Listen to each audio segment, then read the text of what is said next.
or dissociate themselves from any honest claim of their African genealogy is because of the negative stigmas and stereotypes and colorism. And in other words, you could be a blacker than 1,000 midnights, but as long as you say you're Indian, oh, you're not black.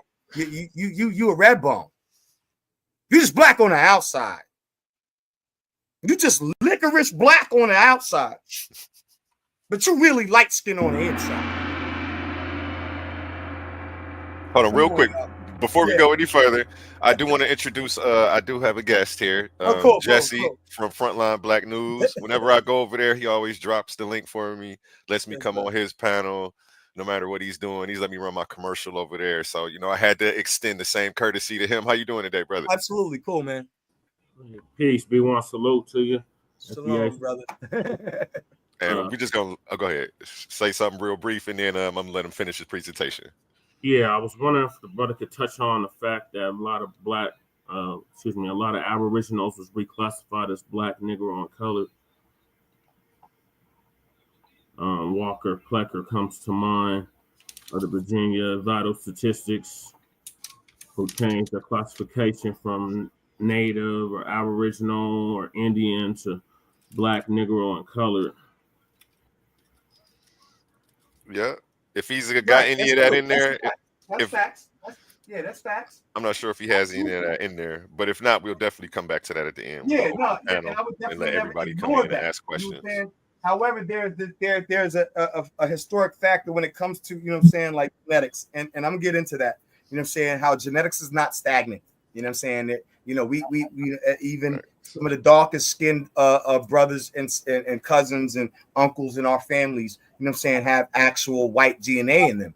You know what I'm saying? And this comes from, you know what I'm saying, the proximity of Native Americans and Europeans and African Americans in this country. Also Asians, even when Asians were brought in to you know, California and the middle the Midwest and such, you know what I'm saying, there was mixing going on there too. You know what I'm saying? So we cannot deny that people explored their reproductive options. All right, we ain't gonna do that. They like the little something back then too, huh? You know what I'm saying? Yeah, we ain't gonna do that. You know what I'm saying? Some of our uncles, our great grand uncles, saw some Chinese, you know what I'm saying, female on the other side of the track while he was over there, you know what I'm saying, using his pickaxe and breaking stone, and he hollered. Okay, so let's get into this. So on the Shinnecock Native, I got to give respects to my Shinnecock, you know what I'm saying, Native American lineage on my grandmother's side.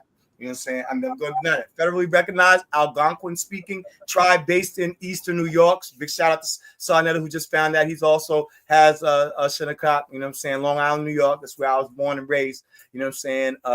1,500 enrolled members. About half live on Shinnecock reservation. Half of those part of those are my own first cousins.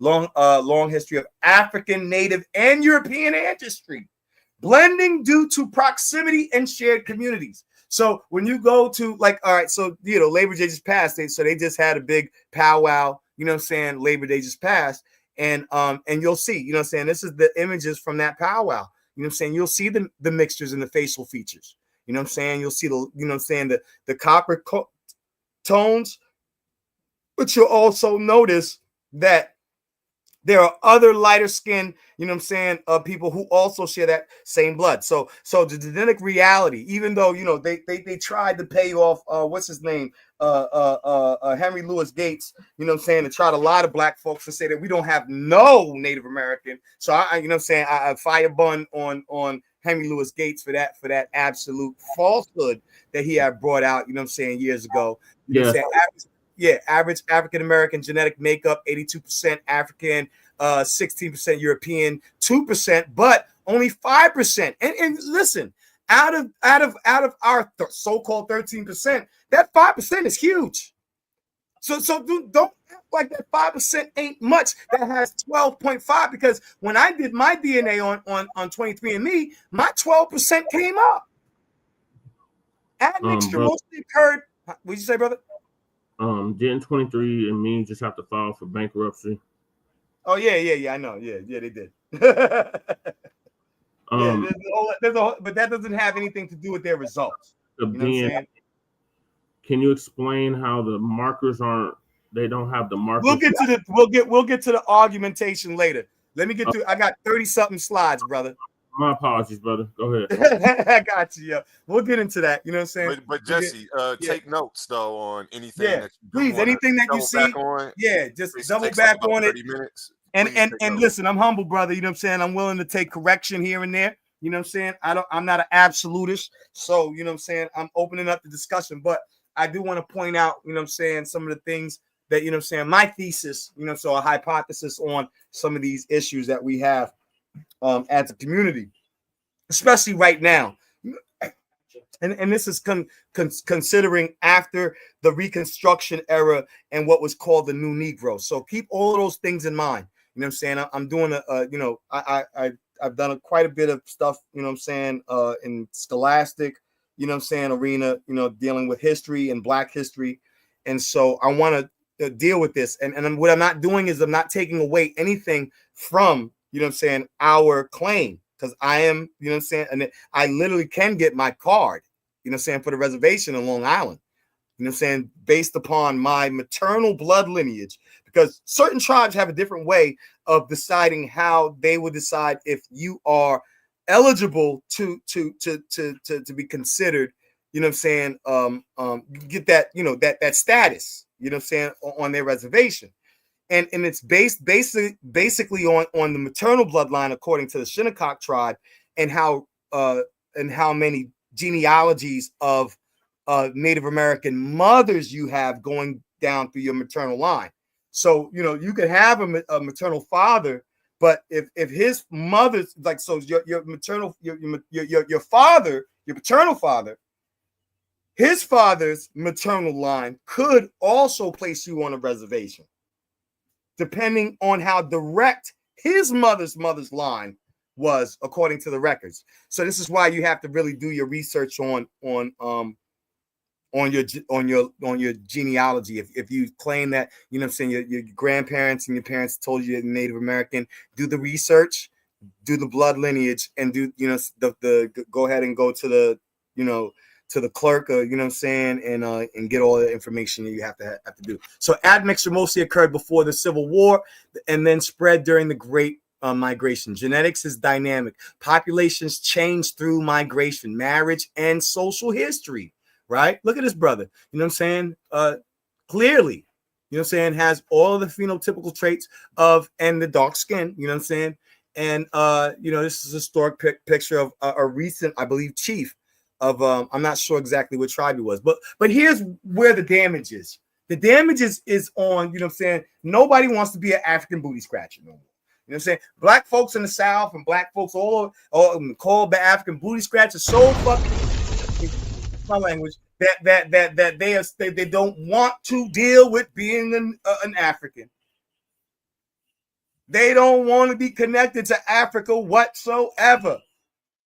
Okay, internalized racism, absorbing negative stereotypes about Africa, often rooted in centuries of colonial propaganda. Social incentives, historically claiming Native identity could avoid segregation laws or gain tribal benefits.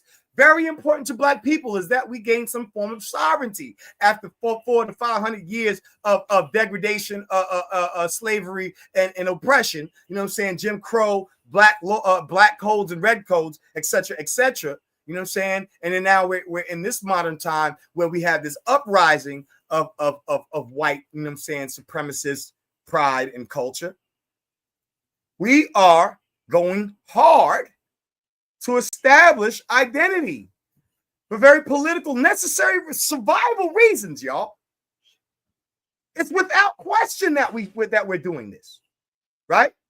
Social incentives, historically claiming Native identity could avoid segregation laws or gain tribal, and that's in the past, tribal benefits, right? Psychological split. William Cross's research shows people can have high self-esteem but reject group identity due to stigma. You be proud to be Black, but still not want to be a West African. Oh, they're sub-Saharan. White folks say these Negroes had smaller head. They call them raisin heads. And so I ain't no monkey. I ain't no monkey. Y'all niggas are sensitive. I'm about to can I go full Warchild? Can I go full Warchild? Brother, I'm not putting no leash on you. You best, brother. Let's go. All right.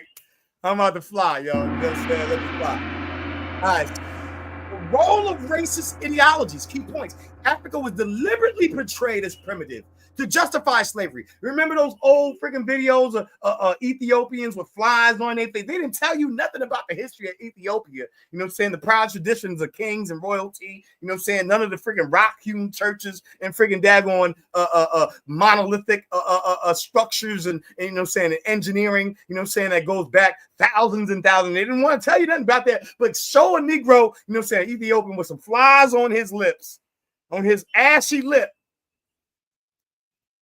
Oh, I ain't no African. My grandmama said, "Oh, I'm Native American. I got that good hair."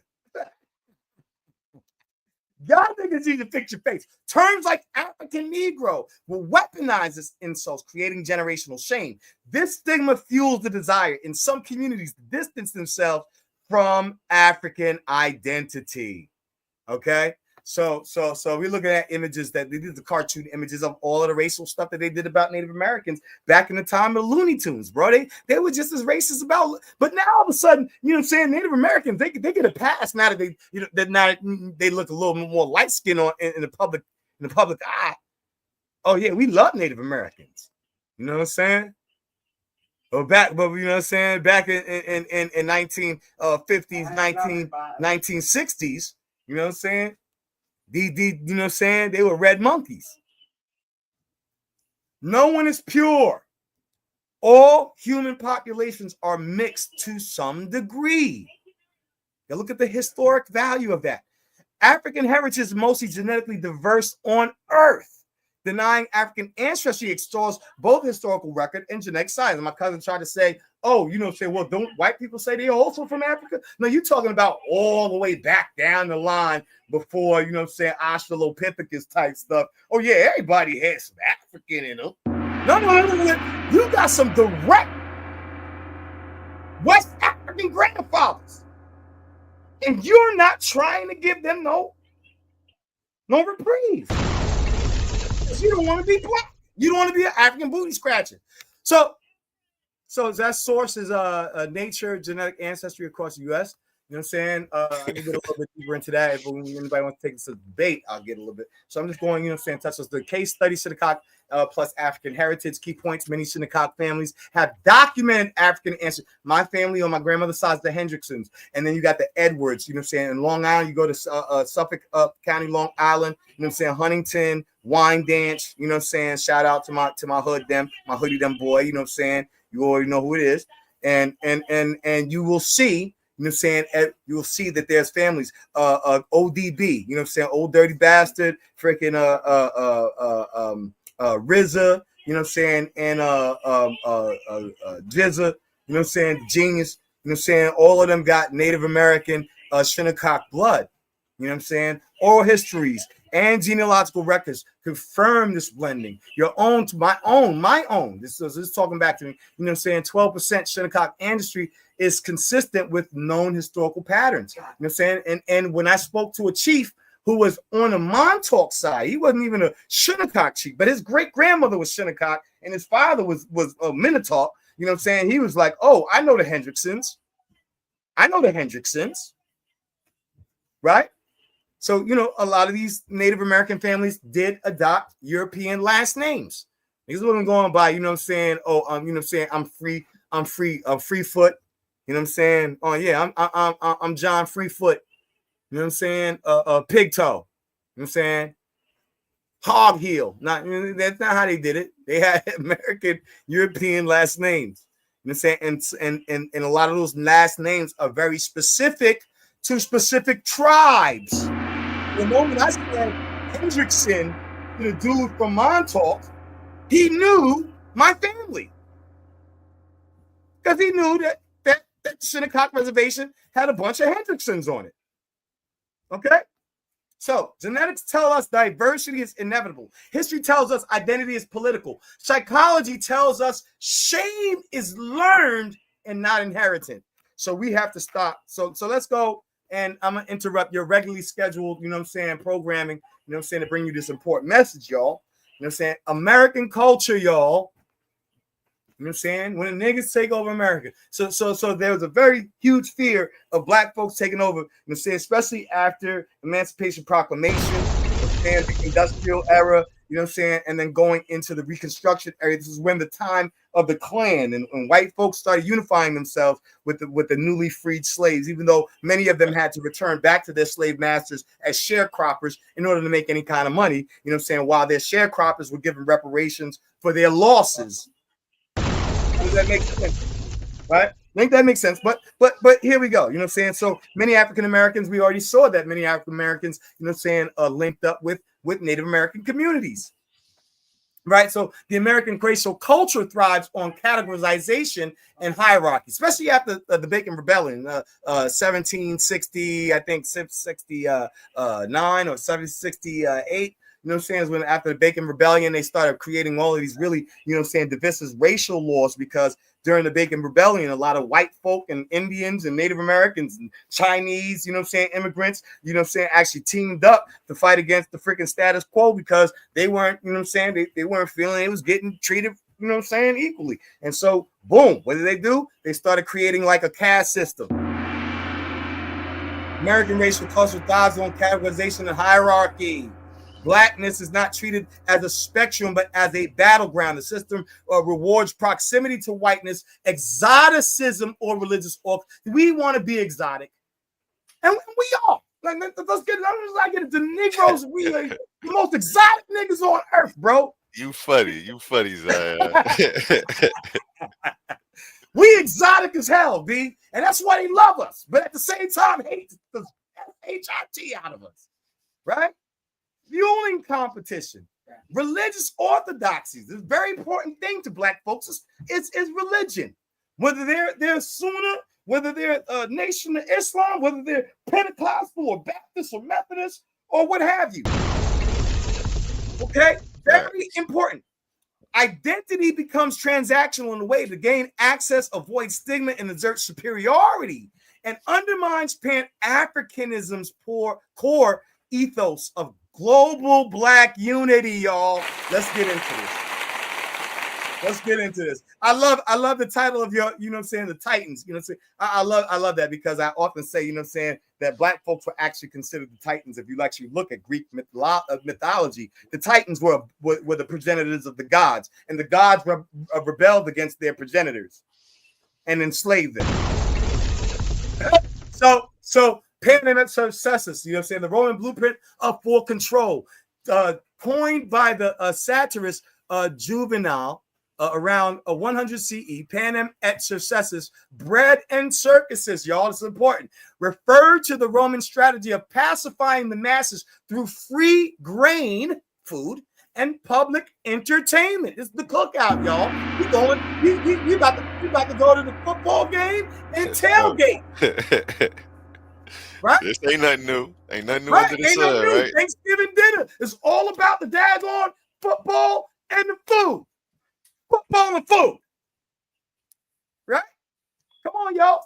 But it wasn't just distraction. It was deliberate tactic of divide and conquer. Watch this. Strategic, divert attention from political corruption and loss of civic power. We're always focused on what star has been. He was cloned. Oh yeah, that was whatever. But we always focused on superstars instead of the political stuff going on. Fragment. Look how they did with Diddy over the freaking daggone Epstein trial. Right? They threw Diddy over on fire, crucified, just to distract us from the Epstein trial. Fragment collective action by replacing shared struggle with individual gratification. Create dependency on the state for survival. Oh, no, I'm a Native American, so you got to give me these rights. You're still dependent. Hold on, B. don't see you living on a reservation. Fighting for a system that was set up against you. Right. Exactly. So the people that once bestowed commands, consulship, legions, and all else now longs eagerly for just two things: bread and circuses, right? So that's from juvenile satire. So divide and conquer. Here, we saw divide and conquer. Rome's elite used panem successes to fracture solidarity among plebeians. Class divisions, gladiator games, chariot races, rap battles, all of that stuff, right? You know what I'm saying? We're tiered by seating, right? Even in sports, we'll get into that. The poor packed into dangerous, chaotic zones while the wealthy watched from marble balconies. Ethnic divisions, enslaved peoples were pitted against each other in the arena, reinforcing racial hierarchies and dehumanization. Just like Django, huh? Right. When he had them two slaves fighting each other. White boys always say in the chat, oh yeah, you know what I'm saying? What do they say? Oh yeah, the black on black crime. You know what I'm saying? Oh, and they always want to bring up what's that term that they always want to use? They always want to use when it comes to the numbers. Oh yeah, well, white people commit crimes too. Yeah, but the numbers are above, you know what I'm saying? I forget what it's called. You know what I'm saying? However, moving on, right? Political division. Shots fired. Shots fired. Oh yeah, no, yeah, but it's, you know what I'm saying? Yeah, they always do that. By offering spectacle, emperors like Augustus and Nero avoided scrutiny and quelled dissent. The masses were entertained and not empowered. That's why we're so into our entertainment. We think that anytime something happens in the entertainment industry, that was the most powerful political thing that ever happened. And we're talking about people who are basically in the hierarchical infrastructure, nothing more than jesters. Mm-hmm. This needs to be studied. This definitely needs to be studied. Right? So let's get into it. Greek parallels, the spectacle of stratification. While the phrase is Roman, the Greeks had their own version of this dynamic. The Pan-Hellenic Games, Olympic, Pythian, etc., were religious and cultural spectacles that reinforce city-state rivalries. Pay attention to this. City and state rivalries. Okay. State against state, right? Watch how this ties in. Theater festivals in Athens, like Dionysia, were state-sponsored but often used to mock political figures, creating controlled dissent. Philosophers like Plato warned against the dangers of mass entertainment, arguing it dulled reason and civic virtue. But watch this.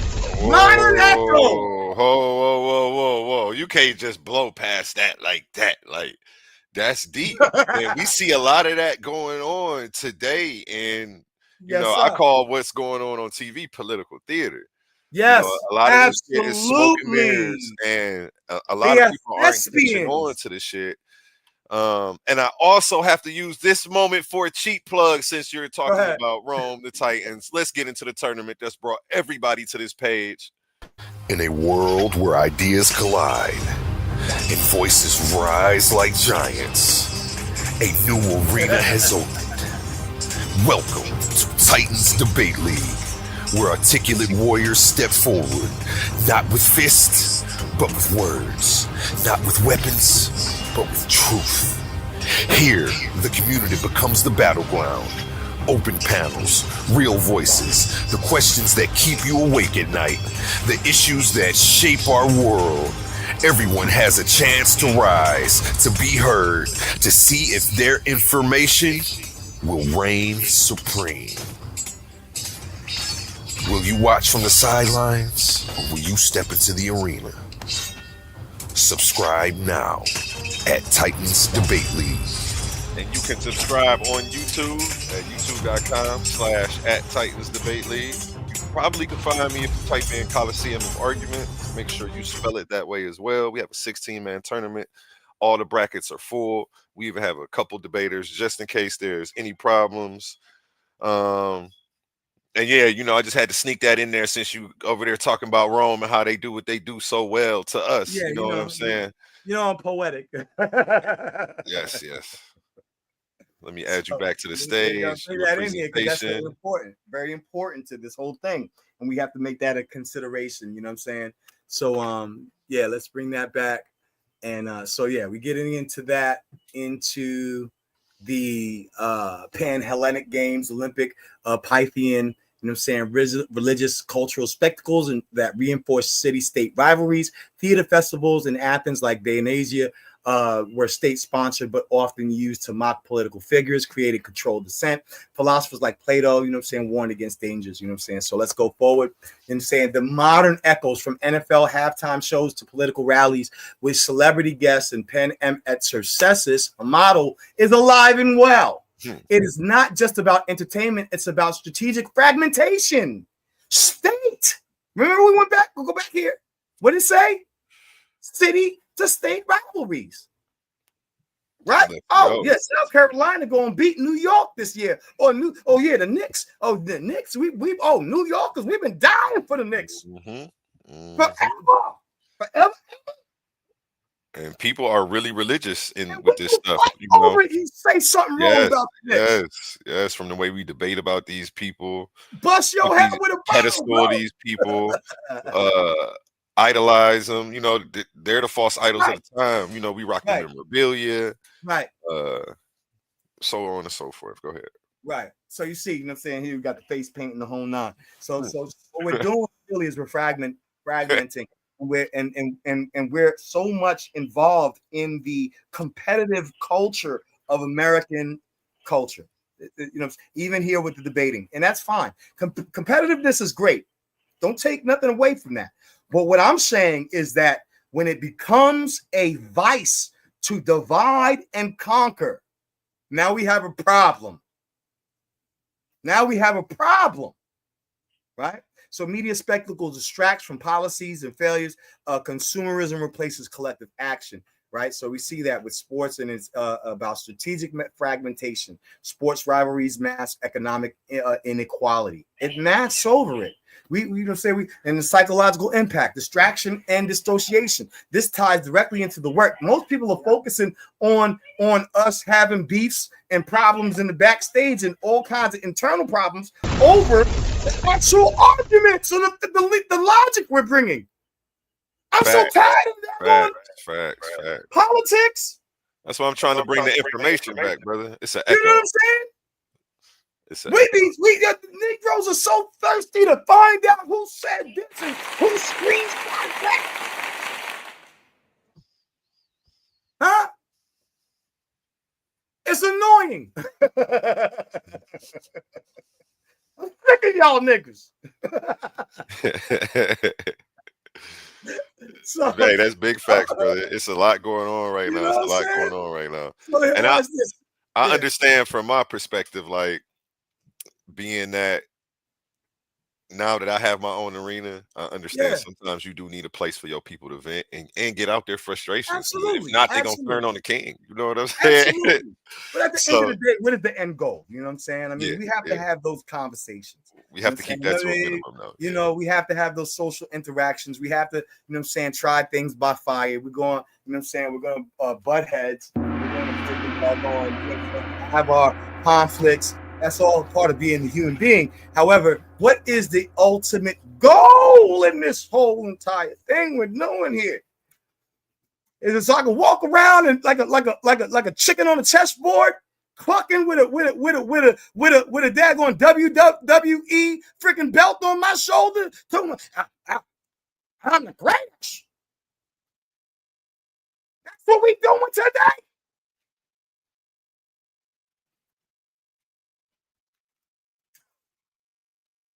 I'm sorry. Oh, I was muted. I was saying, you know how they say wearing your heart on your sleeve? I say people be wearing their ego on their sleeve. Word, bro. Oh, yeah. Real, man. Yeah. So we got the distraction replaces introspection. The crowd cheers while their rights erode. But even with what a lot of like certain, you know what I'm saying, they're not even about really, you know what I'm saying, honest judging pool. And that's why I appreciate, you know what I'm saying, you having a discussion with me about that. You know what I'm saying? But they're more about just getting in the ring so that they could try to, you know what I'm saying, promote their own flex and at any cost. And the cost of integrity, you know what I'm saying? The integrity of your platform It shouldn't be that way. You know what I'm saying? So pleasure becomes pacification. Entertainment numbs the pain of injustice. So more than actually focusing on the information, which sometimes it's hard. They're hard pills to swallow. You know what I'm saying? Because a lot of it deals with our own racial, you know what I'm saying, realities and our identity freaking issues and such. You know what I'm saying? We get more entertained by the mudslinging and, you know what I'm saying, and the monkey doodle freaking daggone pop shots, you know what I'm saying, than the actual information that's going on. So the fragmentation replaces unity. Individuals compete for favor rather than to unite for change, right? You know what I mean? Over here eating the popcorn. But closing analysis, identity and fracture. This is not really the fully closing analysis. Let me fly for you after this. You know what I'm saying? But you know what I'm saying. Please feel free to interject and converse with me as I'm going in, because I like to have conversation while I'm doing my dialogue more so than just, you know, I don't like to preach. So the politics of belonging and dissociation from the new Negro of the Reconstruction and Harlem Renaissance eras, who sought dignity through education, refinement, and civic participation. Today's fragmented landscape of gangs, socio-political identity groups, and cultural sects like Abos, FBAs, and Hebrew Israelites, we witness a deepening divide within Black and colored communities. This divide is not accidental. It is a byproduct of centuries of racial engineering, a psychological warfare, and strategic disempowerment, y'all. The search for identity amid erasure, the new Negro, was a response to white supremacy, character of Blackness, a self-willed redefinition rooted in pride and resistance. Today's identity groups reflect a similar impulse to reclaim lineage, dignity, and purpose, but instead of unity, many fracture into competing origin stories, Hebrew, indigenous, foundational, Moorish, etc. These divisions often stem from trauma-based dissociation, rejecting African ancestry due to internalized colonial shame, or elevating one lineage to escape the stigma of the other. And not to distract you, but it seems like this is a divide and conquer method. Absolutely. Like, it's bread and games. Keeps us from unifying under one umbrella. And Absolutely.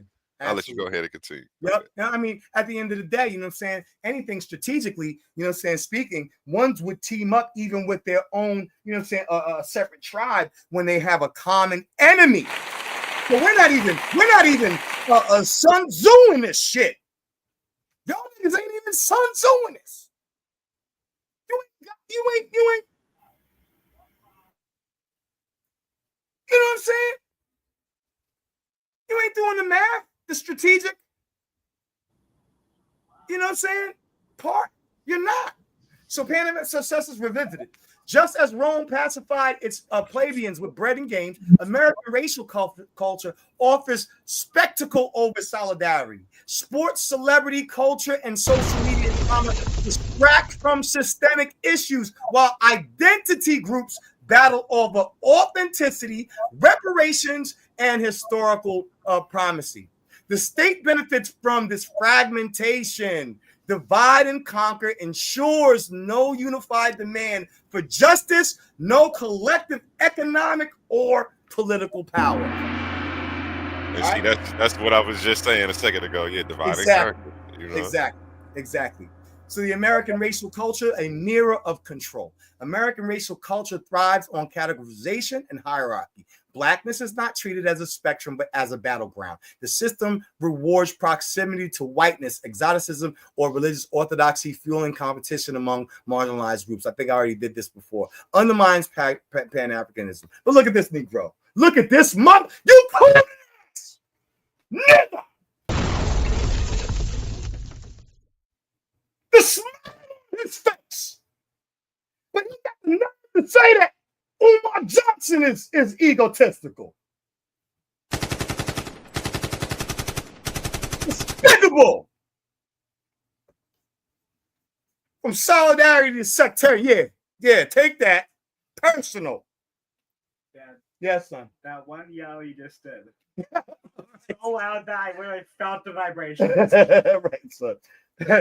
So watch me, B. Pan-Africanism once offered a bridge across diaspora.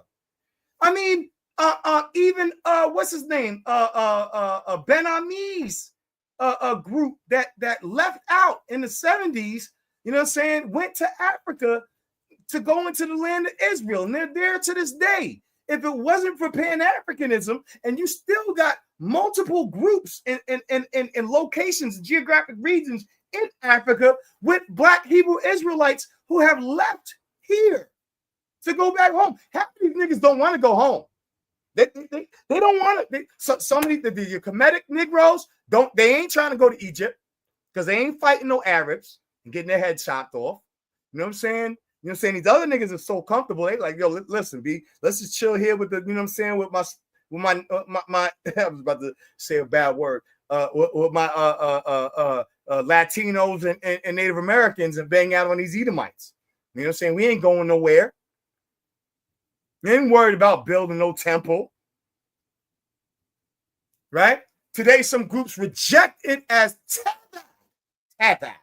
Anytime I hear a nigga say tethered, I hear 2-3 snaps in a circle behind it.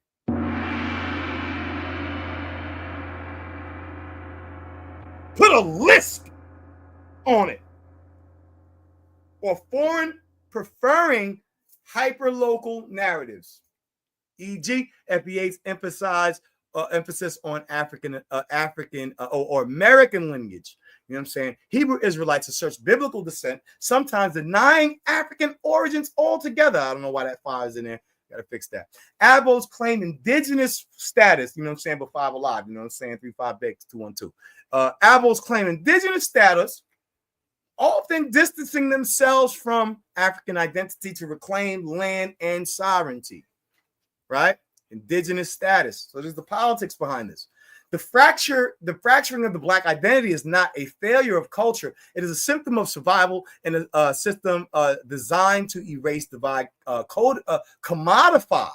But within this fragmentation lies a deeper truth, the desire to belong, to matter, to be whole. The diabolical denial of Abos is a part of this new renaissance, one that does not flatten identity but into slogans, but honors complexity, history, and genetic truth. You gotta be honest about this. You got some Black in you, man. You got some West African. The flat back of your head.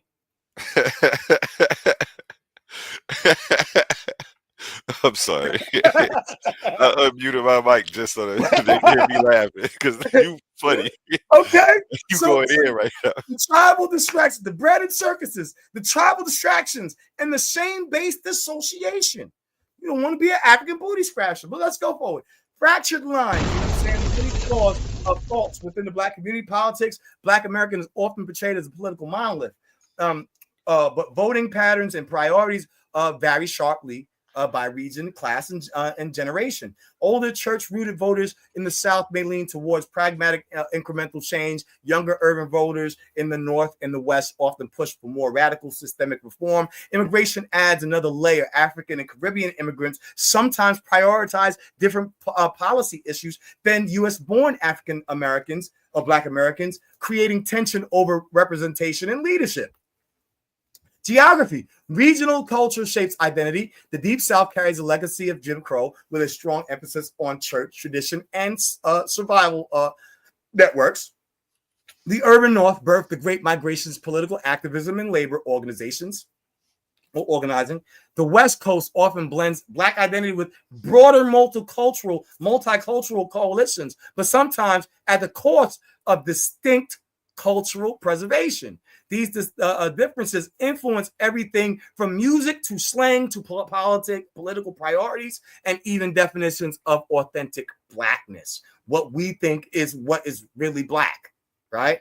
So with religion, while the Black church remains a cultural cornerstone, its influence is no longer universal. Generational shifts, younger Black Americans are more likely to be religiously unaffiliated, while older generations maintain strong denominational ties.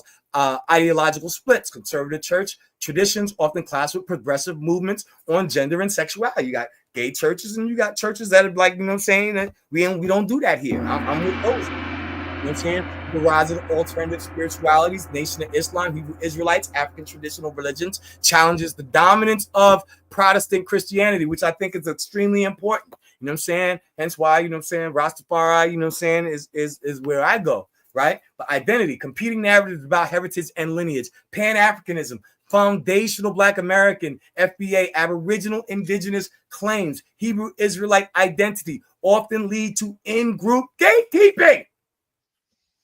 Colorism and phenotype politics. That used to happen between light-skinned Blacks and dark-skinned Blacks back in the day.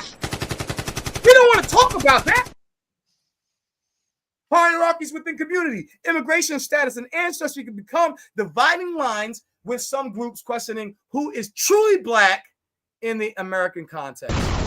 Gender and sexuality. You know what I'm saying? Pew data shows most African Americans support gender equality in principle, but many congregations still emphasize traditional male leadership roles, as I do. LGBTQ inclusion remains contested. You know what I'm saying? Hallelujah, holla back. With generational, religious, and regional divides shaping acceptance levels. Black feminism and womenism challenge patriarchal norms, but also face pushback from both conservative religious leaders and some male-led activist movements. You know what it is, the red pill, you know what I'm saying, blue pill movement. You already know what we're talking about, the manosphere, right? So other social ideologies, class division, lower income, Black Africans often feel little in common with wealthy Black elites, leading to mistrust of we call them coons all day. You know what I'm saying? You over there tap dance because for them dollars, you know what I'm saying? Smiling and cheesing up for that little girl when she get ready to divorce you and take your money, bruh. Don't say we ain't tell you. See, that's out of touch. Cultural capital, education levels, speech patterns, and even fashion choices can become markers of belonging or exclusion. I wear a turban, so you know what, you know what I'm saying, and dreadlocks. So you know that. You know what I'm saying? You know what I mean? Hey, I seen you. Caps and you know what I'm saying? You won't see me with no skirt and no Gucci Fendi purse. I definitely seen you on a post talk about people rock the locks, but they don't know nothing about, you know, the Rastafari or nothing like that. They ain't got no history on it. Like they might as well put bows in their hair. You know what I'm saying? You know what I mean? Like Sauce Walker. Yeah, shout out Sauce Walker. You know, go ahead, put the bobos in. You feel me? Cultural capital, education levels, speech patterns, and even fashion. Like when I went to South Carolina, I lived in South Carolina for like 9 years. You know what I'm saying? All my cousin talk like this, Kyle. You know what I talking about? You know what I'm saying? What's going on, Zeke? You know what I'm saying? That Geechee gutter talk, you know what I mean? And because I came out there with that New York slang, these dudes thought I was talking like I was from England. I'm like, how? Because I enunciate my words. Like, yeah, I'm from the Midwest, so I get that. Extra emphasis on my, you know what I'm saying? Cross the I's and, you know, to dot the I's and cross the T's. Like for real. Okay. Shout out Jesse and Lady Faye. They in Colorado, and you know, to me, they don't have an accent, so I know probably to the down south. Then you go to Baltimore, and these niggas is putting extra emphasis on you. You know what I'm saying? You know what I'm saying? Shout out Quest to them, man. Shout out to my Baltimore niggas. Media influence, social media amplifies ideological rifts, rewarding performative outrage and factionalism over coalition building. You know what I'm saying? That's why you always see me trying to fucking build bridges, B. Why this matters in American racial context. American racial culture has always thrived on fragmentation as controls. Panama successes, y'all. From slavery, house versus field divisions to COINTELPRO's infiltration of civil rights groups to the current splintering of Black politics, geography, religion, identity, gender. It is not just organic disagreement. It's the modern face of divide and conquer, y'all. The results. What is the result? The community that's in the historical womb, but often speaks in competing dialects of liberation, making unified political, economic, and cultural action harder to sustain, nigga. But let's get back to let's talk about Drewski. Oh, that was funny. The new video he had. I love it. I love what Drewski did.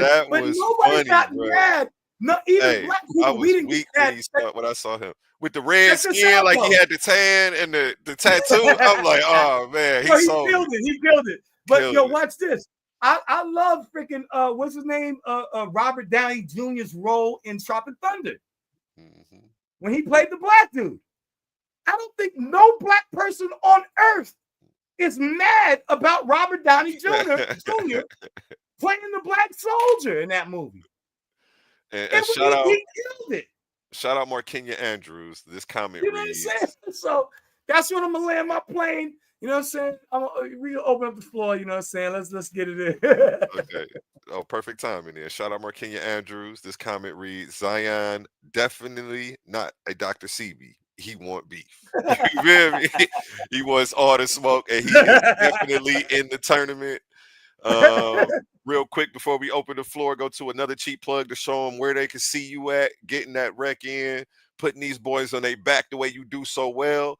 35-5 at the number 2 seed in this tournament right here. We have Xion Warchild with a beautiful presentation. Appreciate you, brother. In a world where ideas collide and here we go. And voices rise like giants, a new arena has opened. Welcome to Titans Debate League, where articulate warriors step forward, not with fists, but with words, not with weapons, but with truth.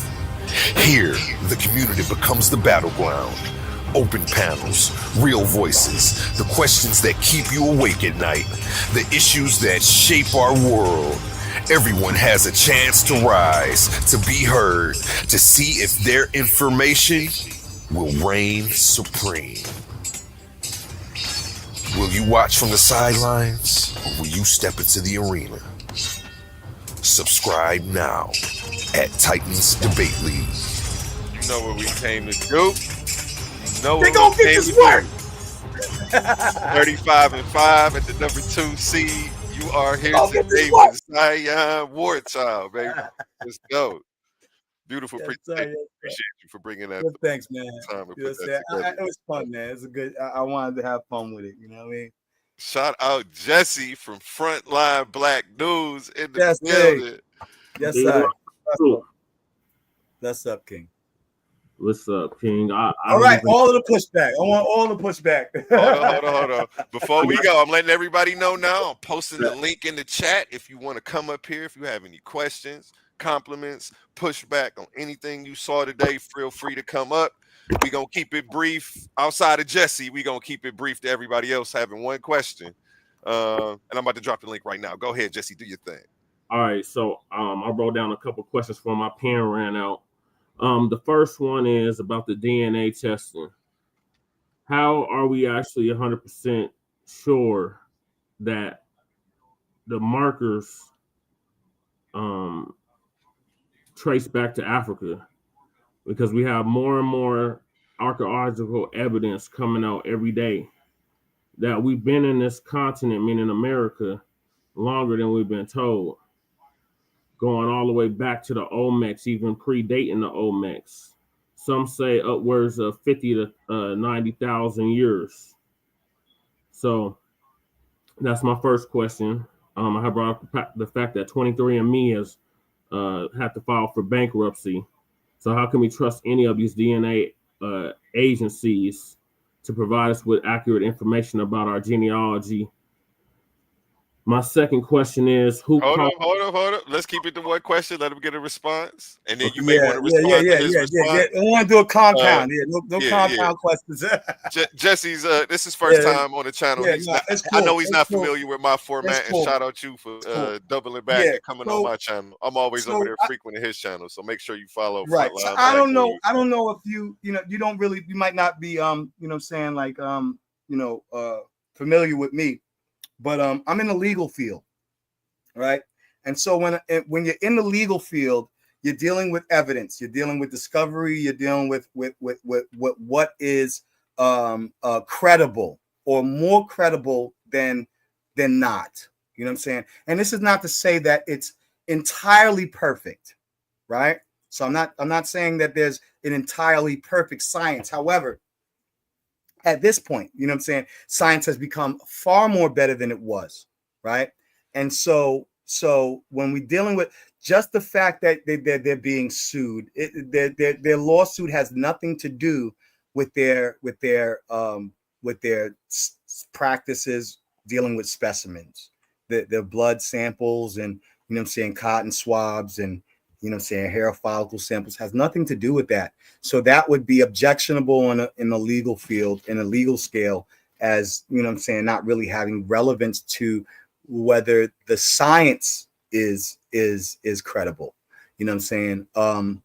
Now the another part is that it actually confirmed my Native American roots. While you had cats over here like Henry Louis Gates sitting here denying that Black people have even that 2%, you know what I'm saying? My grandmother's words were absolutely documented once I did my 23andMe. It proved my grandmother wasn't lying.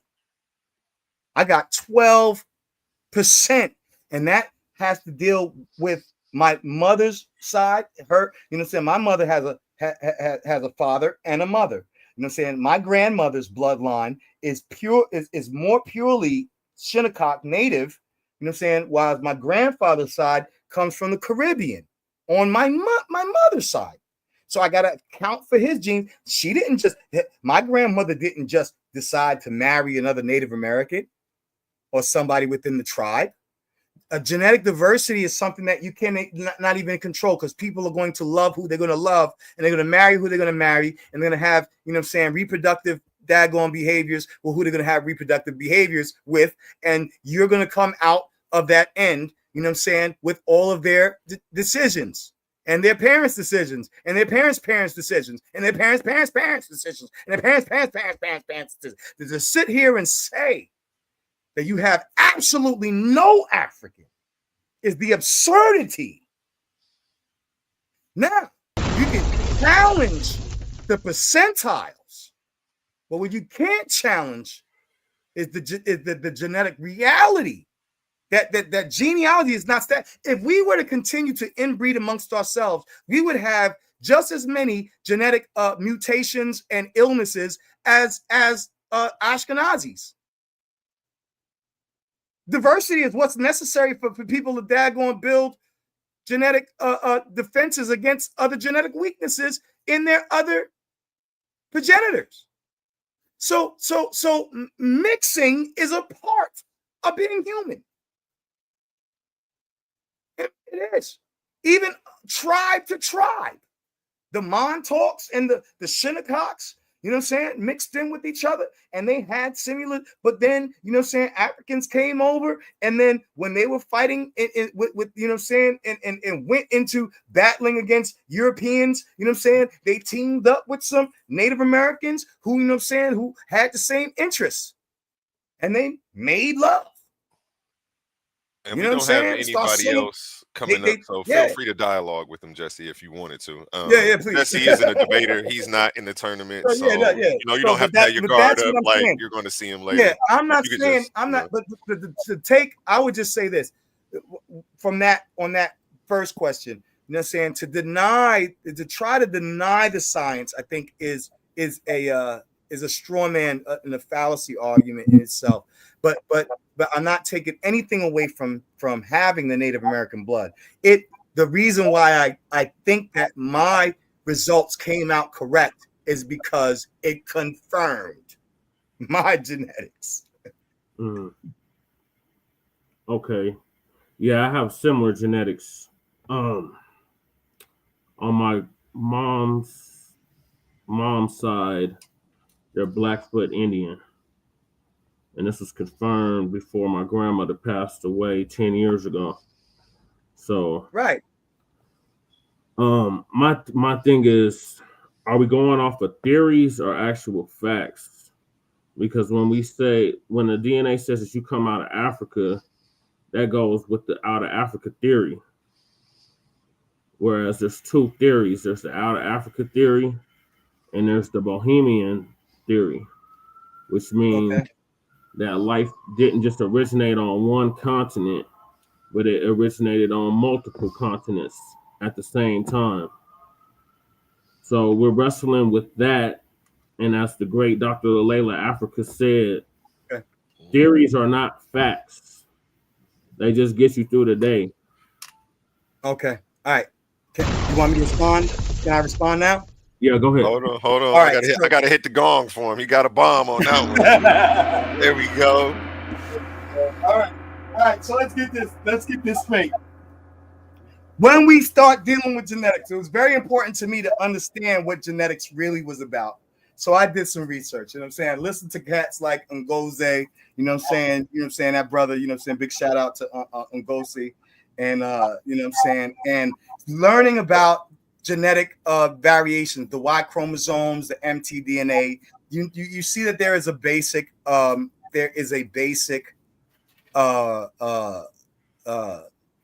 do you call it? Foundation, right? For understanding genetics. And so when you deal with like genetic types, genetic haplotypes like E1B1, E1B1A, E1B1B, you know what I'm saying? A, you know what I'm saying? C haplo, J1, J2, going into, you start seeing a pattern, and this pattern of genetic migration and mutation throughout time is consistent. So while you might want to question DNA, the way somebody knows that you have African genetics in you is if they find E1B1, A, B, J1 in your Y or your mtDNA. Those things do not change. These are standards that do not change. And it actually has a timeline delineation, which with some variation in their theoretics or how long these genes went back. Because if you go back to A is what we call like the pygmy, the Twa of Southern Africa. And this is one of the oldest gene pools on the planet for Homo sapiens sapien.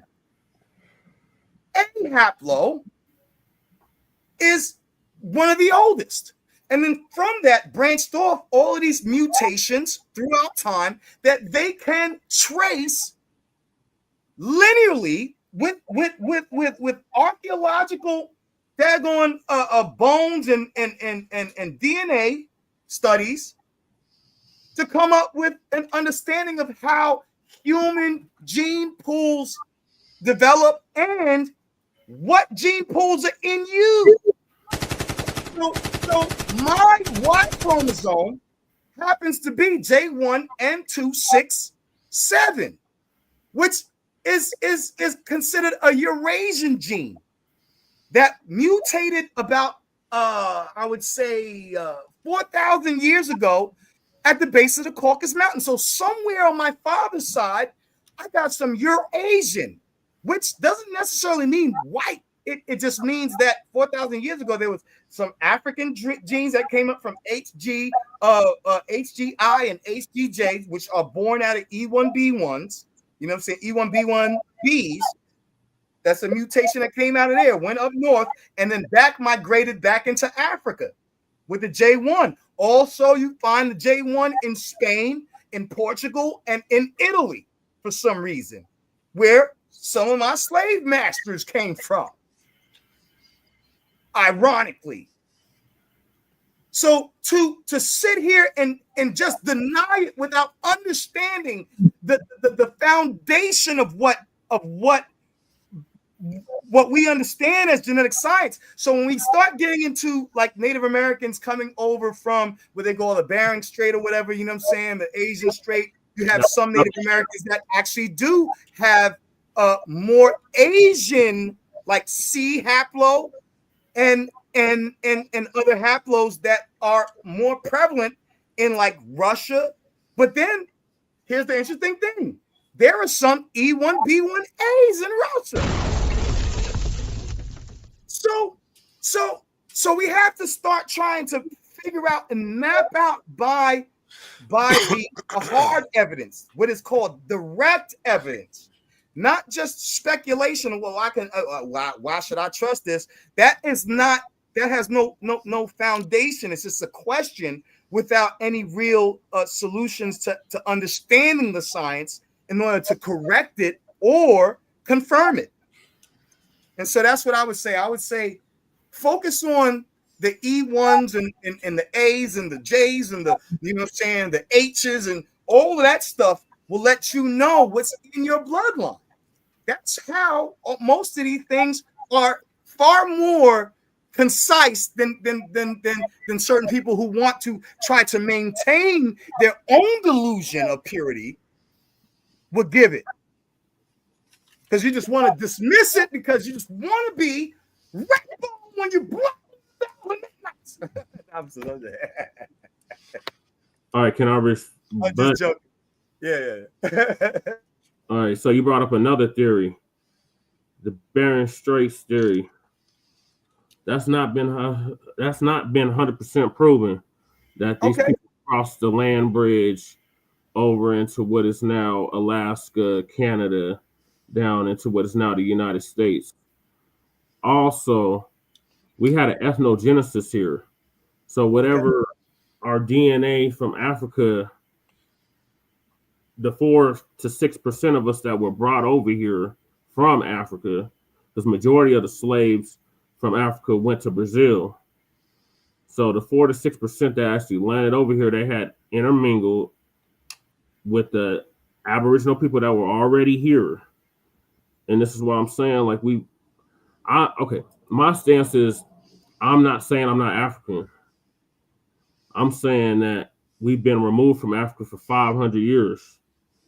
And we had an ethnogenesis wherever we landed. We were brought here, the 4 to 6%, they intermingled with the black people that were already here, or what we would call black people now. And they had an ethnogenesis. That's how foundational Black Americans came about. Right. So I'm not denying African genealogy. The thing about the genealogy is everybody, based off of that theory, the Out of Africa theory, can trace their genealogy back to Africa, including Europeans. Right. We can actually trace it back a little more closer. Like even when I'm talking about my J haplo, which can be found in Europe, that's still closer than that old African gene that probably, you know what I'm saying, I wouldn't say way predated, you know what I'm saying, the 500 years of, you know what I'm saying, of this, you know what I'm saying, that genesis that you're talking about, which I absolutely agree with. There was definitely, you know what I'm saying, I'm a product of that. I'm a product of that genesis, you know what I'm saying? So I'm not arguing, brother. But I think that there is still admixtures, and some of us have them in different. So mine came up 66%, but somebody else's might have came up 75, or somebody else's might have came up 54% African and 22% Native American. These things are, if none of this stuff is stagnant.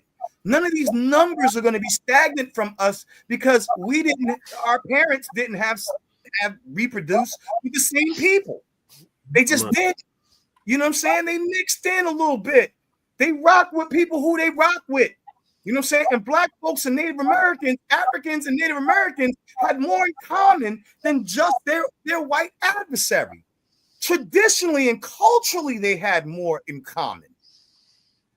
Well, so it was only natural that when black folks who ran, you know what I'm saying, ran into some bushes and ran into some native, you know what I'm saying, copper colored, you know what I'm saying, brothers and sisters, you know what I'm saying, in the bush, you know what I'm saying, put their hands up and was like, yo, you know what I'm saying, boom. You know what I'm saying?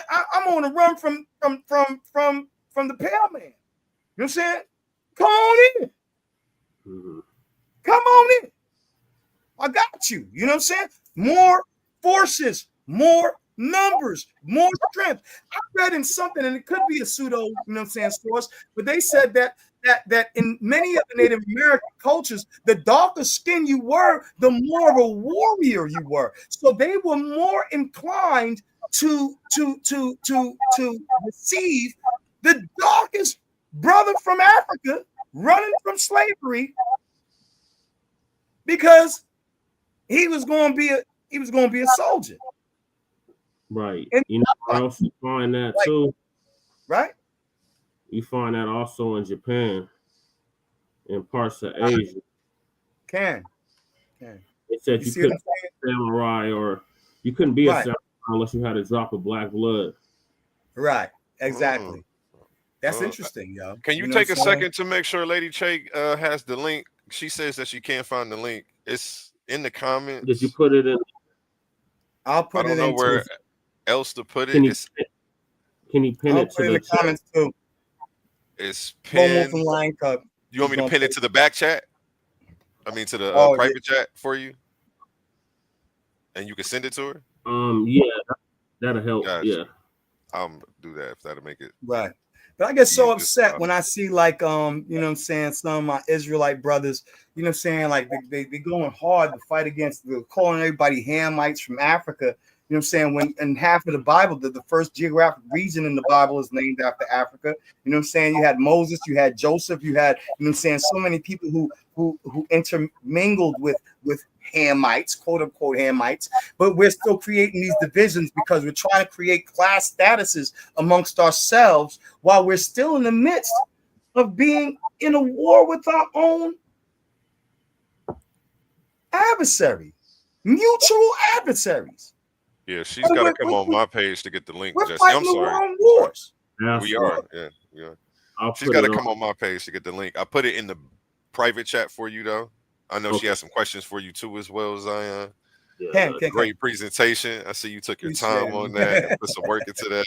I want you know what I'm saying. I want you to come half-ass. You know what I'm saying. I'm gonna take that. I'm gonna take that with humility and much respect. I appreciate you know what I'm saying, offering me the opportunity to come on your platform. You know what I'm saying? That was a huge respect and honor to me. You know what I'm saying? And I'm going, I had to reciprocate. You know what I mean? Appreciate you. But I had to put some work into that. Yeah, I was done with it yesterday. This is a new channel, and I only got 100-something followers right now. But everybody's gonna get geared up and get over here eventually. We just got to keep. It's okay. Yeah, you know what I'm saying. It's streaming to all my different old I'm platforms. worried about all of that. So they'll gravitate here eventually. Yes, sir. Yes, sir. So yeah, man. I agree with you. Yeah. My page is at Titans Debate League, youtube.com/@Titans Debate League. Okay, I cut Zion off. Did you have anything else to add to that, Zion? Before I think no. You know what I'm saying? I'm over here chopping up with the brother. 1,000 partners. My apologies. Yeah, you know what I mean? Respectfully, you know what I'm saying? I like to have respectful conversations with my people. You know I try, especially when people are bringing a presentation over. One thing I am going to try to do is I mean, I'm going to let people get at you, but I am. You have to have a little contention. Like we black folk now, you know what I'm saying? We black folk. We gonna go. We gonna go all the way Klingon with it. We gonna go Klingon with it. You know, I'll let y'all bark, but once y'all get to swing, pull out the black battle blows. You know I'm gonna have to step in. Like, you know. We gotta demonstrate our, you know what I'm saying, our authorities. and Jesse's got great decorum. He waits. He really. No, Jesse's good, man. I like Jesse. Yeah, like it's hard to get people to do that, brother. So like you would be a great addition to the tournament. If you want to hop in, you know, let me know. We may find a spot for you. Jesse's surgical with it. That's what it is. I see. Yeah, he gonna let you put your foot in your mouth.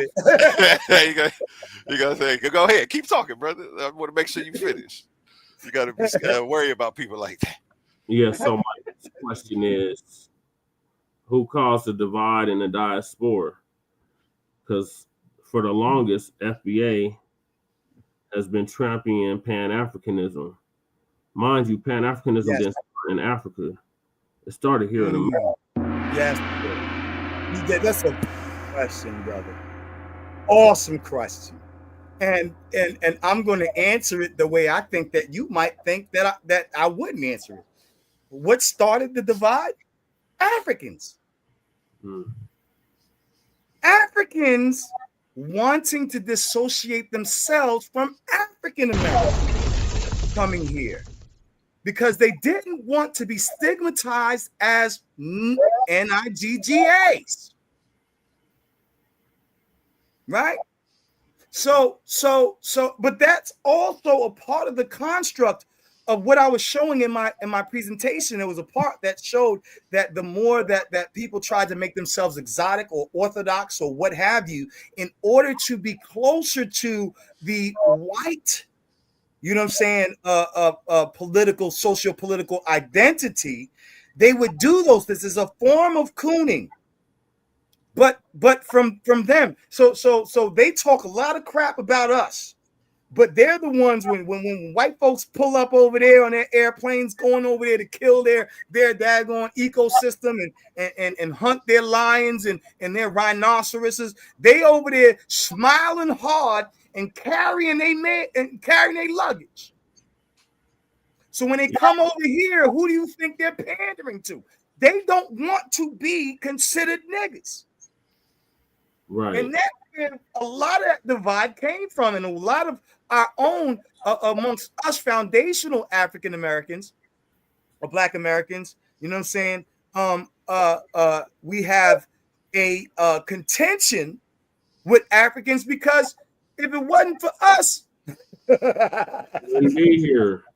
Not even just here. A lot of the rights and stuff that they have over there wouldn't, because we fought those wars here that made it international law.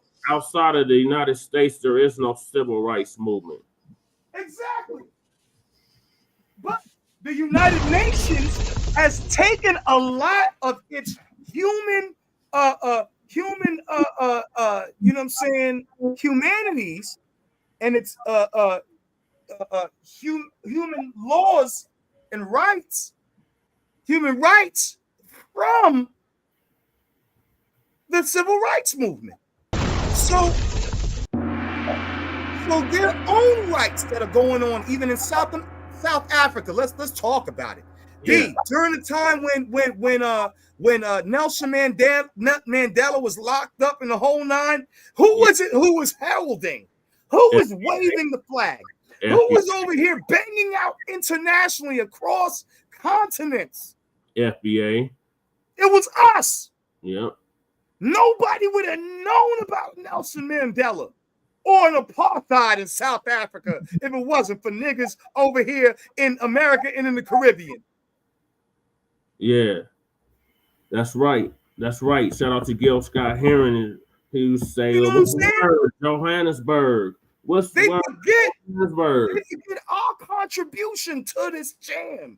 It's confusing because I am. Right. Milk is chilling. You know what I'm saying? Like they literally come over here and try to divide themselves against us. And that's a part of the program. Yo, shout out to my G. Yeah. What's good, baby? What's going on, y'all? What's happening? What's going on?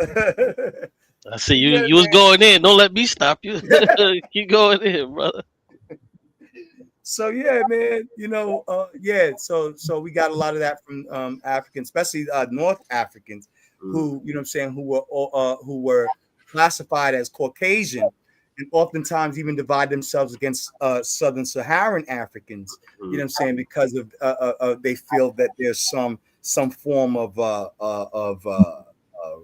you know, privilege for being a North African over being a South Saharan African. So that they did a lot of divide and conquer. And I discussed that. I talked about the divide and conquer. These become cultural mentalities amongst us. You know what I'm saying? Cultural mentalities that we are now perpetuating on our own. We can't even blame it on the white man. Right. This is us being fucking trying to be white men. Trying to be white man. You funny. So what's the conversation about? I'm just so yeah. I was talking about the Abos and how they try to deny any form of African genetic. You know what I'm saying? Besides, like going way back to like Australopithecus. Oh yeah, no, everybody was African at one time. You gotta add the FBA cones in there too. Oh, I did. Oh, you gotta go back. Yeah, you gotta go back. I literally touched on FBAs. Oh, okay, good. Hold on. Before you hop in here, let me go ahead and introduce you. Today, I'm excited to welcome a surprise guest to the show. someone who's not only a fellow podcaster, but also a sharp-minded debater who knows how to break down complex ideas and challenge the way we think. He's the voice behind the podcast known as Outside the Cube, where he brings conversations that spark thought, push boundaries, and invite listeners to see things from a fresh perspective. Whether it's unpacking history, culture, or current events, Cube has a way of bringing clarity, energy, and depth to every discussion. Cube, I'm glad to have you here today. Welcome to the show. Appreciate you for stopping. Man. Hey, I appreciate that intro, man. I may have to clip that and put that on my. Yeah, that was fire, yo. I'm gonna have to clip that, man. I like that. I appreciate it. Yeah, I was just stopping through. Just got off the job, and I seen you guys were live over here. So let me see what they talk about. I saw the link, so I definitely clicked to tap in to see what was going on. But yeah. So let me ask you this, Q. What do you think? So like, what do you think about people denying the genetic? So DNA, like, so if somebody goes and get their DNA done, and it says, oh, you got 12% Native American and 66%, African, and they say, well, I don't trust the DNA. They can say anything. What do you say about that? Well, mostly what it is self-hate, which was brought on by white supremacy. Come on, Prince. That's at its core, that's what it is, because we can even look at Europeans who are here today in America, and they still pay homage to, the places that they rose from, whether it be places in Europe and so forth and so on. So it's just self-hate. And also what it has a little bit to do with, also, if we're going to be 100% honest, it has a little bit to do with, Africans on the continent not being where they want to be themselves. Because if Africa were where they actually wanted to be, and it was a world power, what you would have is these people then, trying to associate with greatness. Because absolutely. Oh, come on. One thing that we know is that when you look at the Bible, right? A lot of people associate themselves with the Bible, like with the Black Hebrew Israelites, with the Quran, because they look at those cultures as great cultures, so they want to be associated with it. But Africa isn't where it wants to be, neither is it where a lot of us want it to be. So they don't want to associate themselves with that. Right. It's what do you call it? Cognitive dissonance. It's cognitive dissonance. The moment you say, so like I said I brought it out comedically with the African boot. You don't want to be an African booty scratcher, so you're gonna deny that you have even an ounce. You know what I'm saying? Oh no, I'm full Abo, man. I've been here all. No, man. You don't know all your granddaddies. Your anybody to be full-blooded, now that I think about it, it's so much admixture. Nothing. In all the studies that I've looked at, I've never even approached it from an aspect of just trying to look at like the people who are closer to being full-blooded DNA, and there's admixture all the way back to biblical times. We study these admixtures, like it's always a thing, right? So even look at the Ashkenazi Jewish community. Because they are so strict on their marriage and mating and reproductive laws religiously, they have often caused more damage to their own community genetically. They have the highest rates of genetic mutations and birth defects. Mental, psychological freaking daggone abnormalities that are genetically based because they are so strict about interbreeding. The more you continue to breed, somebody said, you date this kind of women, sisters love to attack a brother if you date a chick who's from some other country. If you're a brother who's your passport brother, you know what I'm saying? Or you're going to get that hate. You know what I'm saying? However, You know what I'm saying? A sister said to me one time, so you wouldn't date a woman, so you hate your mother. Why would I want to have sex with my mother? You despicable woman. Yeah, but you know that's not what she means. You know that's not what she means. But to even suggest that somehow, if I have a diverse palate, so to speak, that somehow I'm hating my mother. Well, no, they're not. Okay, so I think you know. That, yeah, but I think you know what sisters mean when they say that. You see what I'm saying? Because I would say when a brother says he would only date white women or he only dates Asian women, then yes. Because I'll date a sister all day. And you know what I'm saying? All shapes, size, and you know what I'm saying? You understand what I'm saying? I got no discrimination clauses. You know what I'm saying? On God. So I love you women would all together. So you would look at a black woman in a different light if she told you that she only dates one particular type of non-black male, right? If she would I judge her based on that? No, I didn't ask you if you would judge her. I said, would you look at her differently if she told you she only dates one I particular would type of assume non-black male? that she might be experiencing some form of self-hatred, unless, of course, like if her father's Asian or you know what I'm saying, or something like that, and you know what I'm saying, and then she chooses to date men who you know look more like her dad or something, Yo, why you trying to cut the dope, bro? You don't gotta add so much stuff into it. You could just answer the way I asked you a simple question. You don't gotta add all of this other stuff into it, bro. Would you look at a woman differently if she told you that she only dated a specific type of male that was non-black? Would you look at it differently? no, Okay. not necessarily. No, I wouldn't. Okay, so what? It depends on how good she look. Hold on, Jesse. What were you saying, Jesse? I would. Depends on how good she look. Why would Right. you? What's your reason Thank you for behind that? saying that. Why? Because she's not. We're not equally yoked. She's not on the same mind frame as me. She don't think like I think. Well, let me say this. The reason why I asked that question is because, you know, women, when they're saying, "Oh, you must don't like your mother," what I'm saying is, men, we look at black women the same way.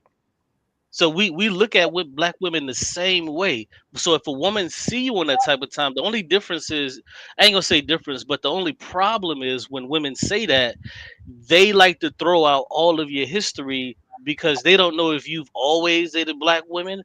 Maybe this is just one time you've got with this Spanish chick, and maybe it don't even work out, and you go back to black women.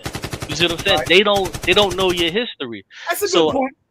Yeah, so they don't know your history. You know what I'm saying? And you know, you really can't help who you fall in love with to a degree. To a degree, you can't help who you fall in love with. So That's when true. when a black woman is saying, "Oh, you know, would I date? You know, should you date your mother? Should you be attracted to your mother?" That's not what they mean, bro. What they're doing is they're trying to shame you to bring you back. They're trying to shame you to bring you back. Yes. And I think that I think it's a fair I think it's a fair Really? target. No, I Really? think it's a no. I think it's a fair target, but I don't think it's fair the way how they lay it out. Yeah. Okay. I'll eat that. The point that they're trying to make is fair, but the way how they go about it by talking about saying that you hate your mother, that's the wrong way to do it. That's the wrong way. Let me try to cut it one more time. So someone says I disagree. Marquina Andrew says I disagree, and Ray says, please, that's some BS. Yeah, it sounds like most. So Cube. So I would say this: like, if a black woman said that she only dates white boys, I probably would be more inclined to think that she had some self-hatred issues, as to opposed to a black woman who says, "Oh, I only like Asian men," and she ain't got no Asian in her family. Like maybe she had an experience with an Asian guy when she was in middle school, and she just attracted to Asian guys now. You know what I'm saying? So, but when it comes to a black girl saying she only dates white guys, that I would take it the same way as if a black woman were to hear a black male say that. You know what I'm saying? But but I don't see a difference, bro. If a person is saying that they only date this specific type of person that's non-black, that's problematic in and of itself. That's problematic. It doesn't matter if they're Asian, Eurasian. It doesn't matter if that's what they're saying. That person has a problem. Now, let me give you an example. If you take a person who was SA'd, assaulted, and they say, "Hey, I'm never dealing with men again," that tells you that there's a problem with that person.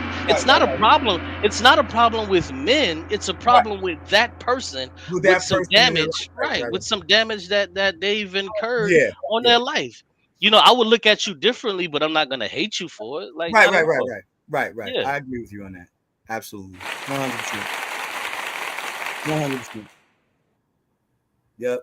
No arguments. Is this somebody else? We have another guest in the building from Frontline Black News. Yes, a voice of a movement herself, the one, the only, Lady Che in the building. Round of applause. Thank you, fellas. Can I introduce myself? Sorry. I just figured. We had you on our program, and so we're just getting familiar with your program. Sorry about that. I was looking at Jesse's page. I had to go find your page. But thank you for having me up here. Consider racially ambiguous, Let me introduce myself. My name is Brandy, actually, but they call me Lady Che or the Black Villain. I'm the co-host of Frontline Black News, third co-host of Shabaka's Black Experience Enhanced, and the host of the Revolutionary Agenda, which is all the I'm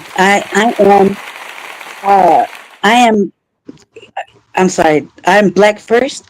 I'm a signal booster for the new Black media, along with Jesse, doing the Black work here for our people in Colorado, which is quite far from everybody else.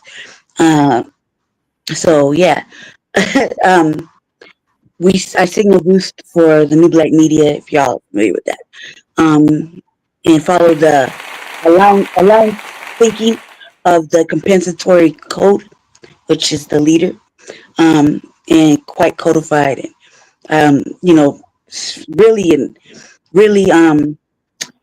stand on B1 business, FBA business, Foundational Black American Freedmen, Aboriginal, Native Black Originals, stand with that. So I heard a lot, and I had a lot of questions and a lot of thoughts. I don't debate because I don't know how to do all that. Bring up first sources and all that. So forgive me. I didn't come up here to argue or debate. I had some questions of what your thoughts were on certain things, and I did hear some. I would say I'm all for the Black man, Black woman, Black seed, type of experience. Even though I'm would consider milky mulatto or fair shade or ambiguous. For me, I have my sunglasses on, having problems with my vision.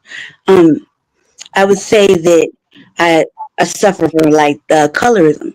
However, I am thoroughly engrossed in our culture.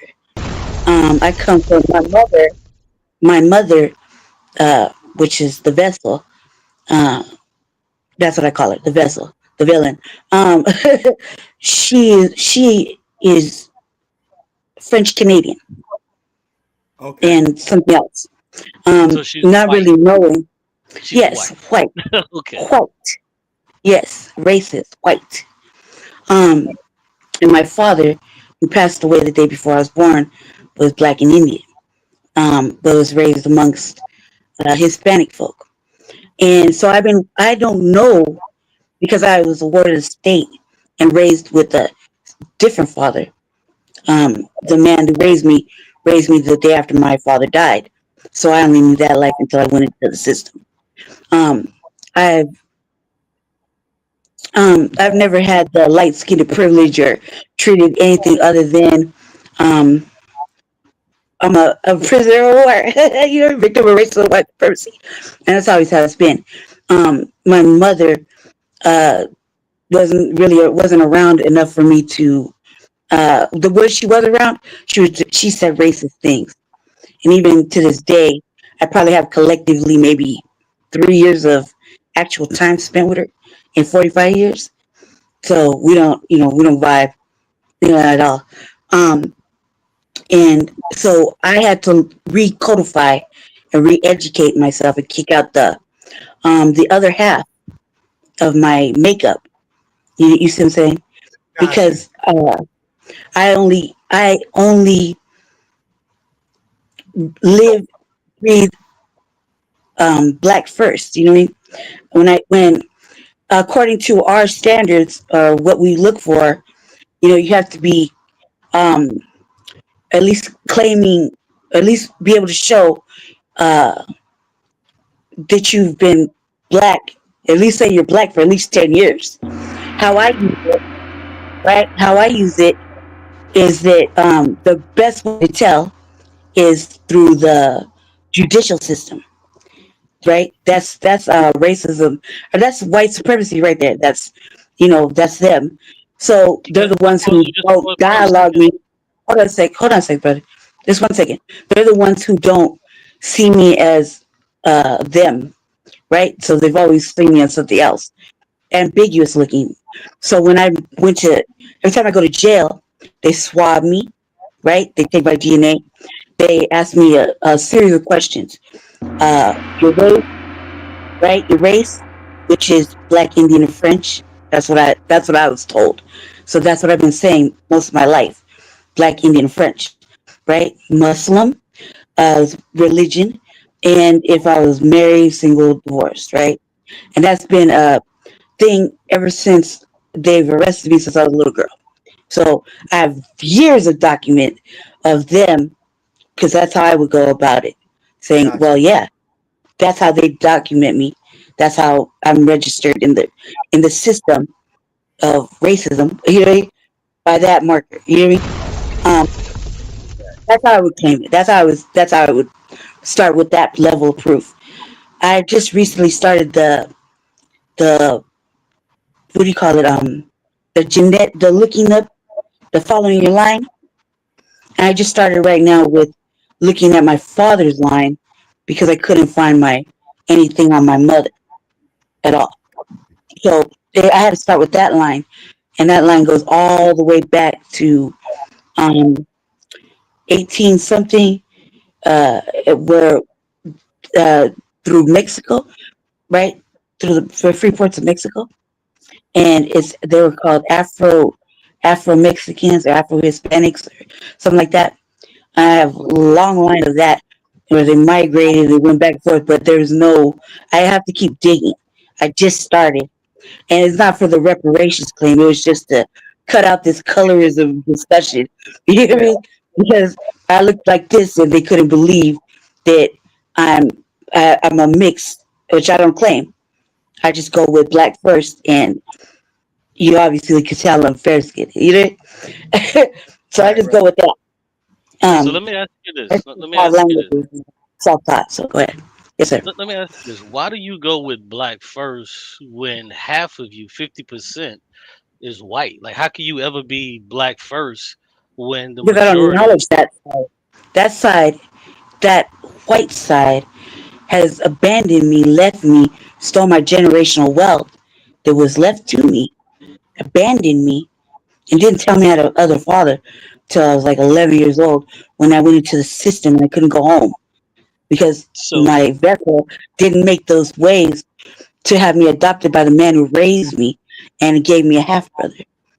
You so, can say I've so, never acknowledged that side of that, because she she didn't she didn't teach me nothing. She didn't raise me in any way to say that I'm white. I can't say it. It's like word vomit. You know, because that's not how it goes in my Well, check mouth. this They're like, out. what? It's Well, like check calling this out. something out. Check this out. I've never known my father a day in my life. If he would have walked up to me tomorrow, I wouldn't know who he was. So, do you think that justifies me throwing away half of my black side? She threw me away. That's not The what I'm asking. system threw me away. That's not what I'm asking. What I'm asking is, does me never knowing my father, who's obviously never done anything for me because I don't know him, and if he was to walk past me, I wouldn't be able to recognize him. Does that justify me throwing that part of my heritage or my DNA away? If that, I would say this in this is my only in my defense, okay? Only for me, speaking for me. Can't speak for no one else. You know, they got tragic mulatto issues. You know, I can't speak for that. I don't have light skinned privilege. I don't have any of those things that people would claim, right? I've never been treated like them. They don't even look at me. White people don't look at me. They call the police on me. So I would say this. Um, that side that everybody would tell me to go with, I don't have no idea how to live like. Never. Could never live like that. Have no idea how to live like that. You know. So I wouldn't know. And All right. considering So how I've here's been the treated, problem. I would never go there. See, They here's could the burn in problem. hell. See, here's the I'm a problem. separatist. Here's the problem. While we do understand, respect, and appreciate people like you, you're not black. And as far as like 10 Only years but of out being, of melanin, sir. There's 48 I'm different sorry? shades of melanin. About because of my melanin, or No, you what you just think of told lack. you just told me that half of you is white. So how could you ever be black if half of you came from a white person?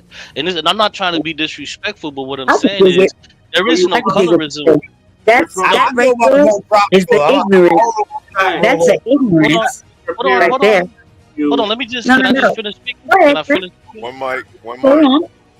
Yeah, That's see, Go ahead. Go ahead. there is no colorism with you because you aren't black.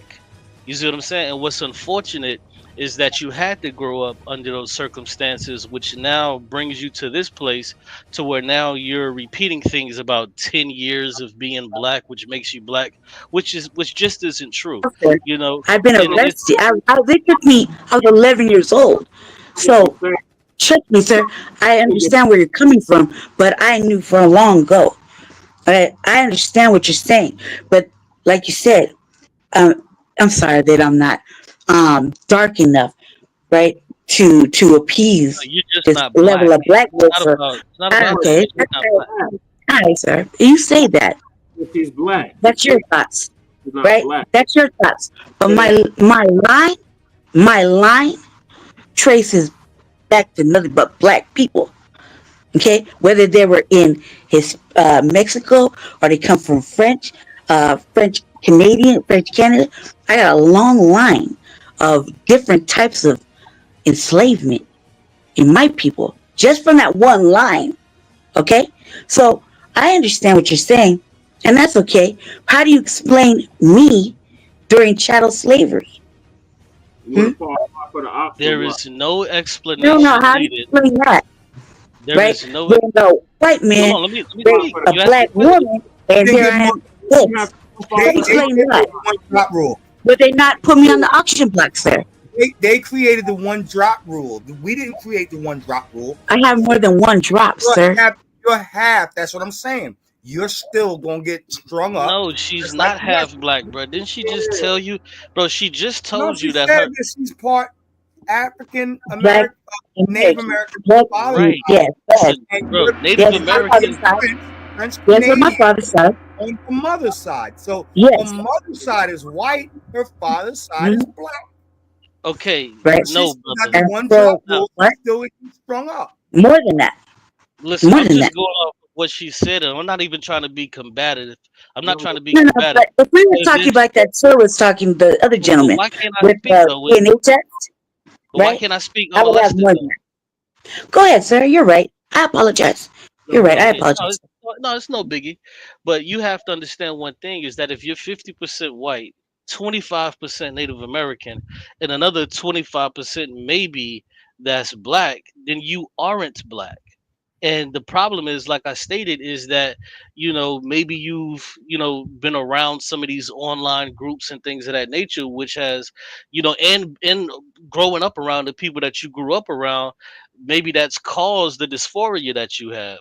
But and it's also unfortunate that people have never told you this, because I don't think that we should be running around telling people that they're black or accepting them as they're black. We can accept them as people who we love, respect, and fight with. But to say that you're black because of you have documented 10 years of being black, or with some white man. Hold on, brother. I'm almost done, brother. It's okay. It's okay. I'm almost done. Sir. No, it's okay. I'm That's almost just done. a start. Wait, No, that's it's just okay. the parameters, sir. That's the parameters of our lineage claims. That's the parameter of our lineage claims. That's it. That's what I'm telling you. What is our parameters of our reparations claim? So that's part of the reparations claim. You have to have this, this, and this, right? And under those marks, I have the following things. Now, that's what I'm talking about. That's what I'm saying. Okay? I awarded the state at 11 years old. It doesn't matter what you think. I come from Los Angeles. I understand how you see me. I get it. And it's okay. I appreciate your opinion. It's all right. Go ahead. But wait, let me just ask this question. So does that mean, because how you feel, does that mean that I should stop doing all the work that is required to make like our anti-black racism crime bill stop, or all the work I put in this city behind, for FBA people? Should I stop that because I'm too light? No. Because you can't have both ways, sir. You can't have both ways. And allies is all lies. I don't lie. So you asked me the question, I want to answer it. You asked me the question, I want to answer it. So no, you should not stop doing the work that you're doing, especially if it's great work. You should not stop doing that. But you also need to talk to your white side, because your white side that's practicing racism, white supremacy, those people need to be talked to also. So I would never tell you to not to stop helping black people in our fight for the things that we need to continuously strive for. I would never tell you that. I would never tell a person who's 100% white to stop helping out black people. I would never do that. I've talked to if they're all gone, and I'm the last of them. So who should they talk to of the white side? Okay, if they're all gone and I never met them, who should I talk to? Who should I talk to? I've never lived that way. How could I start? I'm 45 years old. I've lived this way for 45 years. So who should I talk to if they're all gone? Who can I turn to? Well, no, you can't have it both ways either. Should I stop doing the work? Very important work, right? For reparations, for foundational Black Americans, things I live, breathe, and would die for.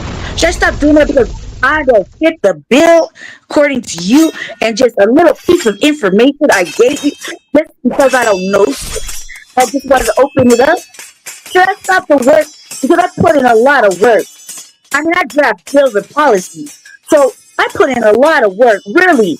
Should I just stop that? Because it doesn't matter. Should I stop fighting for people to die and black little girls that called out their name? Should I stop doing that because I was with them as a ward of the state because nobody gave a fuck about me?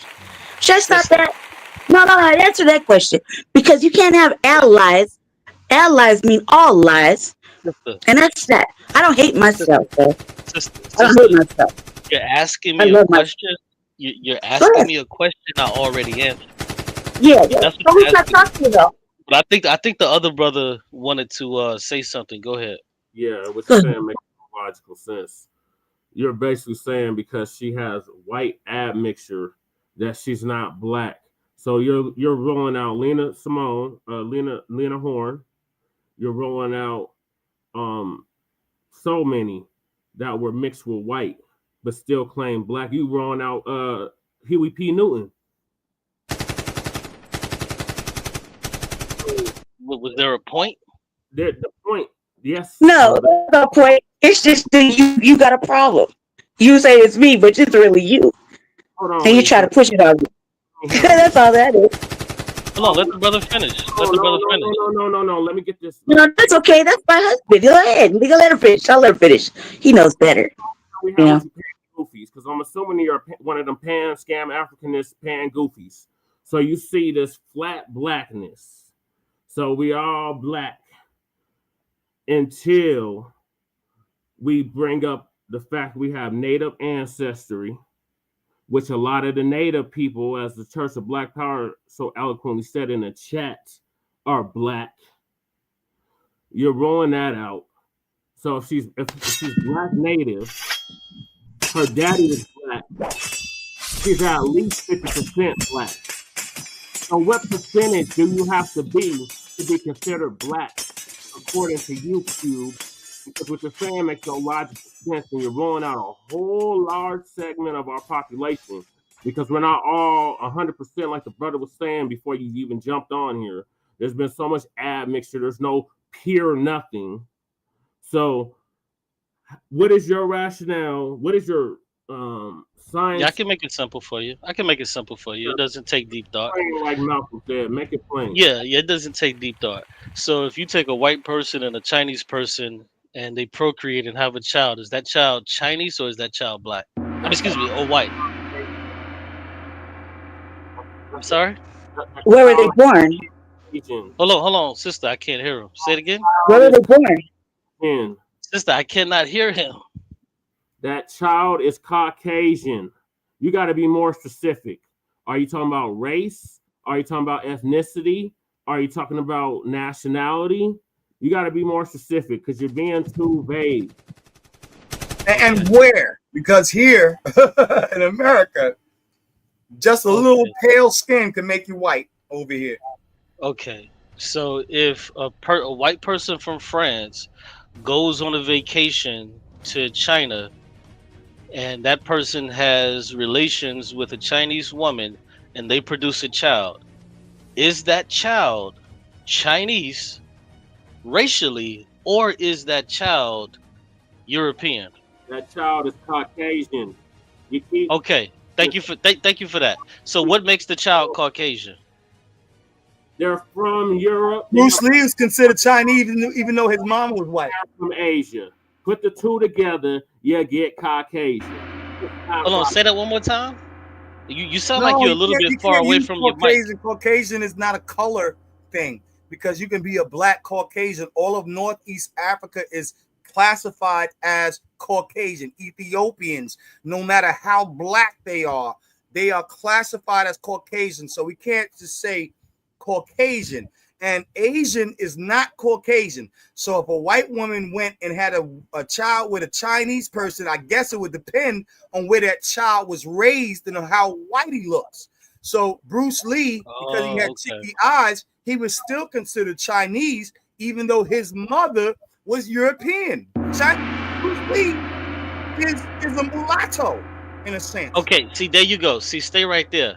Why can't we just say the person is mixed instead of trying to say that the person is this or that? That's the problem, is that people are trying to say, oh, because you have a this dad or that mom. No, you're just you're just a mixed person. And my thing is, hold on, let me just finish. My thing is, I don't think we should have a problem with mixed people. I think we should embrace these people, because these people have a duality amongst them to where they can also be loved by their parents on either side.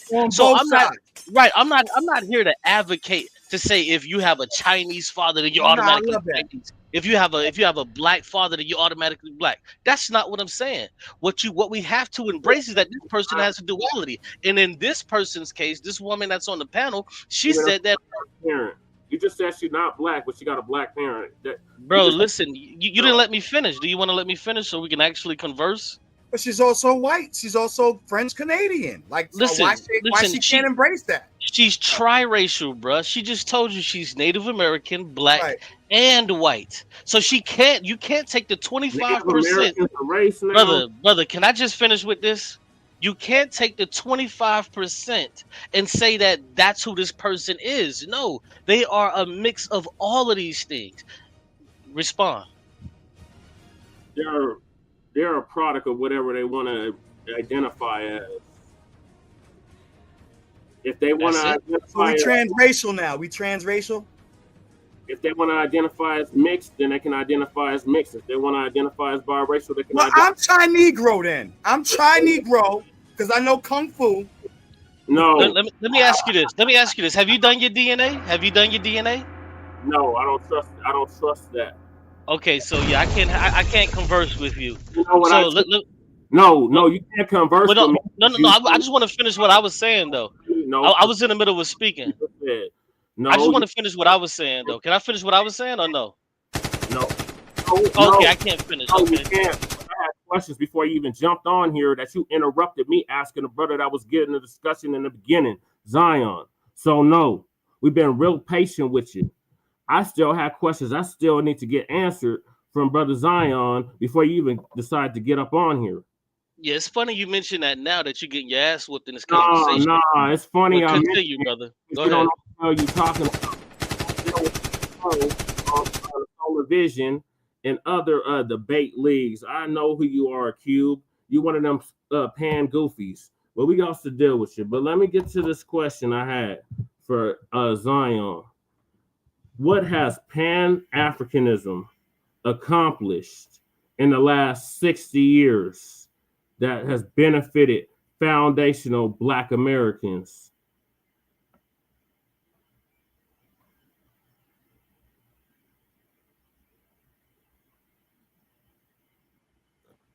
Xion, you there?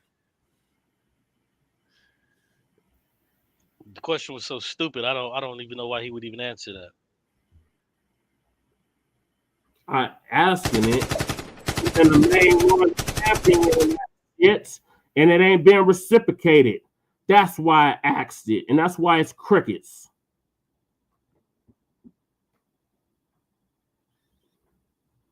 No, I reiterate, it was a stupid question. But yeah, this is what I was trying to say. Since the brother isn't answering, or he probably stepped away.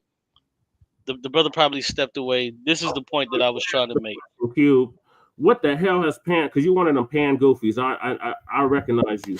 You one of those. You still on that Pan Africanism, Scan Africanism that ain't let us nowhere, but into a burning house like integration.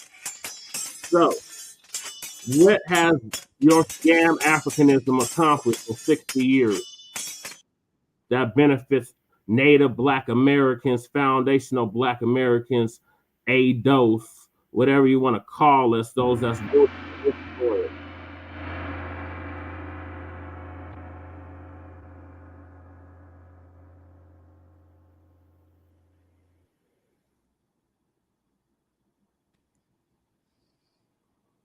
Is it somebody else's turn to speak or ask a question?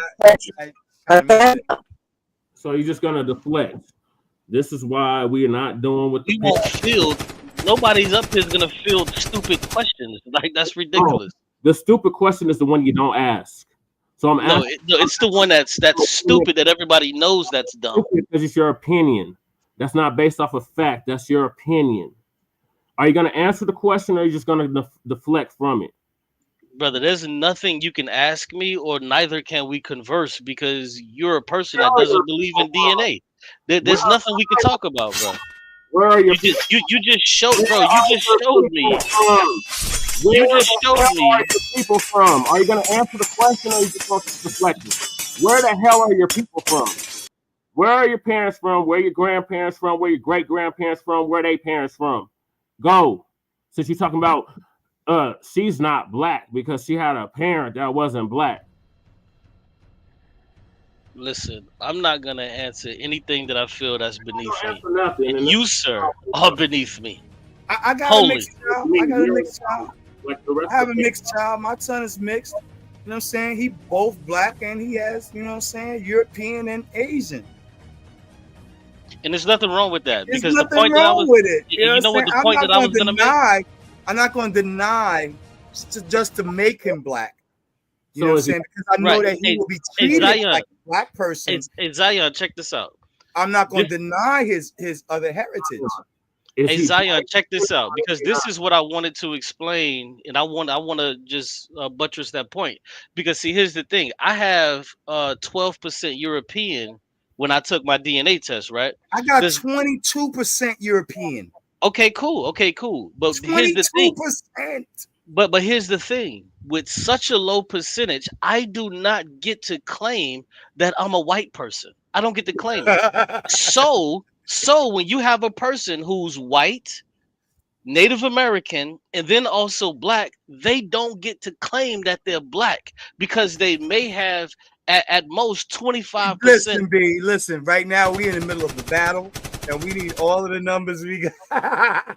Right, like what are you talking about? That don't even make no sense. We need all of the numbers we can gather, y'all. No, you can fight with us. You can fight with us. Black. She black. Nah, you can fight with us, but I'm not gonna accept you as a black person, and there shouldn't be anything wrong with that. I am. I'm not. Shit. She want to throw the. She needs some armory and some weaponry and some armor. You know what I'm saying? Let's go. You know what I'm saying? She on my team. Can I say something? I actually did mine a long time ago, so I already know. I have like something like, if they're low, we'll just say they're low, okay? But like 10% Ghanaian blood and like 15% what I say was Congolese. Congolese. Yeah. That's just a little piece, right? Not to mention, there's other places that it picks on in little 8s and 5s and stuff. So I understand. I see it. I get it. But I'm going to tell you that I did it. And I had those little percentages, okay? And I said Moorish blood, right? That don't count?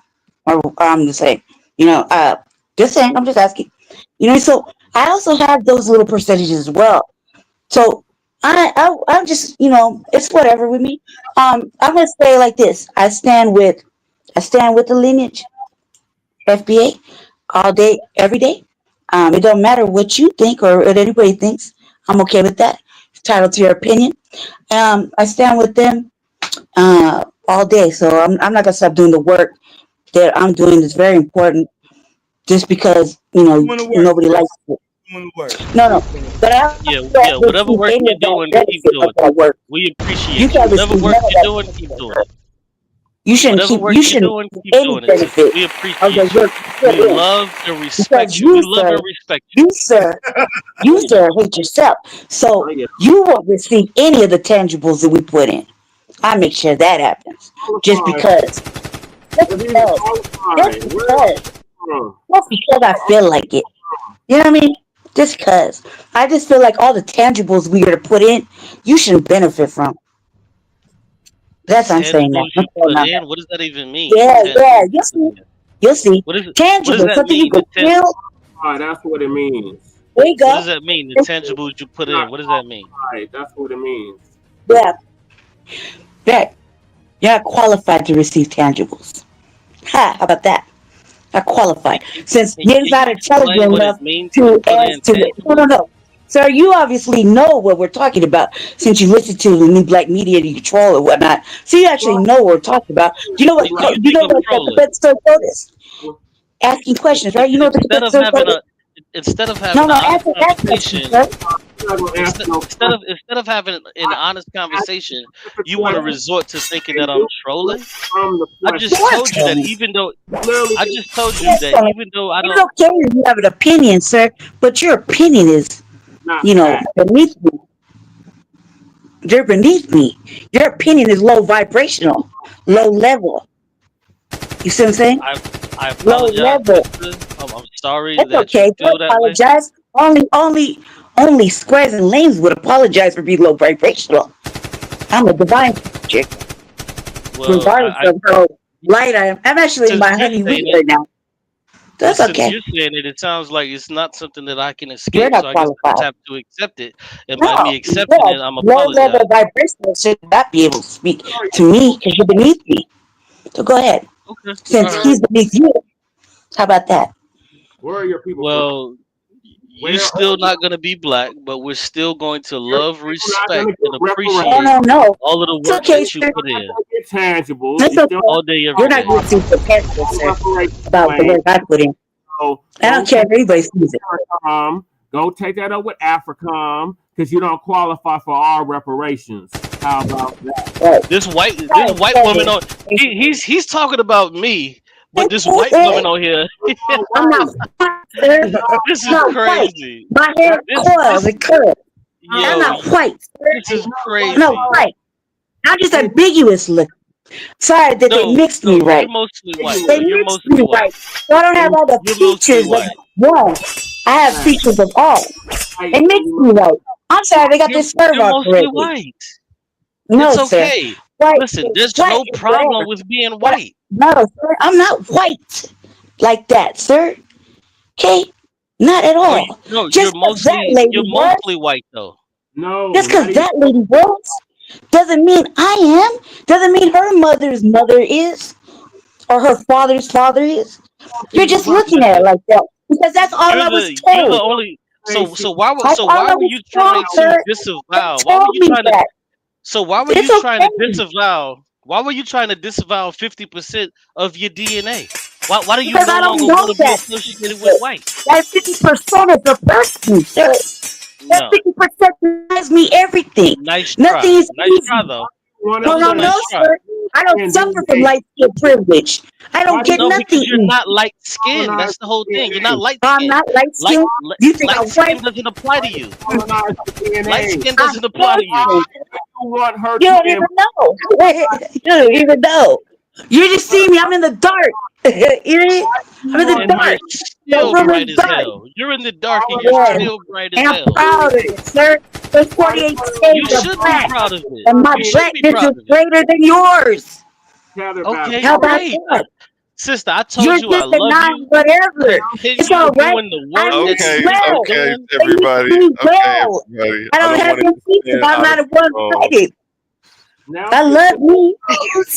Tap them dabble, yo. That shit was hilarious. Church of Black Power. That's our brother right there. Salute. Yeah, shout out to the Church of Black Power. Okay, yeah. It's okay. I'm not gonna stop doing what I do. I stand with the lineage, whether they accept me or not. Yeah, I'm keep here. Standing. I'm here. But you won't receive none of the tangible, sir. I make sure of that. What tangible? What are you talking about? What tangible? You got plebiscite babble written all over you. You're beneath me. Beneath me, explain what you're talking about. Where are your people? Why don't you explain what you already know? You're gonna make me overwork my brain. You're beneath me. What is plebiscite babble? What is that? What is the plebiscite? What you're doing? What you're talking about? What you're saying? You explain any of these phrases, right? He said he couldn't talk to you because he didn't do his DNA test. Well, because I did mine, and I just told you what it was. I'm only going off the information I was barely given. I'm barely starting my search. I'm a ward of the state. I'm an orphan. I have to look. I have to dig deep. So while you're over here judging my color, which is grand, you're low-level vibrational, sir. You're beneath me. I shouldn't have to show you shit. I'm just opening myself to the acknowledgement of saying what I stand with, who I'm standing with, what I'm working on, who I work it for, because it needs to be done. You're not doing the work. You're sitting here bullshitting. I write policy. What does that mean? I write policy, sir. I draft policy. Can you explain to me what a plebiscite is? I work out 2 campaigns. What you're doing? You know what it means. That's what it means. But Jesse, you explain what is a plebiscite? He's beneath me. What is a plebiscite? You don't even get on camera, so we don't even know what you look like. But here I am. Here I am. Here I am. Okay. Right? It's like aren't you like buttery, high yellow or something?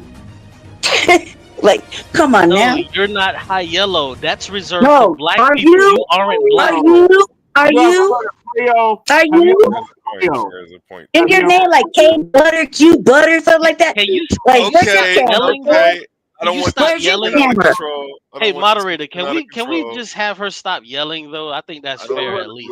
I don't want this to spin out of control. And again, today, we had I Xion apologize. here for a brief time. Thank you, sir. And no, Thanks for having me. apologize. It gets heated when Thanks for we're having me.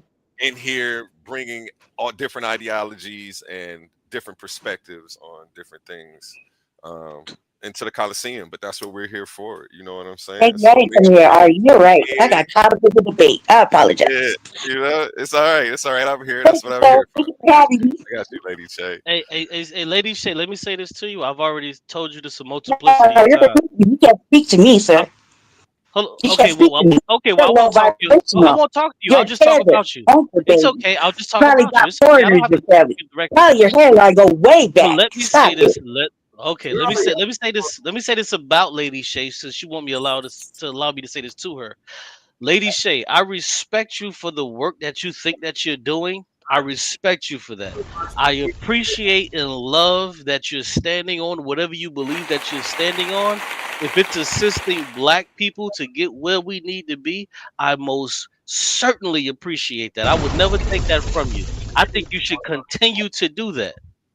Just because I'm telling you what other people haven't been telling you, that you aren't Black, should not dissuade you. That's all I've heard my whole life. You're telling me something I heard. That's all I've heard my whole life. You're telling me nothing new. You're just repeating the same old bullshit that everybody else has been repeating. That's racism, white supremacy. And soft code.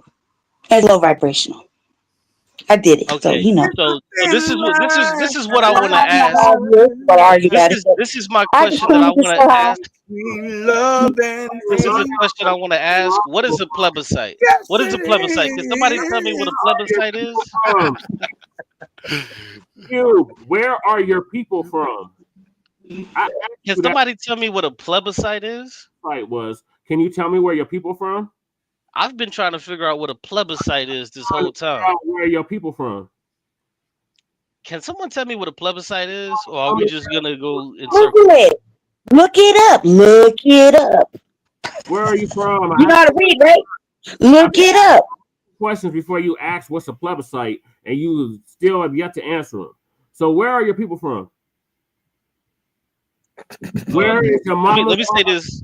Let me say this one more time. I gotta say this one more time for you specifically. Listen, I have to say this one more time for you specifically. Where are your people from? Lady Shay made it clear she didn't want to talk to me directly, so I didn't talk to her. I talked about her. So what I'm telling you is, there's no need for us to converse. There's no need for us to converse. So either you can just make your statement and move on, or you can answer the question on what is a plebiscite. Answer the question. Where are you from? I just want to thank all of you. My people are from Angola, and my people are from Trinidad. That's where my people are from. Oh, that explains it all. Oh, there we go. I got him, y'all. I got him, y'all. That's why you are the way you are. That's why you got that vitriol in your heart. That's what that's about. Oh man! Now we get it. Anyone's talking about you ain't Black, Tether. Right. Hey, you ain't contribute shit to our culture. Then what is it? Hold on, one at a time. One at a time. I knew it. I could feel a tether a mile away. Please. Hold on, Zion, watch this. One at a time. Okay, what you contribute to. You ain't contribute shit to. See, you're colonizer. You don't get no tangibles here. Hold your own nuts until you're colonizer. Hold on, ladies. You ain't from the soil, cuz, but you want to call somebody white. You a tether. You an anchor baby, cuz. You're Caribbean and Haitian or whatever. You ain't from the soil, so you can't call skin. So you're colonizer. That's right. So you're colonizer. You don't get no tangibles over here. You fled. You fled. Your people fled and anchored you here. That's why you are the way you are. Now I get it. Now we get it. B1 FBA all day. How about that? I'm from the soil. I ain't no tether. Real quick, Lady Shay. Lady Shay, let's pull it back together. Yeah. Let the brother go in. Y'all please stop saying tether. No, we need that. We need that. And I'm gonna let you know why we need that. Because of people like him, we paved the way for people like him to even be able to come over here with his "I'm no black ass" from Angola. That word, man. That's like saying moist. The word tether sounds like moist to me. Bro, Xion, please let him go. It's gonna make for great content. Tether and moist go out of their way to claim go hand in hand. Let this dude go. Let him finish. It's gonna make for great content. You're supposedly black now. All of a sudden, you black now. But the people, your homeland, they don't even consider themselves black. Let's start there. Second of all, you don't qualify for our claim. So you need to go take it up with CARICOM and go take it up with the Portuguese and stay out of FBA's business. That's what you need to do. Okay. Can I respond now? Can I respond? Now, sure, this is what you call expert level trolling, and you niggas are slow as hell. You're slow as hell. Really? That's why you're an FBA business. Oh my That's God. why you're a black business. Can you slow down really quick? I allow both of y'all to respond. Hey, moderator, I allow both of them to respond. You got the floor to respond. Wait. Yeah, let him fly. Let him fly. And then after Q, before you guys respond, I want to get in something real quick, and then go ahead. So go ahead, Q. All right. Okay, yeah, cool. Perfectly fine. This is called expert level trolling. Because what I did was I made up a place to where my family was from just so I could elicit the response that I did from this ignorant dude and this half-white woman. Because I showed him that he... That's where you're... Whoa. That's where you're from, fucking cap. So you're colonizer. So you're colonizer.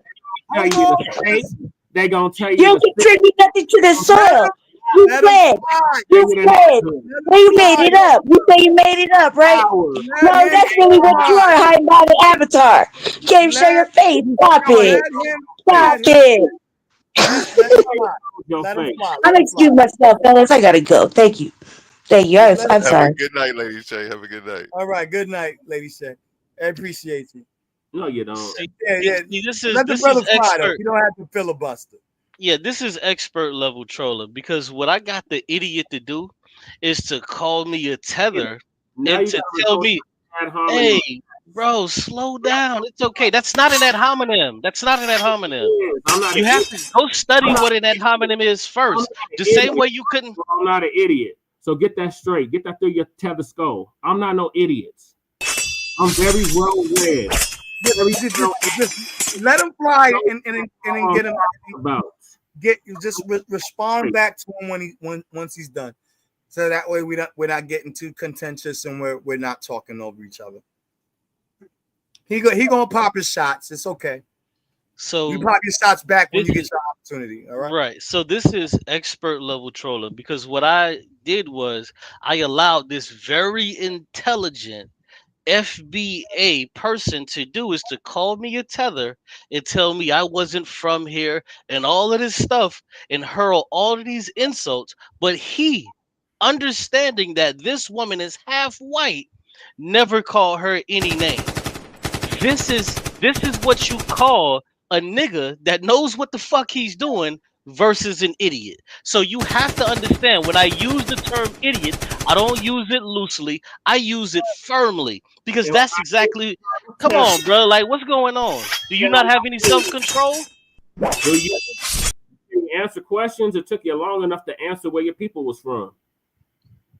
All right, go ahead, bro. First of all, we call you tethers because, like the game of tetherball, you try to attach on to us, and we.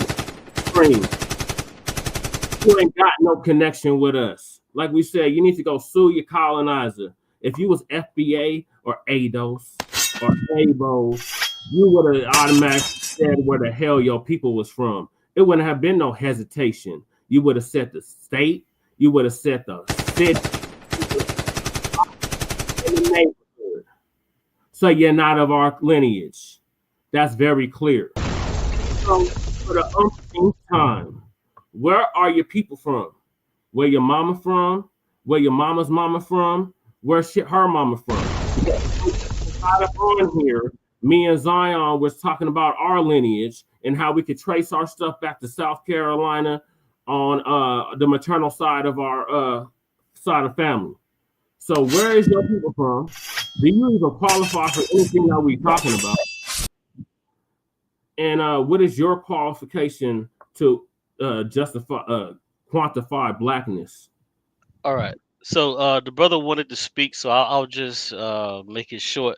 So the idiot understands at this point that he's being trolled. So he understands he's being trolled. That's why he's asking the question again.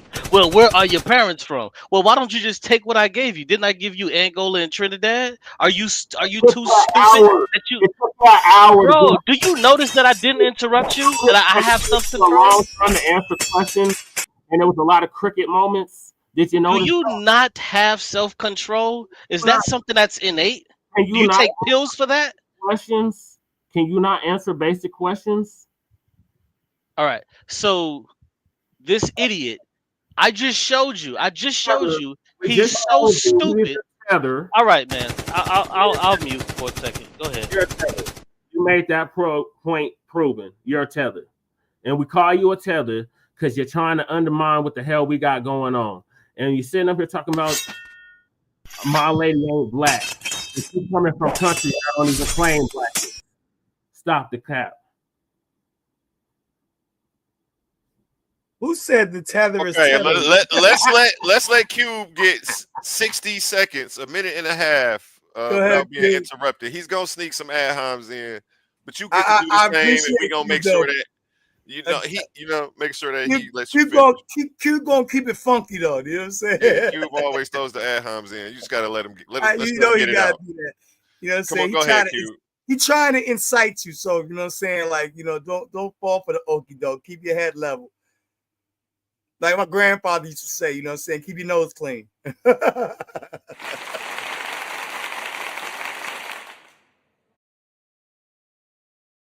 Cube, you have the floor.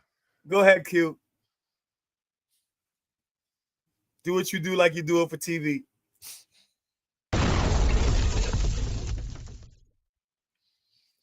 Okay, he might have stepped away for a second. While he's away, I'll use this moment to go ahead and thank you for coming up here today and bringing this diabolical denial of Abos. A great conversation was had. If you guys are just tuning in, you guys are going to have to go catch these replays. You can add me on TikTok and YouTube at Titans Debate League. Catch the shorts and the highlights that I'm going to be putting up over the next couple of days of this. Some powerful information today. Definitely some powerful information. We had an incredible conversation. Let's everybody take a moment and give a round of applause to Xion Warchild for putting in that amazing work.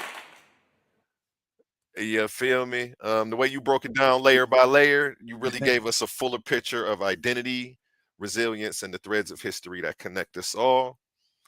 And appreciate your insight today. And somebody just hopped in the back. Who do we got here? We got a guest. We got one of your fans, maybe.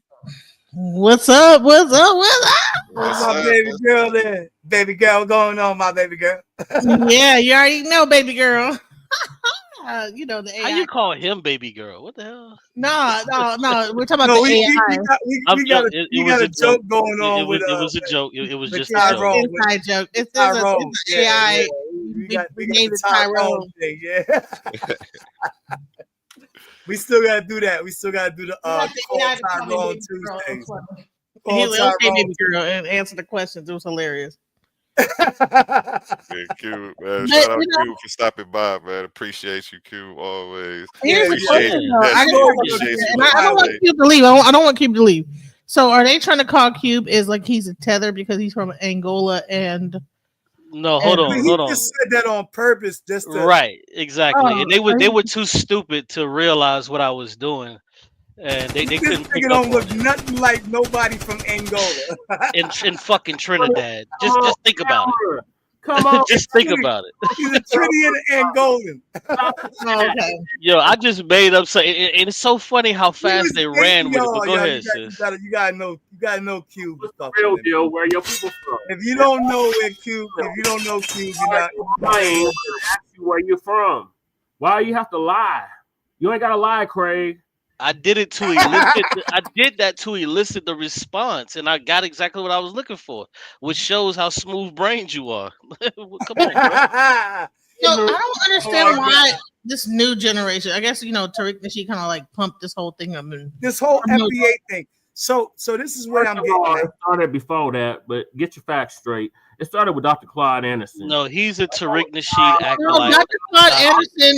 Dr. Claude Anderson and Dr. He's a Tariq Nasheed acolyte. Stop it. Anderson, homie, put me on this in 2013. So you're a Claude Anderson acolyte? You're not a Tariq Nasheed acolyte. But hold on, Dr. Claude Anderson he was not saying only black people in America. Yes, he was. Okay. Native Black Americans, please don't try to school me on something I've been following for over a decade. With the IQ sub 60, sir, we have to ask you a lot of questions. Claude Anderson, when Native Black Americans said that we as exceptional people, Native Black Americans.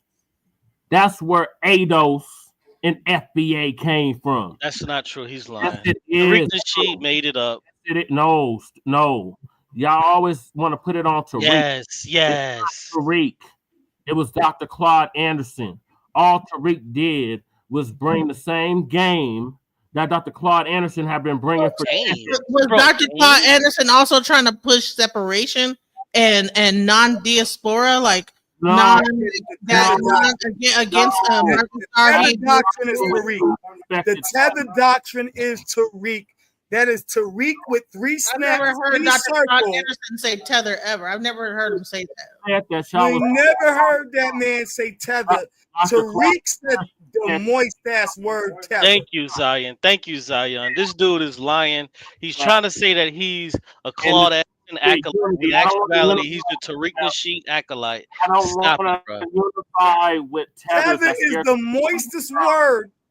I don't want to community right now. Negro that's scared to say where they from. I just don't like the word tether, yo. I don't like the word tether. Understand that. The reason why it's tether is because it's like tetherball, and like I said, we cutting the strings. We're not unifying. She just asked you. No, but you're still in the middle of warfare with white supremacy, and they didn't cut their tethers. They actually. Wait, hold on, wait, hold on, B. Yo, let me go for a second. Let me fly for a second. Hold on, let Zion get the mic. Let me fly, y'all. Can you put the screen on me for a second, y'all? Got you. I need to say this to y'all. All of this tether doctrine does not amount to a hill of beans in Botswana. Okay? Because white folks don't amount, brother. Bro, be quiet, bro. Yeah, please, man. You know what I'm saying? Bridle for a second. Wait till he finishes. I got you. Please, I got you. And I hear where you're coming from, bro.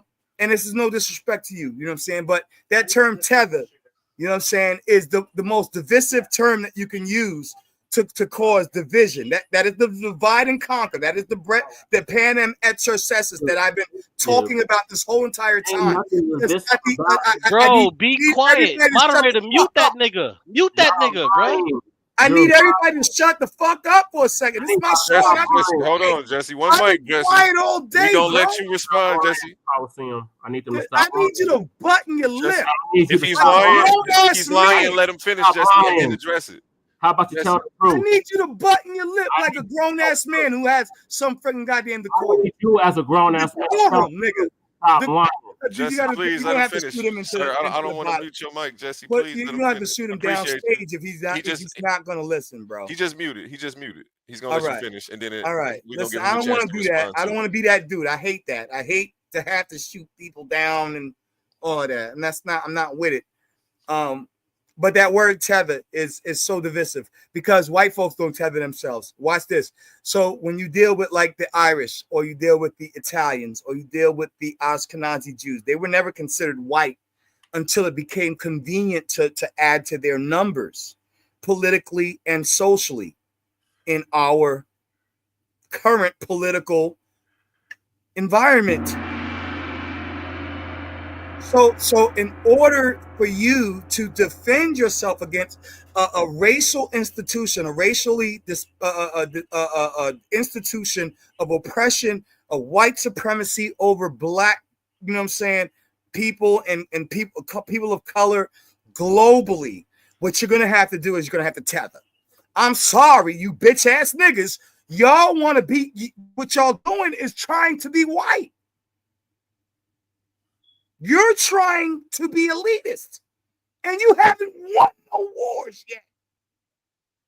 You have got sucked the F out for all of your achievements, all of your greatness, all of your freaking daggone sacrifices to this country have been minimized.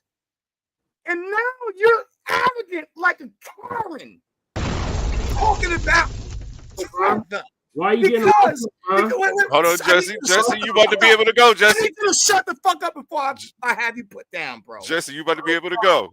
Put me down. You about to have the floor, Jesse. I need you to shut the fuck up, bro. I've been silent this whole time. We got you, Jesse. I got you, Jesse. We about to give you the floor. And this is my show, not yours. You want to do a show? Holler at your boy. I'm sure he'll do a show. And I'm definitely going to have him over here. Jump on and be respectful to your panel and not cut you off when it's your time to speak, my nigga. Emotional niggas. It's called Thomas behavior.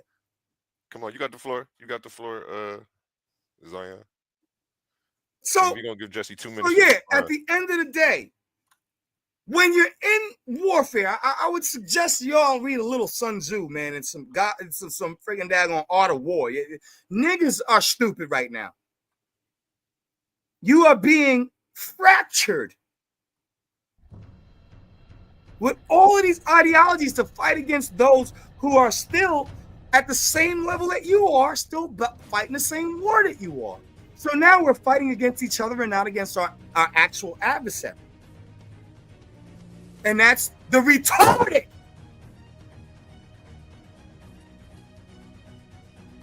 That we need to evade. Y'all need to stop this effeminate tethering doctrine. It's effeminate. All right, now let's let Jesse respond to that. Effeminate. And I have something to say after that. So. And then we are going to go over to the Queen after Jesse. And then we'll double back around the cube. The Queen? Fuck you talking? No, I'm just. I'm not sure who that is. I don't know. Is that, did I misgender someone? I'm joking. Bro. I'm joking too. Honey, I'm a queen and a goddess. I know. I'm messing around with you. I was going, when people play with me, I keep going along with them. Go ahead, Jesse. It's on you. Like everybody that's emotional right now, I'm not gonna use ad hominem attacks. I'm just gonna tell you the real deal. What is the diaspora is not checking their raccoons. They don't have a culture of checking raccoons. FBA, we check our raccoons. That's why you have a problem with the term tether. All things you are trying to undermine us. It's not talking about all immigrants. It's not talking about all Black immigrants. It's talking about the ones that are trying to undermine FBA and what we are doing. And like I stated previously, Dr. Claude Anderson is the one that started this delineation movement. Not Tariq Nasheed, not Yvette Carnell, Dr. Claude Anderson.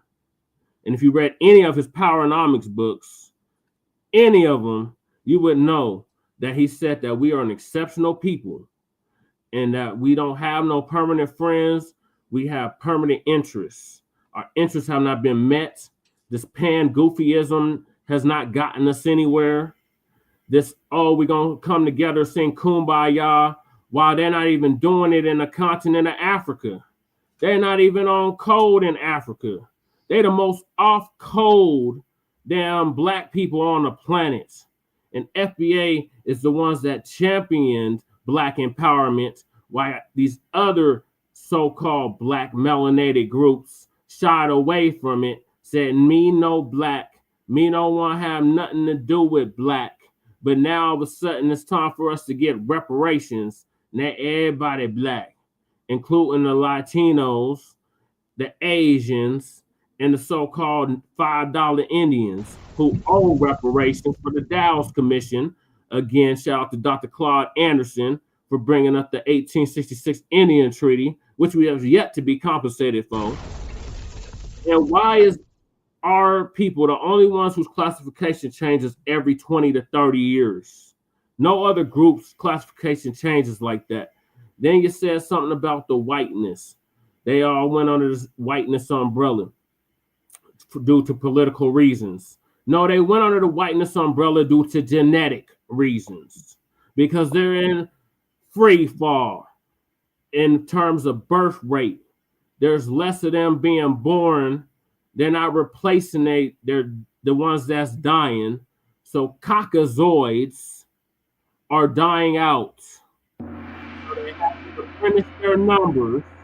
That's why they let in the Latinos. That's why they incorporated the Asians. And that's why they incorporated the North Africans under the umbrella of whiteness. Similar to how they did the Italians, the so-called Jews, and the Irish. And a tether is an action. It means a verb. You have to do something to demonstrate. We calling black folks who are suffering pain. I'm not done.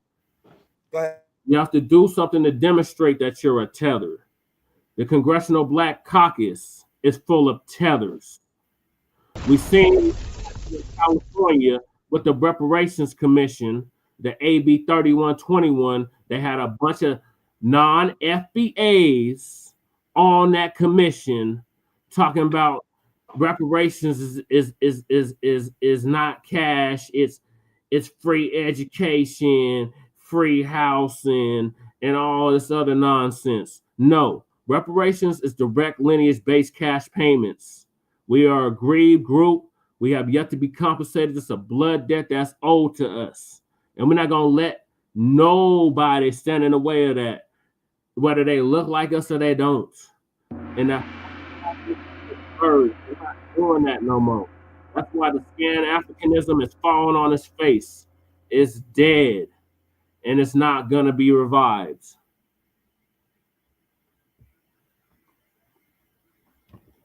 All right, go ahead, sister, because after you go, I want to respond to a lot of the nonsense he said. Go ahead, sis. Okay, can you share my screen real quick? Gotcha. Do I got to turn down my audio, or are you yelling into the mic? No, I'm not yelling. I don't know if it might be, maybe it's me. I don't know. I'll turn it down. But I'm going to say this. Copyrighted material, is it? No. This is actually showing Dr. Claude Anderson's book, where the first chapter of his book, right, talks about how, about Black history, its heroes and art and other troublemakers, right? This is a Dr. Claude Anderson book. In this book, he talks about. Let me turn the music off, and just play this. And as you can see, he's going to open the book.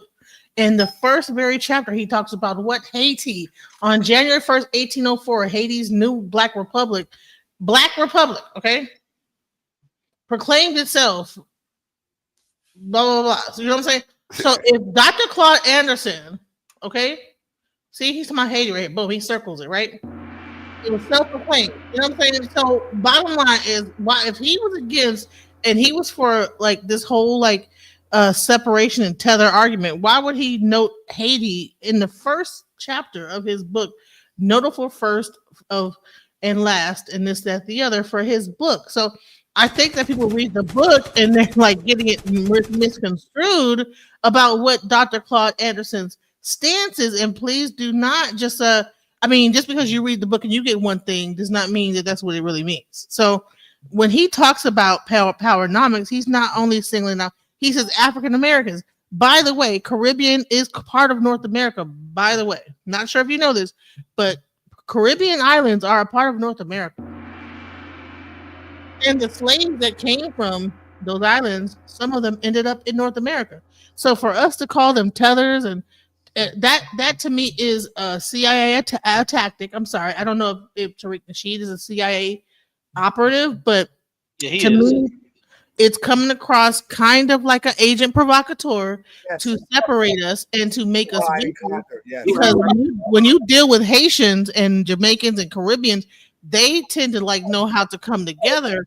And if you could separate us and make us all fight with each other, then we are only stuck with the ones on America that don't even know how to come together. We're fighting against each other and not against our actual adversary. When you have ICE coming into New York and stuff like that, and that whole community came together, that showed like that we had power when we came together. But if you have people saying that, no, you're a tether and this, that, the other, because in real life, ICE is coming into communities and trying to attack. You don't know who they can just gather up and say whatever. But meanwhile, the very person that got ICE doing all this is a immigrant his damn self. His father, they wasn't around in 1785 when the slaves came here. Talk about it. So how in the hell could he enact ICE when his family is immigrants his damn self? And then you have Elon Musk getting all this access into our personal information, but we're so busy hating on each other, people of color and people that's from the diaspora, because I do believe there is a diaspora, because even like Mexicans, you don't know what their you ain't did their DNA test to know what their ancestry is, whether or not they have been here or whatever, because Mexico was also owning part of Texas at one point. So how could we kick them out and be like, oh no, we are FBAs and y'all are tethers and all, you know, come on now. Right. And, yeah, so let me respond to what the brother's name? I think his name is Jesse.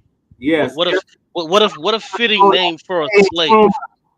What a fitting name for a slave, Jesse. But let me respond. What a fitting name for a tether, Cube.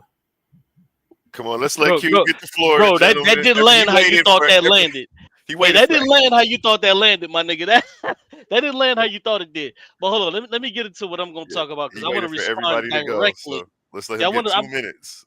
Okay, no doubt. Endure the ad homs, everyone. Let him go. Yeah, no doubt. I think I can respond to this in 2 minutes. So what I did was I wrote down a lot of the foolishness that he said, and I want to respond to it. So first I want to start off with what the sister was saying, is that Elon Musk, he's not being called a tether. He's being held for the things that he brought to this country, which is autonomous driving, cars and things of that nature. The richest man in the world on Sundays. That's number one. So I want to move on to this.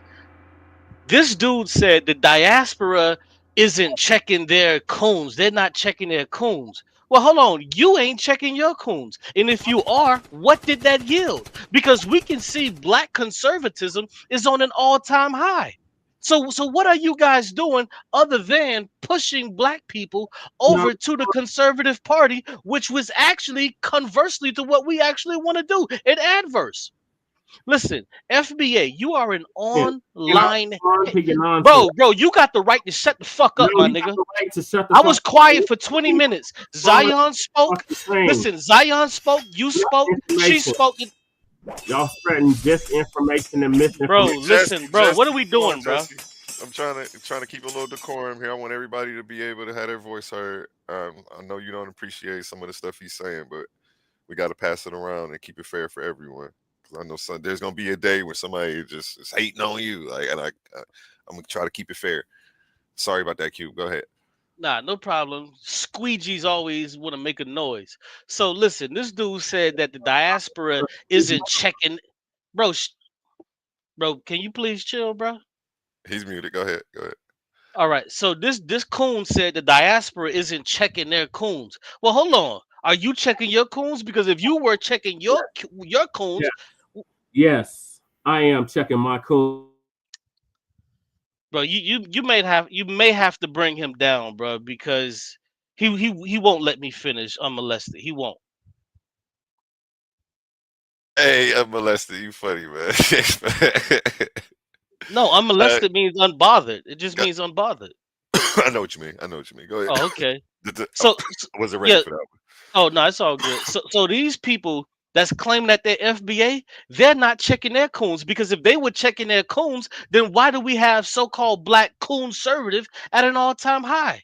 See, what people don't want to understand is that FBA is an online hate group that has been filled with hate from Tariq Nasheed. And see, you can tell a Tariq Nasheed acolyte because they say phrases like tangibles, plebiscite babbling, tether splaining. And when you ask any one of these soft shoe Negroes, well, what does plebiscite mean? They can't tell you. I asked that question. I said, well, what is the tangibles that you're talking about? Couldn't explain. They always revert to, where's your family from? Where's your family from? This idiot said Caucasoids are dying out. But this half-white woman who's half Caucasoid was allowed to speak negatively of me. And you, sir, you joined in concert with her against me. Who's checking the coons in your movement, sir? I purposefully chose two random places where black people dominantly reside, and he joined this half-breed in the disrespect of me, who would be on all respects, I would be an FBA. FBA is a joke. Claude Anderson wasn't trying to split up black homeborn black people or black people that were abroad. That's not what he was doing. You FBA niggas are losers. Tariq Nasheed acolytes. Listen, last point I'll make, and then I'll pass it on. This nigga Tariq Nasheed is so stupid, right? This is your leader. On Twitter, you can ask Grok. Grok is an AI chatbot. You can ask it questions and it'll give you responses and answers. So this stupid nigga Tariq Nasheed asked Grok, he said, hey, am I the leader of FBA? And you know what it said? It says, yes, you are the leader of the FBA.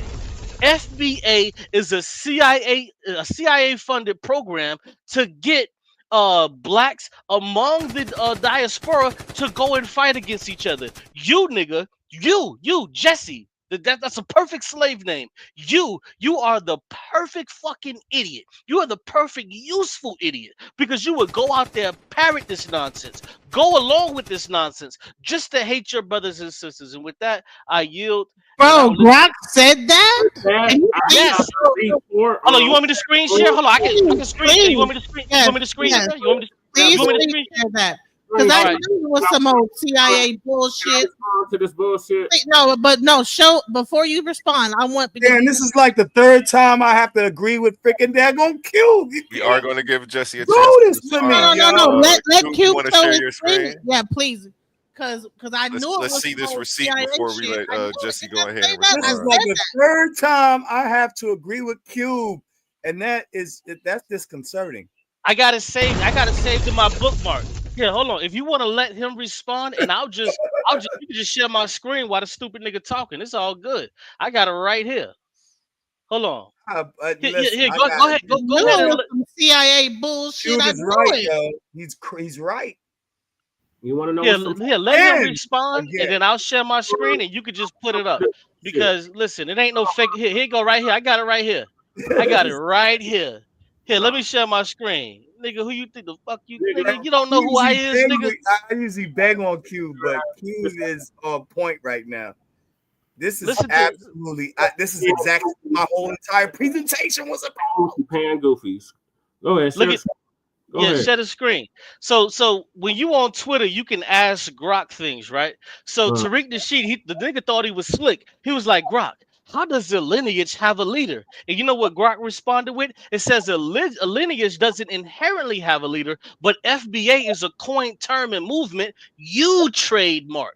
USPTO filings confirm this to advocate for descendants of U.S. enslaved Africans. As its founder, you lead its ideology. Hold on, let me repeat that. As its founder, you lead its ideology. You lead its events. You lead its online presence, making it an organized group than just a neutral lineage. You fucking niggas don't know that you're in a fucking cult, and nigga, I just cooked you. Nigga, you out of there, nigga.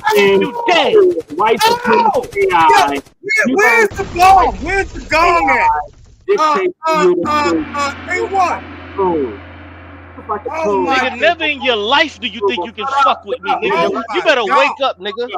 Shut the fuck up, nigga. Let me respond. Oh my God. Don't tell the ass. It is on Jesse to respond, everyone. It's on Jesse. Gotta always have that white seal of approval. Who owns Grok? Who controls Glock? It damn sure ain't your black ass. Second of all. Objection. Second of all AI does is span the internet and do a search and finds out information. So just randomly. The internet. But who controls it? Objection. Nobody controls it. No one controls AI, bro. It just listen. The problem with AI. Hold on, listen. The problem with AI is that they don't have nobody to control it. That's the problem with AI, to where it can take over humans that we can't control it. You fucking idiot. You idiot. Who programs the AI? Who programs the robot? Earth is stupid. AI programs itself now. Earth is stupid. Hey, Earth is stupid. Stupid. Bro, I'm gonna just let him talk because you don't know what he's talking about. You program the AI. Your AI will literally your AI will pander to your preferences and your biases. That is the thing about AI. It is not an unbiased resource. It will pander to your biases. And that's why it's not that you have to even put anything in there to make it pander to that. It's just based on your search. It'll look at your search engine and all of that stuff. All of the information. And it also it'll follow your suit. Listen, my AI, hold on, brother. My AI literally knows stuff that I've never spoken to it about. It knows stuff about my debating. It knows arguments. It knows posts on my Facebook. It knows my biases, and it panders to it. Bro, AI is now creating itself and replicating itself. This is what he doesn't understand. No, what you don't understand. Bro, please stop speaking above your pay grade. You're a worthless plebiscite, remember? You're a worthless tether, and you're trying to undermine what we got going on. And I'm trying to... You just made my son crack up with the plebiscite thing. That's hilarious. What is the plebiscite? I don't even know what the plebiscite is. They won't answer it because they don't know. Spell plebiscite. He can't spell it. This is Tariq Nasheed acolyteism. These niggas don't know what the fuck this shit mean. This is why I said they always say. Okay, let's do the real research. Okay, listen.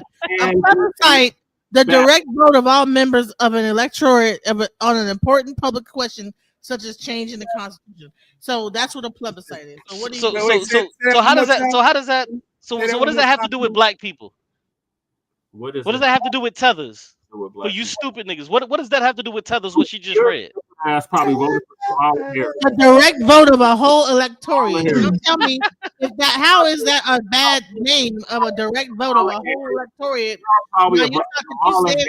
By calling a plebiscite, and you're not even talking about a person. You're talking about a vote of people. Talking about we ain't checking our coons.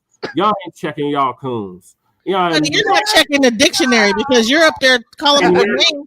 You don't know what the hell the goddamn reality. Tell us what plebiscite is, bro. Just tell us what plebiscite is. Tell us what is plebiscite babbling. Tell me where people from. Bro, I just cooked you, nigga. Why you asking where I'm from? I just cooked you, nigga. What are you talking about? You're in the wrong way, sir. You're using plebiscite in the wrong way, sir. No, sister. Look, he's not using it in the wrong way. Tariq Nasheed is using it in the wrong way, and he's a Tariq Nasheed acolyte, so he's just following behind the nigga, nut to butt. The nigga's stupid. He don't know what he's talking about. Nigga, I just cooked you. Nigga, shut up. You shut up. I done been on Tariq Nasheed's panel and got kicked off plenty of times off of my little Pan-Africanism, You don't know what the hell you talking about. I'm gonna say this is I've been on his panel plenty of times. But I'm gonna say this: you cannot be. These young kids are so ridiculous. You come down to being a follower. Who started Pan-Africanism? Cricket. Bro, that's not the conversation. That's not even the conversation. Ain't nothing but crickets. Hey Jesse, you slave. Hey, slave Jesse. Slave Jesse. That's your new name, nigga. You're cooked, nigga. Hey, I'm a descendant of slaves. 1930s is when Pan-Africanism was born. Pan-Africanism was born from Ethiopianism. Who says slave this and slave that? Tethers. Can you tell us what plebiscite babbling is? Can you explain that to us? Person who filibusters during debates or public discussions to deter action from those. No. I want him. No. That's that's plebiscite. I want him to explain what is plebiscite babbling, because that's what they told me I was doing earlier. They said I was plebiscite babbling. What he's doing. If you actually read the definition of it, what is plebiscite babbling? Yeah, he keeps on trying to filibuster. And you brother, you have to do better than that, bro. And don't say Angola and Trinidad again, since you were trolling. I made it up, dummy. Tell the truth. Can you tell the truth and tell us what is plebiscite babbling? Wait, hold on. It doesn't even matter because when you ask that, hold on, brother. When you ask that question, what you're doing is you're creating a fallacy argument. It's fallacy. It's South Carolina and Virginia. Hold on. It's sir. Foreign black. It's an ad hom fallacy argument. Hold on, Jesse. Hold on. Let him finish, Jesse. Let him finish. It's called the no true Scotsman fallacy. It's called the no true Scotsman fallacy. Is what he's doing. It's a true Scotsman fallacy as well. But it's the same thing. Like for instance, when I came at Unc West about his attack on religion. You know what I'm saying? Unc West, the first question he asked me, he said, "You a Christian, right?" And I'm like, "Bro, nothing I'm saying here has anything to do with my faith, because I'm not even arguing from a faith position. You just want to use an ad hom fallacy or a true Scotsman fallacy to try to pigeonhole me. And you can't do that, Jesse. You're dealing with some really seasoned debaters on this platform right now. You're the only person on here. Hold on, brother. I need you to. I'm almost done. I need you to have some decorum. Just for a second. So you're dealing with people on here who argue on a regular basis. I've never met you before. I don't know how many debates you got. I don't know how many times you've been on any platform or what have you. However, you're dealing with outside the cube, and you're dealing with niggas that do this shit. In other words, do this shit every day. Yeah, niggas that do this. And you can't see those dumbass questions, bro. Well, you need to tell the truth. It ain't got nothing to do with his fucking goddamn lineage. Whether his facts are straight or not has nothing to do with the price of the candidate. And that's why he dissed you. That's why he played you with that freaking fallacy. With his fallacy argument is saying, "Oh yeah, I'm from Angola," and that's why he played you with that. Off code. No, you are off code, bro. You don't know how to argue. Junior, how you gonna tell me what code is? You're out of pocket, bro. Have you read Nelly Fuller's book? Hold on, bro. This question. Have you read what code? What is the code he's off based on? You're on my show. You're on what code? I need you to act like I'm talking about when it comes to code. I need you to act like you respect the panel with some decorum, bro. Because you've been getting really emotional, bro. You've been going all the way Carl Thomas lately, bro. I need you to slow down, man. Just a little bit. It's just a discussion, bro. Pan-Africanism is dead. Why? It is. Because Tariq Nasheed said it was. Because of pan-exercise. Because you are like when Moby said, you know what? That's like when Moby said nobody listens to techno and electronic music has been still going. Y'all sound stupid as hell, bro. Coons. That's why it's dead, because of foreign coons. That's why it's dead. They ain't stupid. Eminem said to Moby, nobody listen to techno, and techno's still going. So I don't know what y'all mean about Pan-Africanism is dead. Just because somebody say it's dead don't mean it's dead. So have you been to Africa? Have you been to any other? Yes, I have been to South. Yes, I have been to Africa. I've been to Africa. I've been to Africa. Yes, I have. I've been to South. I've been to Johannesburg, Cape Town. I've been throughout Africa. Yeah, she's a DJ who DJ'd house music all over the globe, my nigga. Do you know who DJ Genesis is? Do you know who DJ Genesis is? Identify as black in South Africa. So you just shot yourself in the face. So now you're trying to deflect. Now you're trying to deflect. Now because I said I've been to Africa, now you're going to try to discredit South Africa. On your question. South Africa's a part of Africa. You said, have I been to Africa? I've been to Africa. So what's the big deal? He's been to multiple places in Africa. Where? South Africa. You just said it, bro. You're not paying attention. See, this is why I don't. I've been all throughout South Africa. I've been to Zimbabwe. I've been to Johannesburg. I've been to Cape Town. Before I even finished I was in the beginning of my presentation, and this dude had a Woody on for a goddamn confrontation. Well, bullshit a mile away. That's why. Well, you're retarded. No, you're retarded and mentally challenged. Excuse me, I'm the one in law school. I'm the one in law school. You watch Pan-Africanism die because people argue on the internet? Hold on, bro. You probably blue collar worker, right? But hold on. What job do you do? Hold on, let's get ad hominem. What job do you do? What's your job? What's your job? My job is fighting racism and white supremacy. No. I mean your day-to-day bread and butter. What do you do? Politics. What do you do for work to make a living? I'm a jack of all trades, many trades. No. So you're a hustler. I've been a mover. I need to know where your main source of income comes from. Don't deflect. He hustle. Truck driving. Okay, so you're a blue collar worker. I'm in law school and I'm an advocate. I write legal pleadings every day. I'm in law school. Sir, I need you to shut the fuck up. I need you to shut the fuck up. I need you to be respectful to my show, you bitch. This is my show, you bitch. When you make up assumptions, you make an I need you to fucking act like you have an odor of testosterone in your testicles. I need you to act like a man for 5 seconds, you fucking homosexual.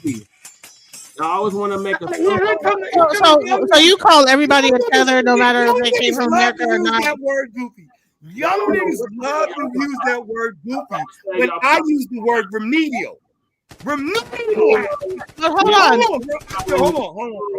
Yo. A1. What's up with you? I might need you to mute this, brother. Jesse, I don't want. I've been real quiet. Can we let him get it out, and then I will grant you the floor to respond. I've been real patient with this brother, man. I've been real patient with this brother, bro. I need you to moderate now. I appreciate you, Jesse. We're gonna get you on here to episode and be let him do his own show. Ain't no love lost with you, Coliseum, but the hell. Hallelujah, holla back. Yeah. Good look, Jess. I appreciate you. Oh my God. I think it's crazy how people they have come up with this name of tether, and then now they use it to everybody and their grandma, and everybody's a tether, no matter whether your whole lineage came from here or not. See, that's the danger of coming up with a name, like a nigga. And it becomes divisive. Name, and now it becomes and then it becomes a team, and then we get the group think and the cultish behavior.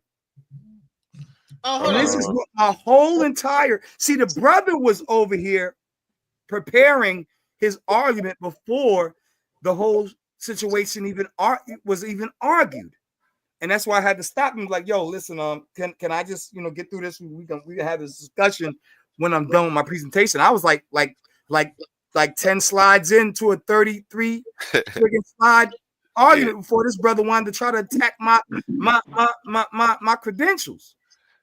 You know what I'm saying? So, and that's the problem, because people are so offended. And listen, I get that way too. You attack me about Ethiopianism, I might feel some kind of way. You know what I'm saying? And I'm gonna defend myself from my position as an Ethiopian nationalist. Although, you know what I'm saying, I'm very liberal and pragmatic when it comes to these things, because I know that I have a diversity of genealogies and such. So no, I'm not a lawyer yet, Mac. So I can act any way I want to until it's time for me to go before the Bar Association to freaking daggone be vetted to become a lawyer. Okay, I'm in pre-law and I do what the hell I want. Okay, and I've won over 13 legal actions on my own personal, and I win cases for people every day.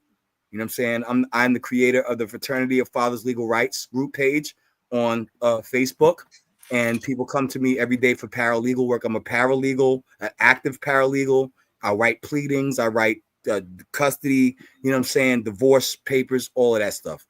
If you want me to voir dire myself, that's what I do, bro. You know what I'm saying? Hello, can I say something? Yeah, man. Go ahead. What? Sorry to cut you off, but what does a tether mean? What that mean? I'm just knowing this word. I hate that term. I think that is the most effeminate term in the world. You know what I'm saying? Because what they want to do is they want to separate themselves from other people of African origin who may not necessarily be African American. You understand what I'm saying? And so what they're doing is now creating a war against other people who are also fighting against white supremacy and you know what I'm saying, and institutional racism worldwide. Like, how do you start creating a whole new war with the people who are literally going through your own? Not a jailhouse lawyer, bro. What they're saying? Hold on. Let me address Mac and his freaking jealous Negroes. This is what happens when Black people see another Negro actually do. I don't even deal with criminal justice. Okay, Mac. I know you want to troll and you want to diddle my doodads right now, but I don't even deal with criminal justice. Okay, I'm straight family law. That's it. And now I'm seeing that Black Americans saying they Indians now. Like, what is going on? Things could change so quickly.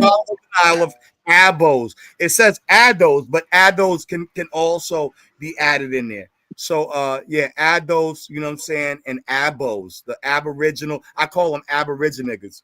You know what I'm saying? And Aboriginal niggas will try to divide it because they don't want to be considered African booty scratchers. So now you got the blackest of the black. You know what I'm saying? The most West African looking Negroes, the 3 shades past freaking goddamn 1,000 midnights talking about they red bone. No. Yeah. Hey, peace to the panel. I want to say something. I just came up here really quick to say something. Peace to everybody. How you doing, Brother Mike? Zion? This should have been a teachable moment, but it turned into a power trip moment. What the problem is, right, that the powers that be have successfully, so now I want everybody to hear what I'm saying, have successfully divided the Americas. And when I say the Americas, I'm talking about Americas and her surrounding islands. The people of antiquity that were there are all the same people. But they wrote in their little books, oh, we killed them off. They died from disease. But people are not. What you guys are not doing is actually studying the lands that you're from. And if you do that, if you do your genealogy, and I'm talking about the paperwork, right? You'll start to see a whole different story. Now, at the end of the day, this new Abo movement is getting a bad name because when I was out in the debate streets or conscious community streets, we understand that those are our cousins from across the Great Pond. See, we was dealing with each other here way before a Siberian came, way before a European came. And the information is coming out in droves. Sis, may I please ask you a question? Wait a minute. Can I finish? Right. Can I finish? Yeah, go ahead. Can I finish? Sister Lightlander playing. So we have to understand that it's a bigger history and it's a deeper history here than we want to believe. When you start hearing this stuff, it shakes your core foundation and it starts to make you feel like, oh my God. But the best teacher and the best learner understands that sometimes we have to reconcile that everything we learned was a fucking lie. Excuse my language. I didn't mean to say that. Was a lie. And actually start to dig for the information. Come on and teach. Come on and teach this. Come on. So it's not about you saying like. Uh-huh. Hold on, let her finish so I can go next, please. We gotta let the sister finish. We'll open the floor for you and introduce you as well right after her. So when you say the Abo, that's this new thing, right? This new regime. I'm talking about back in the days when we was in the Amin Ra Squad groups and Garfield groups, and we were battling. Quincy and I was battling. We was all. Listen, it was a lot going on. There's so much information that you can go into the Library of Congress and look into their laws and see how they changed identities of people. See how they lied and said they killed off people. See how they lied about a lot of stuff. So to say that we aren't connected to our brothers and sisters across the Great Ponds, they're our cousins. We're all just branches on a melanated tree. So when you say people are tethering, I get it. I understand, right? And I'm gonna say this to the brother. I understand where you're coming from, because a lot of these people don't claim us, but guess what? They've been brainwashed just like we have. Come on and teach, sis. They've been brainwashed just like we have. They look at us different. Yes. And I'm not going to sit here and say, what you're saying? I'm not going to sit here and say that the quote unquote, for lack of better terms, the blacks in America aren't a special people, because we are the trendsetters, the light bearers of the world. Everybody hates us. They claim we don't have a culture, but they do. They want to walk, talk, everything we do. They want to do. I ask these people, where's your Michael Jordans? Where's your Michael Jacksons? Where's your Whitney Houstons? Right. You understand? So this Tariq Nasheed movement, I don't really get into that as much, because to me, he's a snake oil salesman. He created a lot of divisions with his first thing that he put out, and people can't even see the play. What you got is, I'm telling you, I'm begging y'all, the play is the people who look like you, who are sitting at these tables and going through and making us believe that we're all different people. You have to pay attention. But I'm gonna tell y'all something. It's coming out. There's getting ready to be some big lawsuits and all kind of stuff. And now these Siberians, they not gonna want to deal with that paperwork, because that paperwork is there. Let's let how you doing, Pam? Pam Mulattoism. Pam Mulattoism. Yes. How you doing, fam? Introduce yourself. Tell us where you're from, where the people can find you at, and how you feel about the conversation today. Yes, sir. My name is Pam Mulattoism. I'm from Maryland, but I currently live in Puerto Rico. And I'll get right to it, because I'm really trying to have a dialogue. And just to the other panelists, let's keep our responses brief so we can actually have a dialogue with each other. The first point I want to make, it'll be so brief, to the brother that takes exception or opposes or challenges descendants of U.S. chattel slaves, FBA ADOS, for distinguishing ourselves from other black ethnic groups such as Caribbeans and Africans. I have to say this, there's nothing wrong with us distinguishing ourselves from them, because they distinguish themselves from us. They have West Indian Day parades. They have Nigerian Independence Day festivals. And, we have a right to acknowledge ourselves as an ethnic group. And to the second sister, and I'll land my plane with this, you say, and I'm not even going to make this a point of contention, you claim that all of the Aboriginal people of the Americas are the same. Without me even challenging that fact, my question is, can we go to their countries illegally? Yes or no? Are you speaking to me? Are you speaking to me? Yes, sister. Well, that wasn't even my point. So no, we cannot, right? Because America is its own entity. North America has set up things where we should be able to go to South America. We should be able to go to these places because it's all America. We should be able to go to. These are all man-made borders, so we should. But hear me out, sis. So you agree that the nations in the Caribbean, which are ran by blacks, they have laws that prohibit us from coming to their countries illegally. African nations also have laws that prohibit us from going to their countries illegally. Why should Well, we that's allow because they're owned by colonists. Thank please? you. Let me That's get the not me. question. They're colonized. Let's let the That brother wasn't finish. me. That Yeah, and wasn't me. this is Let's let him finish, problematic. so that way I'm you gonna can be I'm respond gonna be honest. properly. This is the problematic nature of Black Americans. We will allow foreigners to come into our house and give them privileges that they will never give to us in their house. So the question is, and there's no way around it. It's irrefutable. Right. Buenas noches, saludo. The question is this: since we cannot go to African nations illegally, since we cannot go to Caribbean nations illegally, just because we claim we black, just because we claim we the same people, why should we allow them to come to our country illegally? All right. Because Okay, here's can I hold on, respond, I'm sis? gonna say Sis, this. let me respond. Sis, let me respond real quick. Because Go ahead, sis. Go ahead, sis. no, you know what, Zion, you go ahead. Let me get my thoughts together because I don't that question had nothing to do with anybody. No, it's a loaded question. It's a very loaded was It's question. directly on very topic. It's directly So on watch topic. this. Watch this. Here's the interesting thing. In 1930s, there was something called the Ethiopianist movement, where African nation, specifically Ethiopia, opened up its borders and actually created a land grant that exists today. You know what I'm saying? Over 40 some odd hectares of land was given to Africans to come home if they wanted to come home, right? And also claim nationality under the banner of Ethiopia, which is an actual acknowledged nation under the United Nations. And so therefore you would receive the same kind of international protections and support under that banner. Okay, so when you say, these people are calling tethers and stuff, America, number one, is a continent, right? So we're in the United States of America. Exactly. South America, yeah, I got you, bro.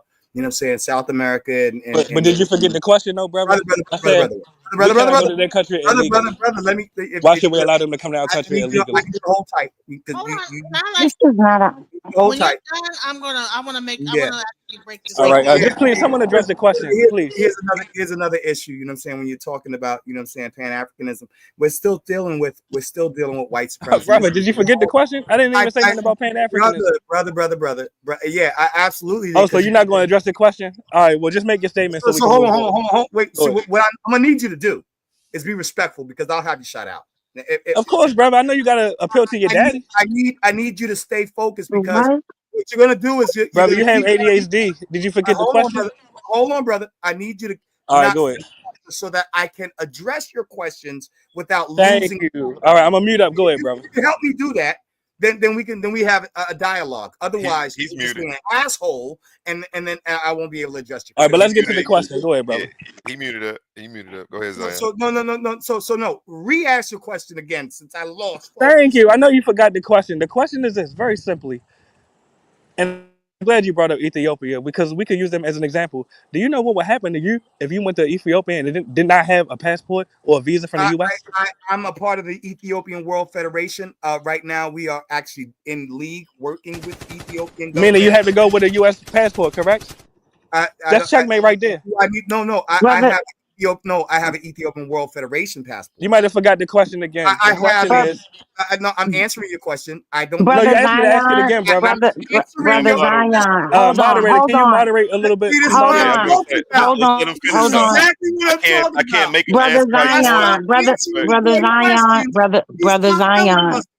Brother Zion, I think the brother is unaware that Haile Selassie himself came here and went to Madison Square Garden. Hold on. Might have forgot the question. He went to Madison Square Garden and he offered dual citizenship. Yes. And you know what the government did? Wait a minute. Do you know what the United States government did? They cut off the passports of the people so who did you wanted forget the question? to go. I'll ask the question more simplistically. No, Hold on, it doesn't matter. please. You're too emotional.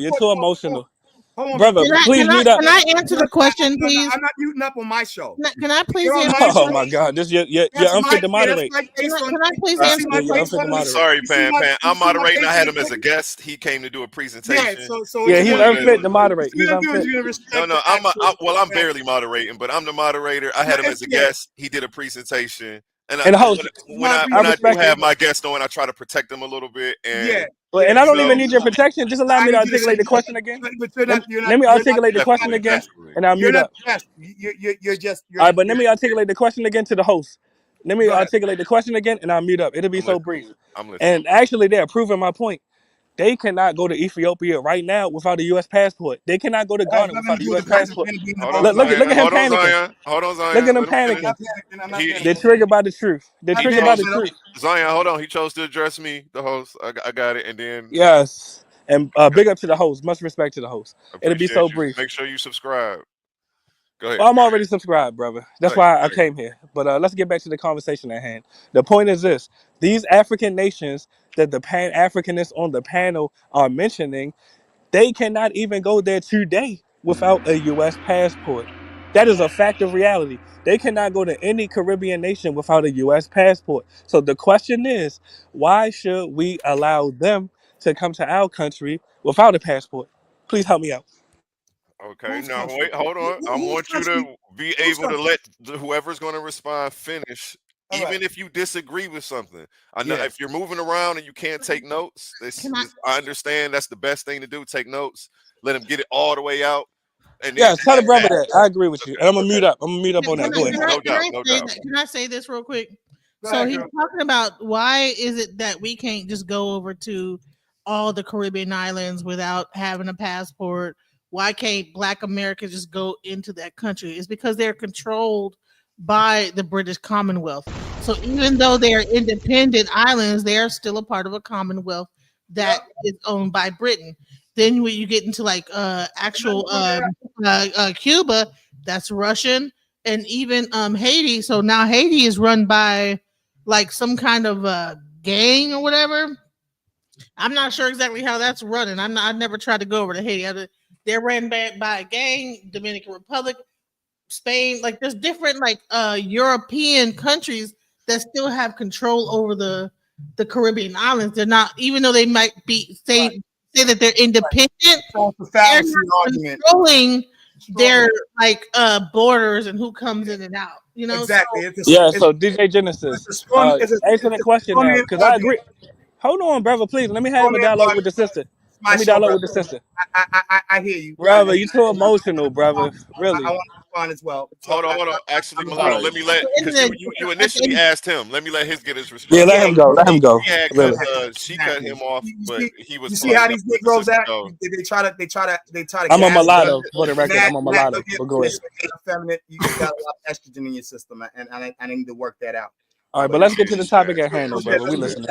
So at the end of the day, what DJ Genesis said was absolutely relevant because it's not about, you know what I'm saying, you're trying to make these divisions between Black folks, but you're not even looking at the commonwealths and the political powers and the socio-political powers that existed prior to. So regardless, like for instance with what was the name? Traoré just literally said, you know what I'm saying, the only people who need to have a passport coming to his country are people who don't have any African descent. You know what I'm saying? People who have no African descent, you know what I'm saying, need a passport from their country. And there's certain rules and regulations that he's stating on European people of European descent or foreign descent. But if you are of African descent, even African Americans, he addressed African Americans and Afro-Caribbeans and said, y'all don't need no passport over here. All right, now, and watch how brief my response is because I'm actually trying to have a dialogue. Okay, yeah. Okay, but also you can take your time. Also, you know what I'm saying? You can take your time. Well, to the host, be able to take your time. Yeah, I appreciate that, but to the host, respectfully, you see that one of your panelists is especially effeminate, so he cannot handle this discussion. Simple question, because the sister DJ Genesis, actually, I won't even refute what she said about a lot of these Caribbean nations being members of the Commonwealth. I'm not even disputing that. But the point is, and you agree with me, we cannot go to their countries illegally. So you see how effeminate this But brother is. hold on. Now, here's let the me thing, complete the though. sentence. Hold on. Allow me to complete the sentence, family. My I bad. know I'm you're sorry. triggered, I was having a moment. Go ahead. and I know you're triggered by the truth, but let's have some decorum as panelists. The question is, because you actually agree with me, DJ Janet, brother, you got to mute up, Come on, brother. Somebody's Zion. background Come on, is Zion. loud. Come on, Zion. You went over here cutting people off. He about to go Warchild on y'all. He's He about to crying. go Warchild. He a crybaby, brother. The He a warrior crybaby. is coming out. You ain't got the receipts that All I right, got. but let me complete the The sentence warrior and is coming out. let him respond after You a that. All right, Hold brother. on, John. I got the answer. goddamn panel. Yes, but allow me to complete the question though. All right, brother. All right, bro. All right, but allow me to complete the question because you all just conceded that. Brother, stop booty clapping right now, brother. You booty Come on, clapping for Zion. Africans, brother. Come I'm on, becoming Zion. of a man. Let him finish, Zion. Let him finish. The fuck off my panel, bitch. Look how triggered he is by the truth. Bro, I'll slap the shit out of you in real time. All right, brother. You don't even believe that. But let's get back to the topic. Let's get back to the subject at hand. Because I'm slapping you around on the panel right now. So the question is this. I'll beat All right, your make your ass. point. I'm gonna make mine. Go ahead, brother.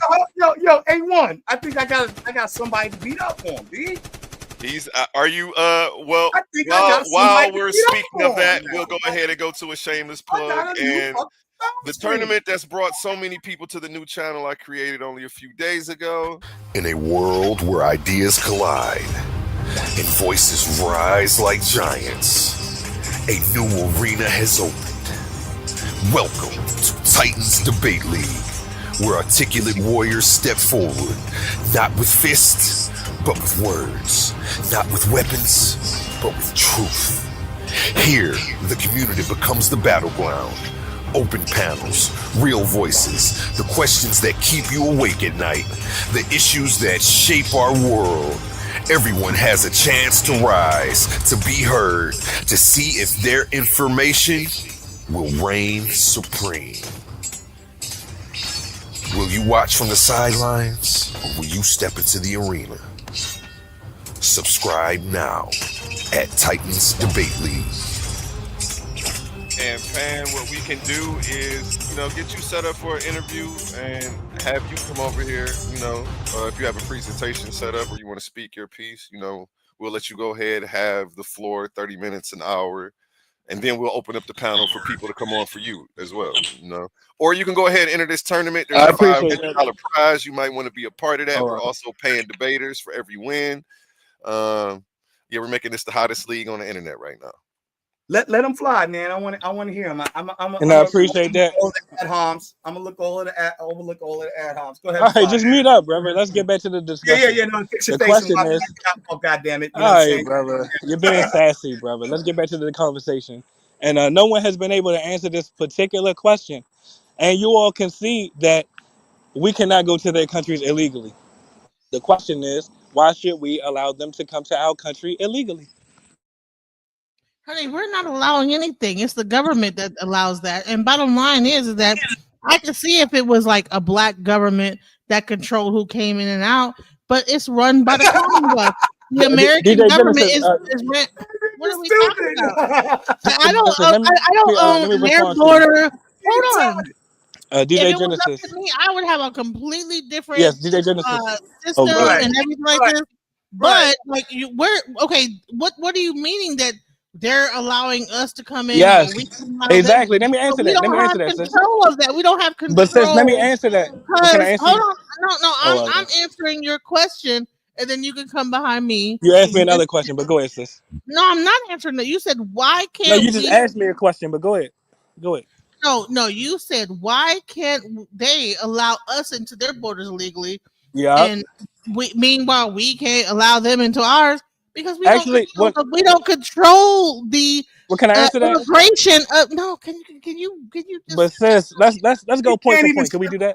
5 seconds. No, but he got you got all right, sis, go ahead, sis. Go ahead and deal with your ADHD. God damn. Yes, it'll be brief. Let me tell you what we actually do. We have voted in support of sanctuary cities. Literally, that's how we support illegal immigration to our country. We literally turn a blind eye to the masses of illegal aliens that are ethnically displacing us out of our own communities in DC and LA and Oakland and Boston and New York. So yes, we have power that we are not utilizing to benefit us. Okay, what I'm saying is that, but we don't run the actual immigration system. But we are complicit in our own ethnic displacements by voting for it. Over 80% of us voted for Democrats. You know that. So we voted for our. But Democrats had the largest exodus of immigrants under the Obama administration. What about under Biden and Kamala? They let in over 20 million illegal aliens, not including the ones that were already in the U.S. So we got to stop the narrative that we don't have no power. That was taught to us on slave plantations. I never said that we don't have no power. Okay. Hello. What I'm saying is that we don't own the borders of the country. I never made that claim. No, hold on, because you're asking. You initially came with why doesn't the Caribbean go into the Caribbean and just be an illegal immigrant? Because that country is running their borders. Exactly. So you agree that we cannot go there, right? No, I agree that there is some higher colonialism going on that is controlling things that determine who goes in and out. Exactly.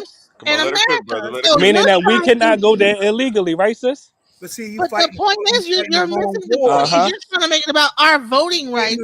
Exactly, sis. It's not about our voting rights. It is, though. And let me say this. You're gaslighting yourself. Do you realize that? You're gaslighting yourself.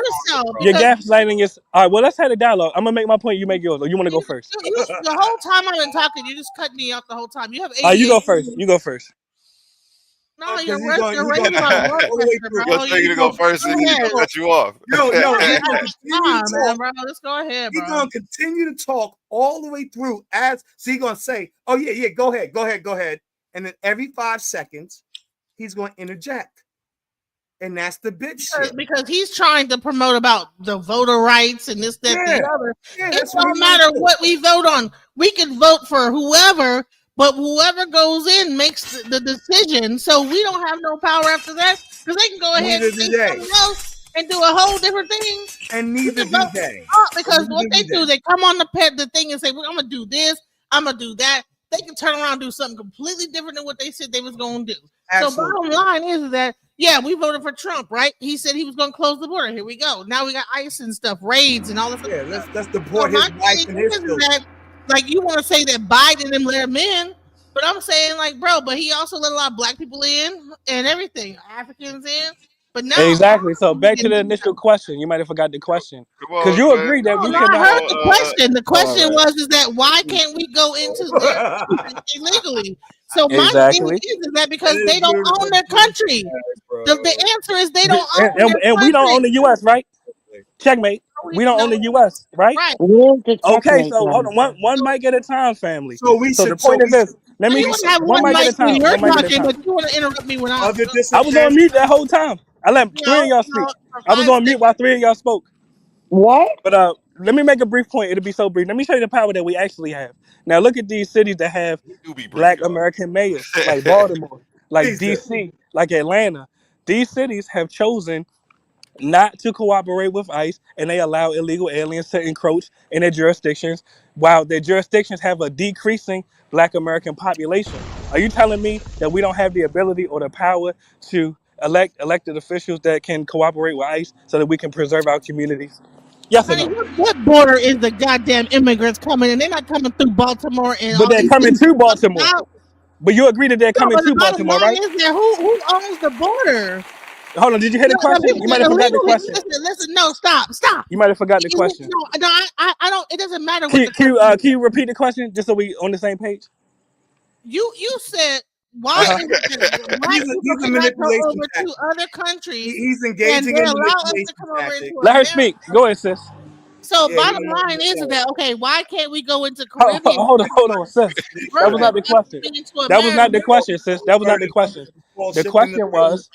One mic at a time, brother. You gotta stop booty clapping up there. You a dark skin booty clapping? My cheeks. You gotta stop booty clapping. You gotta stop booty clapping, brother. You I don't want to holler. I don't want to yell. Yeah, I know, brother. Go smoke some cannabis, brother. Go smoke some cannabis.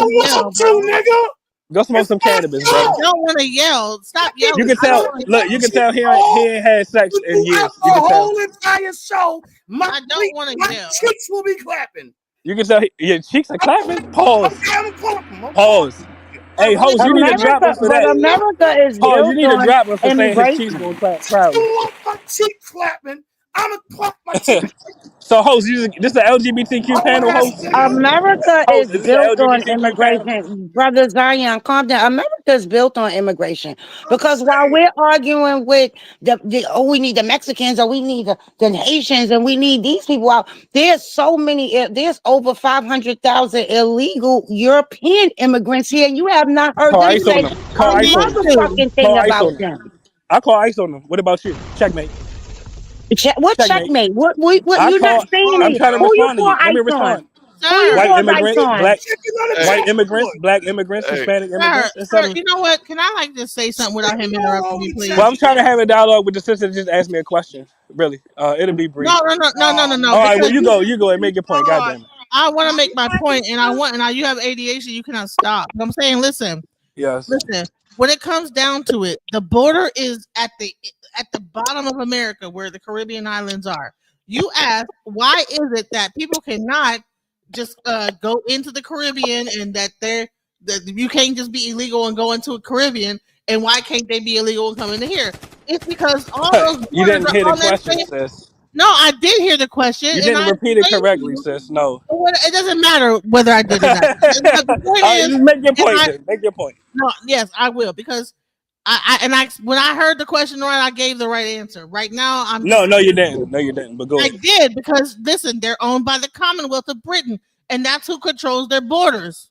That's who controls who comes in and out the country. So, all right, did you hear the question? Controlled by the American government, and that's who comes in and out. We don't control who comes in and out. Black Americans. Well, address the black mayors with the sanctuary cities. Address that part.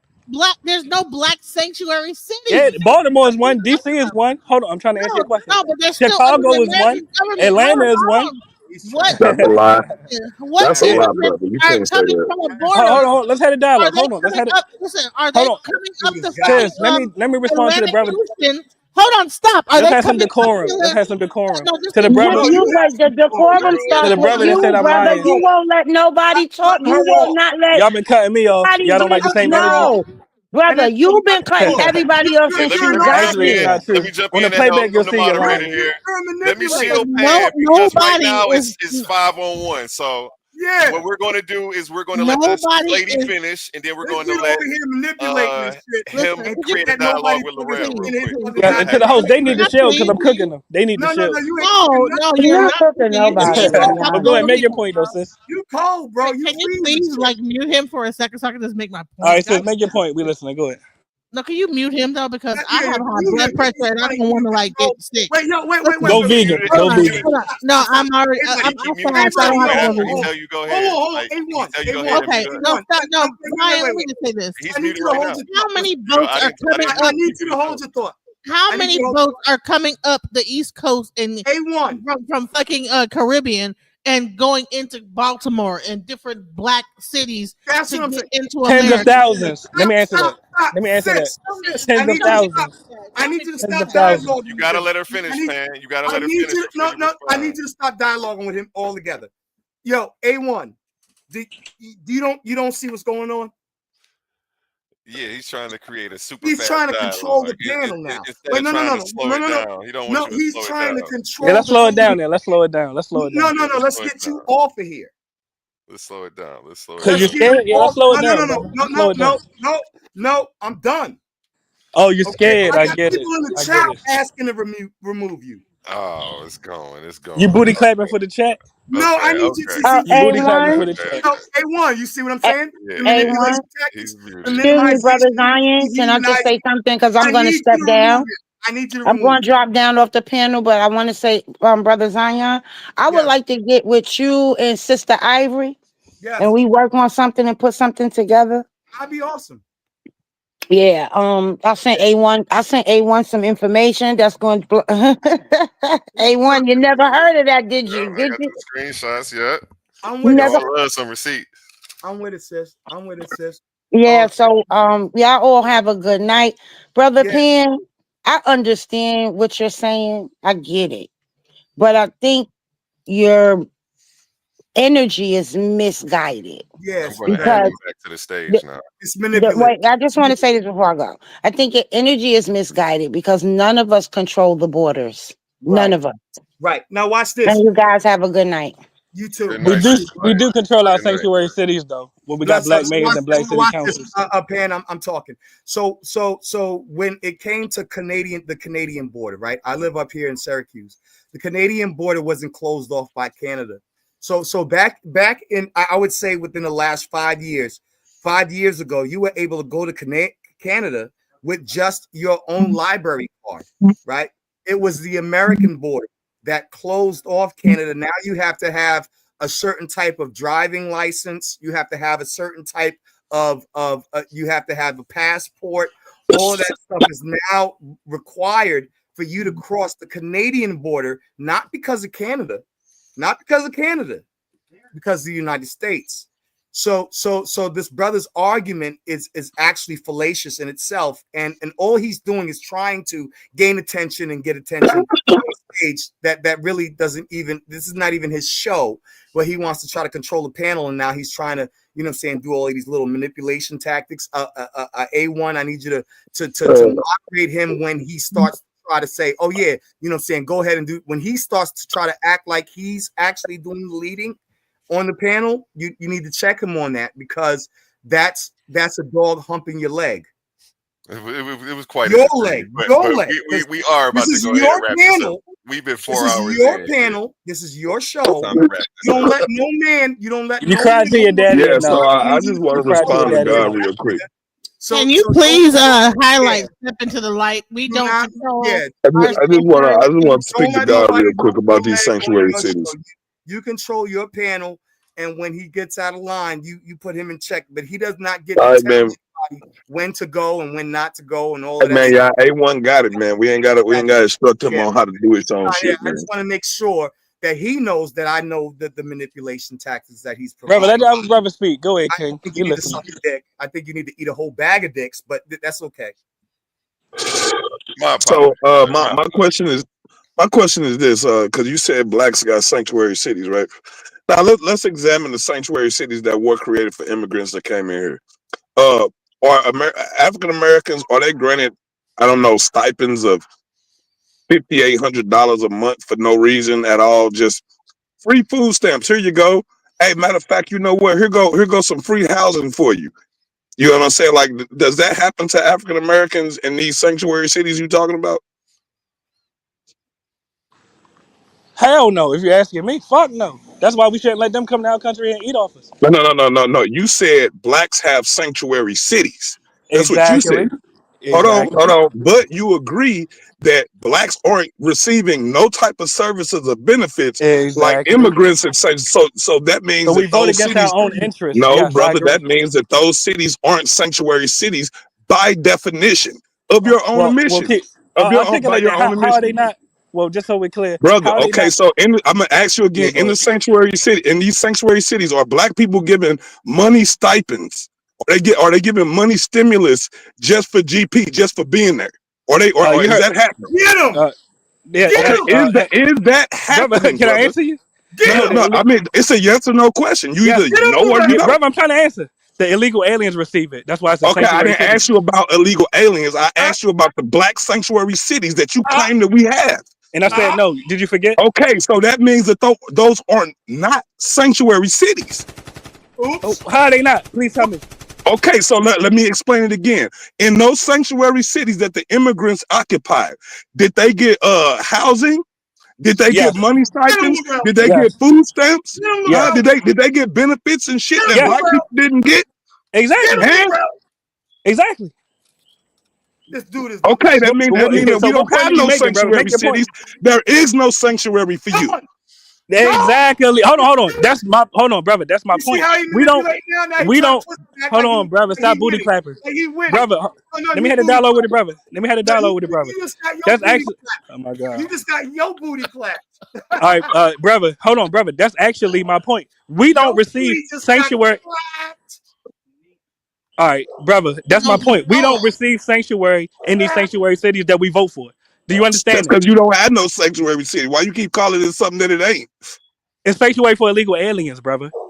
Okay, you said black people have sanctuary cities. Exactly. The mayors are black, brother. The city council is black, brother. No, what part are you confused about? No, we don't. Baltimore's one. DC is one. Atlanta is one. Just Chicago because is one. it's a bunch of niggas, that don't mean it's a sanctuary city for niggas. If nigga, the prisons hold got on, a whole bunch of niggas. Hold on, brother. Are you saying that prisons are also sanctuary for fucking niggas? Because niggas is there. Hold on, brother. I think you're confused. I never said we had sanctuary cities. I mean, at least when you in prison, nigga, they give you food, they give you a hot cot, nigga. You got room and board. Exactly. That's my point. So is that a sanctuary city? I'm just trying to figure it out because I can tell you laws, about what sanctuary means. Yeah, you're confused, brother. Mute up so I can unconfuse you, brother. That's my point exactly. We give privileges, and I said this verbatim earlier. We give privileges to foreigners in our country that we don't even receive. We don't get foreign shit. Black people don't get foreign shit. Hold on. Where the stipends come from? The stipends come from your taxes. See, nigga, this is the problem. Maybe the problem is that you're at heart, that you're an integrationist at heart. Because when you keep saying we, that means that you include yourself into the U.S. government. Black people are separate from the U.S. government. We are not one. We are not one with the U.S. government. Are you a taxpayer? Yes or no? Nigga, I pay taxes under threat, duress, and coercion. Exactly. So your taxes are going to illegal aliens. Brother, that's not. Listen. That's not no checkmate. I pay taxes out of threat, duress, and coercion. I pay taxes out of threat, duress, and coercion. So that is totally different than what you're talking about. Again, black people do not make policies for this country. We don't make policies for this country. We ain't never ruled this motherfucking country. That means we don't have no laws on the books. If we ran some shit, we would have civil laws for our damn self. You attack a black person, nigga, on some racist shit, no, nigga, it's a hate crime. They won't never do that. Ain't no shit like that for us. You vote for Democrats. Ain't no shit like that for us. Hold on, can I make a statement real quick? I'm trying to have a dialogue with the brother right quick, please. Can you share my screen? Who are you? Can you share my screen? So the point is this, brother, and I think you really are confused. It's not your panel, sir. Can you please share my screen real quick? Because he's talking about black mayors. He's talking about black mayors in the black city. Yep, and black city councils. Yep. Let everybody mute up for the sister. Let her get through her presentation. We'll mayors control immigration. No, mayors do not control immigration. They can cooperate. You fuck up for 5 seconds and let her talk. You bitch nigga. No mayors. When did I say mayors control immigration? You said that the black sanctuary cities are run by black mayors. Exactly. And that they are allowing the immigrants to come in. Yes, they refuse to cooperate with ICE. Yeah. Okay, so can you please let me finish? Okay. Mayors do not control immigration. The power to regulate immigration is almost exclusively a federal power in the United States. The United States Supreme Court has consistently held that state and local governments are preempted from enacting their own immigration laws or directly engaging in immigration enforcement. While mayors do not set immigration policy, they can influence local policies regarding immigrant integration, services, and community relations, and can choose not to participate in federal immigration enforcement as seen in city policies, which are based on federal government inability to compel the states and locals to act as a federal immigration agents. So, sis, did you see what you just read? We vote for black elected officials that choose not to cooperate with ICE. That's why our communities are being flooded by illegal aliens. How you don't understand it? That choose not to cooperate with ICE? Exactly. Sanctuary cities. You're talking about the money that is going to immigration. That's federal money. It's not from the state. No, it's not just federal. Hold on, it's not just federal funds. Also, you have state funds. Like it says right here that the federal power in the United States, they are the ones. Only thing they can do is when it comes to sanctuary city based on the federal government inability to compel the state and locality to act as a federal immigration. That means that they can. Mayors You're proving my point, sis. Mayors do not set immigration policy, so that means they have control of immigration policy. They can enforce local policy regarding immigration. You just, sis, let's slow it down. You literally just admitted and conceded my point. These mayors, these black mayors that we vote for in these sanctuary cities that we don't receive sanctuary in, they are refusing to cooperate with ICE. But if you have a federal warrant out, they won't hesitate to report you to the feds. That's checkmate. Okay, so sis, can you also look this up? Hold on, sis. Can you also look this up, right? I want you to look up what happened to cities, mayors who went against ICE. What happened to them on a federal level? Laurel. What happened to them? How did that affect the citizens? Tell us. And enforcement, including detaining and removing, is the we don't want no smoke with Laurel. Mayors and local officials cannot control who enters or leaves the country or establish immigration policies. So there's nothing they can do about it, bro. Oh, they could cooperate with ICE. Checkmate. Listen, what part you don't understand? Policies chosen by many mayors do not involve direct control over immigration. You just said it. Hold on, you just said it. Literally, they could cooperate with ICE. They choose not to. Sister, look up what happened to those cities. Save us, because she's cooked. Oh, look up what happened to those cities that did not cooperate with ICE. What happened to those mayors in those cities that did not cooperate with ICE? Let's look it up. What happened to them? Yeah, what happened to them? Let's talk about it. Let's talk. Make your point, brother. Make your point. I wanted to look it up. I'm not gonna guess. I'm not gonna. Well, the nigga, mute your mic then. Mute your mic, brother. You getting brute. You getting beat up. Actually, I'm not. My point still stands. Actually, my point still stands. All right, make your point, and I'm gonna make mine. No, your point got crushed, bro. Because hold on, what point got crushed? Hold on, let him talk. Let him talk, sis. Federal backlash. Oh my God! What did it say? Sis? Read it. Read it again. What did it say? Do you see this on my screen? Like, oh my God! Like, them just be quiet. Could somebody read that? Come on now, God damn! It's too small for me. I can't see it. Okay, what it I got you. I'll read it. I'm a host. Ain't nobody gonna cut me off while I'm reading on my channel. All right. Go ahead, and read it, brother, please. Can you? You're right there. That's perfect. So I can see the whole thing. Okay. Cities and mayors. Now take notes so that way I don't get cut off. Cities and mayors that do not fully cooperate with immigration and customs enforcement risk federal backlash, including attempts to withhold federal funding through executive orders and legislation, lawsuits from the Department of Justice, congressional investigations, and termination of programs like naturalization ceremonies through termination. Okay. Mayors in these cities often push back, arguing the human and economic benefits immigration bring and advocating for immigration reform instead of punishment. Right. That's checkmate right there. So your own. That ain't no damn checkmate. He say that every time. That's checkmate. That's checkmate. How the hell you think withholding federal funds from cities? How in the hell is withholding federal funds from city beneficial to the fucking citizens? Yeah, and let me respond to that. That's my point. It's not beneficial. How is that beneficial to the citizens? Like what team are you on? That, brother. Let me help you out. Let me help you understand. That's my point. It does not benefit you, but your own elected official that you vote for are willing to go to jail. You said black people have sanctuary cities, and that is not true. Black people don't have no cities in the United States. None. Hold on. We have 0 cities in the United States. Let me address the host. Let me address the host. Operated, funded, and manufactured by black people. Nowhere on all the mayor is doing is saying, let me respond to all the mayor is saying. Let me address the host. Can we not do this? All the mayor says, can we not come in here? But the government can say, shut up, black mayor. We gonna let me address the host. And they gonna do what the hell they want to do. All right, to the host. Hold on, to the host. To the host. Hold on, family. Hold on. Did I ever? Just so we clear. This nigga is nice. You got. All right, just so we clear. Did I ever claim blacks? Just so we clear, did I ever claim that blacks receive sanctuary protection in sanctuary cities? Yes or no? You said they had sanctuary cities. Checkmate right there. I never said we received protection. I said Nigga, we you run said sanctuary blacks cities. have sanctuary cities like Well, Baltimore, Chicago, Atlanta. That's the exactly. shit you said. Do you know what a sanctuary city is? Bro, Hold on, okay. let me Now, dial over the brother.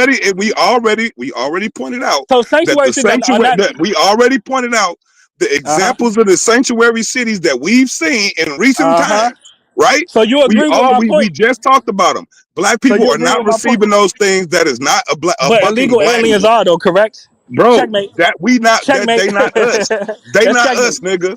I They never not said us. we received, brother. Bro, Let's not okay, talk so over each other. then your argument is nonsensical. No, that's my argument right there, brother. I never said one mic at a Okay, time. brother, if I you never saying said. blacks have All right, go ahead. sanctuary cities, then that mean that these cities that blacks have, blacks will receive the same benefits and the same privileges that immigrants receive. That's what that would mean. Now, brother, But when did I since say? that's not the case, then you can't call that shit, nigga.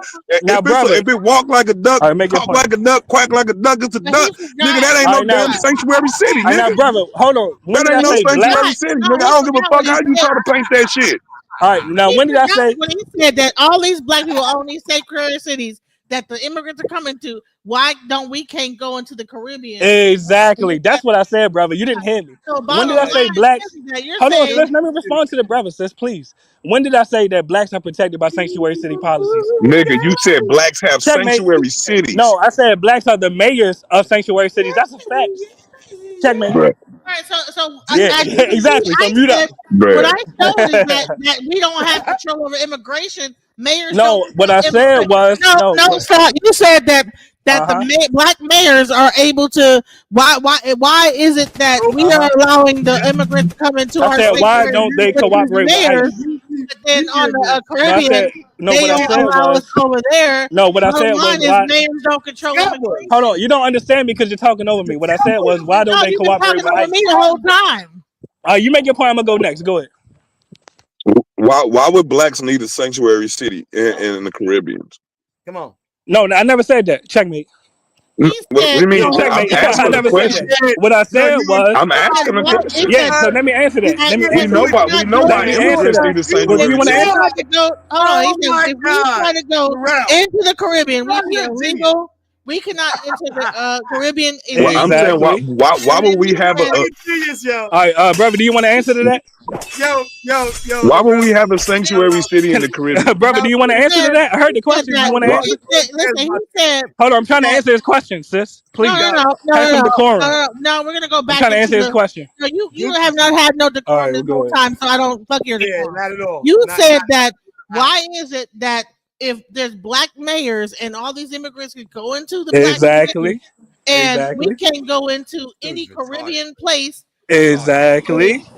And the bottom line is because the mayors don't run the fucking immigration. But they could cooperate with ICE though, correct? Checkmate. Checkmate. How is that They a choose not checkmate? to, right? Checkmate. Hold on, How is that a checkmate? Yeah, checkmate. Hold on, brother. You gotta slow I down. don't see what We the slowing you truth is off. that on the board, brother. That's checkmate right there. Does not control who comes That's checkmate. in. Well, let's slow it down. Let's slow it down. Let's slow it down, sis. Can you mute him? Because you're cooked. Can you mute him? You're cooked. Can you mute him real quick? I want to just make my point because he's gonna keep interrupting me. Listen, if a person come from a Caribbean island into a sanctuary city, they coming in through a boat, an airplane, or whatever. Mayor don't control that. The federal government. But they can report him to ICE. Yes or no? Checkmate. Yeah, but what is your point that the mayor can cooperate? Like what does that mean? My point like, is how does that fit into the brother, I'm trying to answer scenario? your question. Can I answer your question? Would you like an answer to your question? In and out of a Caribbean? I'm trying to answer the brother. I don't understand how the let me answer that. thoughts Let me answer relating to each Let me other. answer that. Genesis, have some decorum. Let me answer the brother.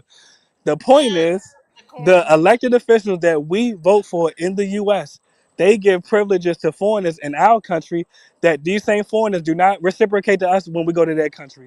What part of that you don't understand? Okay. So hold on, no. How are they getting into hold our on, country? no. This is my thing. This is my thing. Yeah, go ahead, brother. So, are you talking as if black people are a sovereign entity? When did I say that? Well, why would black people have anything to do with sanctuary cities or immigration? Because that's who we vote for. We vote for the Democrats. No, brother. You think we vote? You think we vote for people for immigration? Yes, we do in real life. Niggas, bro, black people don't give a we fuck voted about for Biden. no damn immigration. We voted for Biden. We voted for Kamala. We voted for these sanctuary city mayors. Yes, we vote for Democrats that are ethnically displacing us. Black people give a fuck about reparations. We don't care about immigration. So how you gonna preserve your community if you're flooded by immigrants? Let's talk about it. Fuck the immigrants. I'm asking a question. Don't run. Bro, Don't my entire land is flooded by immigrants. I'm asking a question, brother. I'm asking a question. Our entire land is flooded by immigrants. White people live here. So why allow more to flood you? All these people here is Europeans are here. What are you talking about? Exactly. So why allow yourself to be more outnumbered in your own land? What do you mean allow ourselves? Okay, so are you talking as if? Hold on, are you talking as if black it? people are sovereign? You're not doing anything to stop it, brother. Okay, so are you saying that black people have a military or some sort to stop immigration? When did I say that? Okay, so exactly what type of power do you think black people wield in the United States? Let me answer that. You got the power to pick up your phone and call ICE, and you choose not to. So we got the power to use a telephone. Yes, and vote for elected officials that are anti. And that's the power. I'm trying to answer your question. You using the telephone is your answer to immigration? Yes, and voting for elected officials that are anti-immigration. Oh wow. Okay, yeah. So black people don't give a shit about immigration. Just for the record, bro. How old black people don't care about immigration. Hold on, brother. How old are you for the record? I'm 44, bro. We don't care about immigration. Hold on, brother. You failed the younger generation, brother. You let foreigners take over your own family's communities. You's a bitch ass nigga. Nigga, we don't have no motherfucking community, bro. We don't have no communities. We have no communities to take over. Because you didn't build them. We have absolutely no community. Because you didn't build them, old nigga. Yeah, that's why we don't have any. What are you talking about? Build them. You didn't build them. We don't have any. We don't have any, and you ain't building none. And you're not building none presently as we speak, as you're trying to convict another person. Right now, you're not building the goddamn thing. You ain't put shovel to ground. You ain't broke ground right now. As you're telling the older generation what they have been done right now in present moment, you are doing nothing, nigga. You are stagnant as we speak. I'm a real estate owner. See, we always guilty in the past, brother. See, we always guilty in the past. But in the present day, when it's your turn to take the reins, when it's your turn to do it, nigga, your ass ain't doing shit. You doing the same thing we doing, nigga. You talking. Which is the same reason why you said the only thing black people to do is pick up a phone and talk. How much real estate you own? Talk. How much real estate you own? That you saying that black people can wield. Do you own, brother? That's all I'm saying. How much real estate do you own? What other powers are you saying that black people have over integration? How much real estate do you own? What other powers do black people have over integration? Do you own, brother? Are you gonna answer the question? How much real estate do you own? What other powers do black people have over integration outside of picking up a telephone and calling ICE on some people that they don't know if it's illegal or not? So are you saying that black people should just start calling ICE on random Hispanic people for no reason at all? Is that what you're saying? You won't have any more. Is there a certain uniform that illegal immigrants wear? Is there a certain uniform so we know what to look for? Like you're asking us to do some racist ass shit. You're asking us to do some racist shit, bro. Black communities left. I'm gonna be 100% honest. That sounds kind of racist, hold on, where you from, brother? So are you saying pick up the phone and call the pigs? Call the pigs on some people, and I don't even know if these motherfuckers are legal or not. Nigga, how the fuck do you know these people are illegal? You just calling the pigs on people? You just fucking up people's lives just for shits and giggles? What type of monster are you, bro? Where you from? It don't matter. Yeah, you running from that because you know your own city is taking over. You running from that. Fallacy. Your own city is flooded, and you ain't doing nothing to stop it. Anything to do with the facts that he just presented, brother? Your own city is flooded by illegal aliens, and you're not doing nothing to stop it. Nigga, I don't have a city, nigga. This ain't my city. That's check. That means you're not a man. You're a man with no land. Nigga, if this is my city, it most definitely wouldn't be named after a Catholic. It sure wouldn't be named after a Catholic if it was mine. You're a man with no land. Hey, brother, yes, that's right. I'm part of a stateless nation. That's right. That's right. I'm part of a Then why you not stateless fighting nation. for a state? Hey, that's just the reality of it, nigga. We're a stateless Why you not nation fighting for a state? until we elect the leader. Why you not nigga, fighting for a state? we're a stateless nation. Why you not fighting for a state? That's the reason why I employ all of y'all I'm asking. to go join the Why UNIA. aren't you fighting for a state? Join the UNIA and become one Why you not fighting body for a state, politic. brother? That way, nigga, Brother, we why you can not do fighting for for a state, ourselves, brother? and we'll have our own leaders to But hold brother, why you not accountable fighting for for a the state? things that African Americans, the interests But that brother, why you African not fighting for a Americans state, have. though? The Why interest you that not African fighting for a America state? has. See, we don't have politicians Brother, why you fighting not for fighting our for a state, interests. though? We need to elect our own But brother, why you politicians to not fight fighting for for our a state, own though? interests. And you can do that through the Why you not fighting UNIA. for a state, You brother? right now, Why you not every fighting year for a these state, people brother? fly the flag, the red, black, and All right, green but brother, flag why you over your not fighting for a capital, state, brother? all over the internet. Brother, Every why you not fighting for a February, state? they show you Black History Month every Why you not February. fighting for a state, Every brother? February. So you All already right, but brother, belong why to you a not fighting nation. for a state? You belong to a nation. You just not All right, but acting as a brother, why you not political fighting for body. a state? So join the UNIA. All right, but Take brother, why you not your fighting for place a state, in the brother? government of the people. Because All we right, but are the brother, why people. you We not not fighting the for a pig. state? All right, but brother, why you not fighting for a state though? Let's get to that. I just told I am Checkmate. fighting for the state. You I'm ain't hear what asking I a just simple said? question. You ain't just All hear right, what the so fuck I and look just how long said? you was talking. Nigga, Watch how brief my that whole response is. spiel I just gave out was Now, about nigga and watch coming how to brief a my full response body is. politic, which is a All right, statehood, watch out. nigga. What And the y'all fuck didn't is do you it, right? talking about? What You are you didn't do talking it, right? about, man? What Checkmate. are you You talking about? failed. I don't That think you means you understand failed. what I'm talking about. You failed at that. But don't run. The question is this: how will you achieve a state in a landmass for Black Americans when that same landmass is being flooded by immigrants that outnumber you now? Checkmate.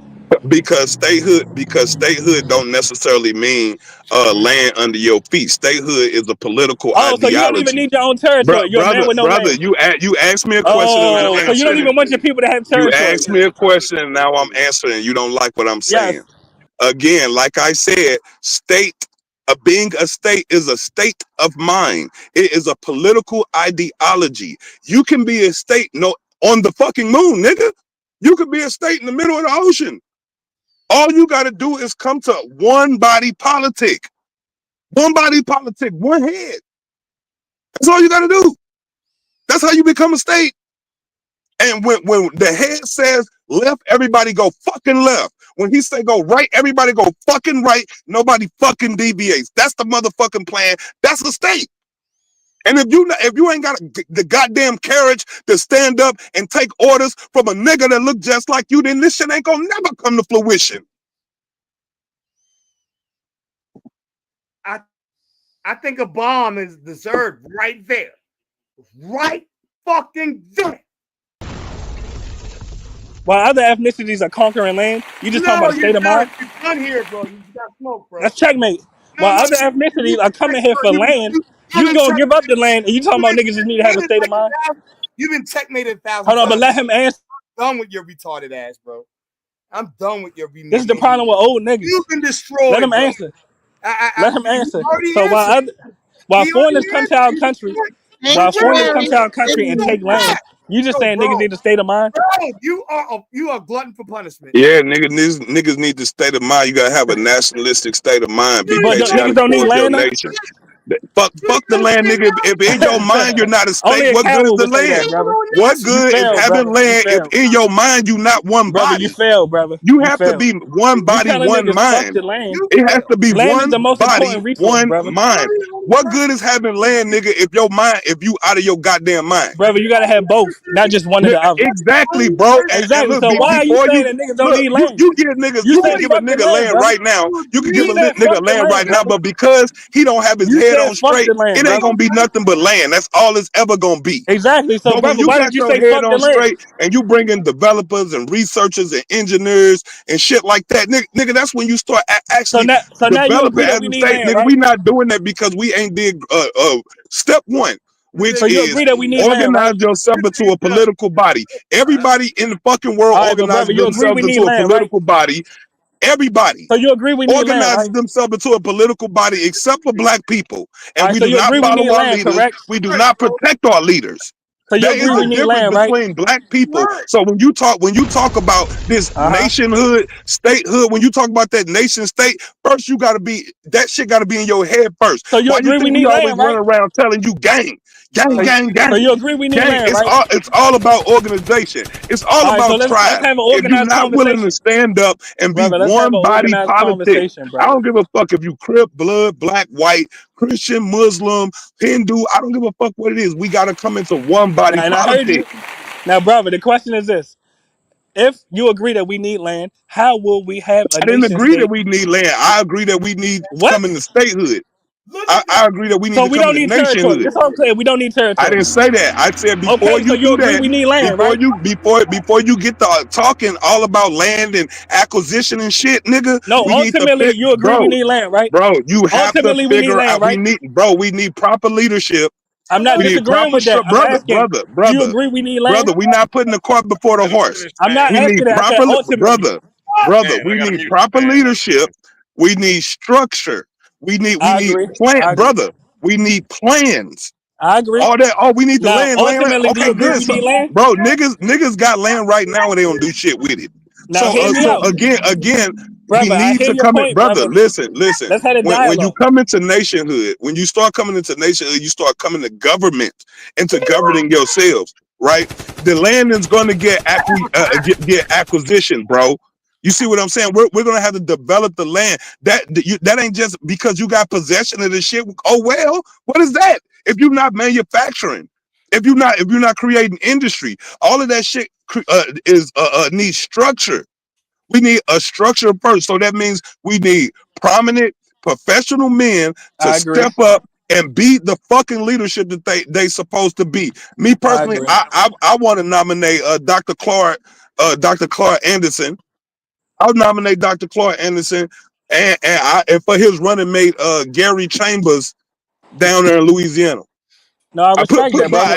Hold on, Hey, brother. Please let me respond, that's brother. the two on my ticket. Hey, brother, that's let's the have two a on my dialogue, ticket. brother. Now y'all niggas come up with y'all nominations, and then we gonna go to these niggas and be like, "Hey, y'all finna be the leader of the niggas, or we gonna beat y'all ass or something." I don't know how we gonna bring it to them. I'm just saying. Hold on, but let me We gotta respond, brother, please. we gotta come together in one I'm not body even politics. disagreeing with And everything you're saying, when we brother. elect a leader, all you niggas gotta follow suit. Fuck your feelings, your beliefs, all that shit.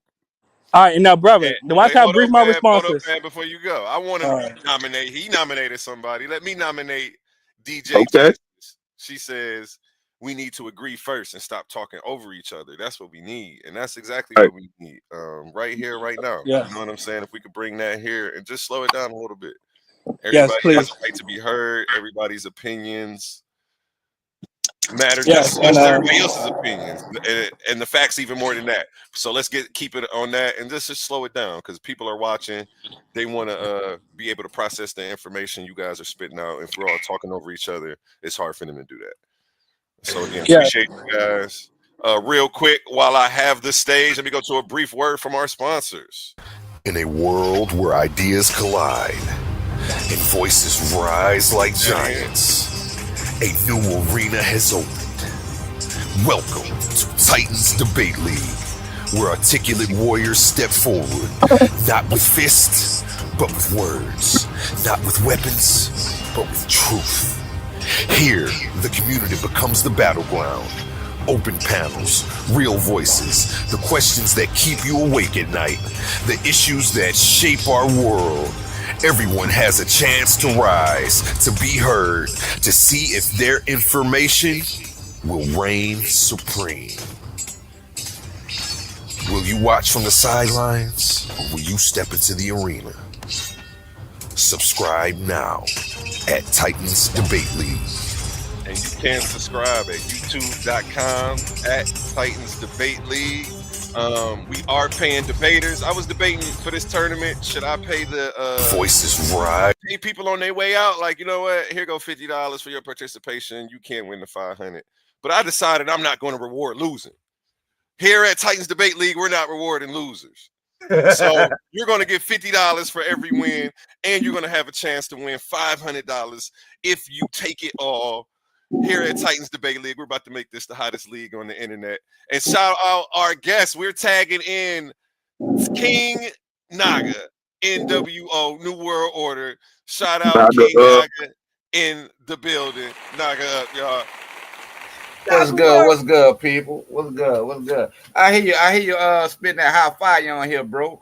Until we become a nation, man, anything we do after that, bro, it just all in vain. We done tried this thing how many times? How many times we done tried the same thing and expecting different results, trying the same shit?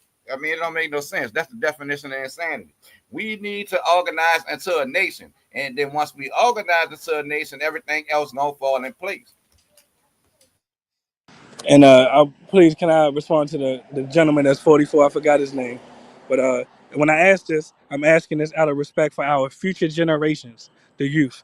My question is, how will we, as Black Americans, as descendants of U.S. chattel slaves, how will we preserve our communities and eventually have our own nation state if the same exact lands that we're speaking about within the U.S. are being flooded by millions of immigrants, millions of foreigners? Tangibly, physically, where will our communities exist? Okay, so for the youth, I'm gonna tell them flick up with the foreigners. You know what I'm saying? They're your friends. They ain't did shit to you. And again, you have to think in a nationalistic principles in a nationalistic way. If you not operating in a full body, right, then you don't have, there are no communities. Like right now as we speak, we don't have communities. You know what I'm saying? We're already in here. He's talking about the hoods and shit flooded with foreigners. Yeah, it's been foreigners here. I mean, they've been here. I mean, the foreigners been selling you food and clothes and all type of shit. So ain't nothing new about that. So in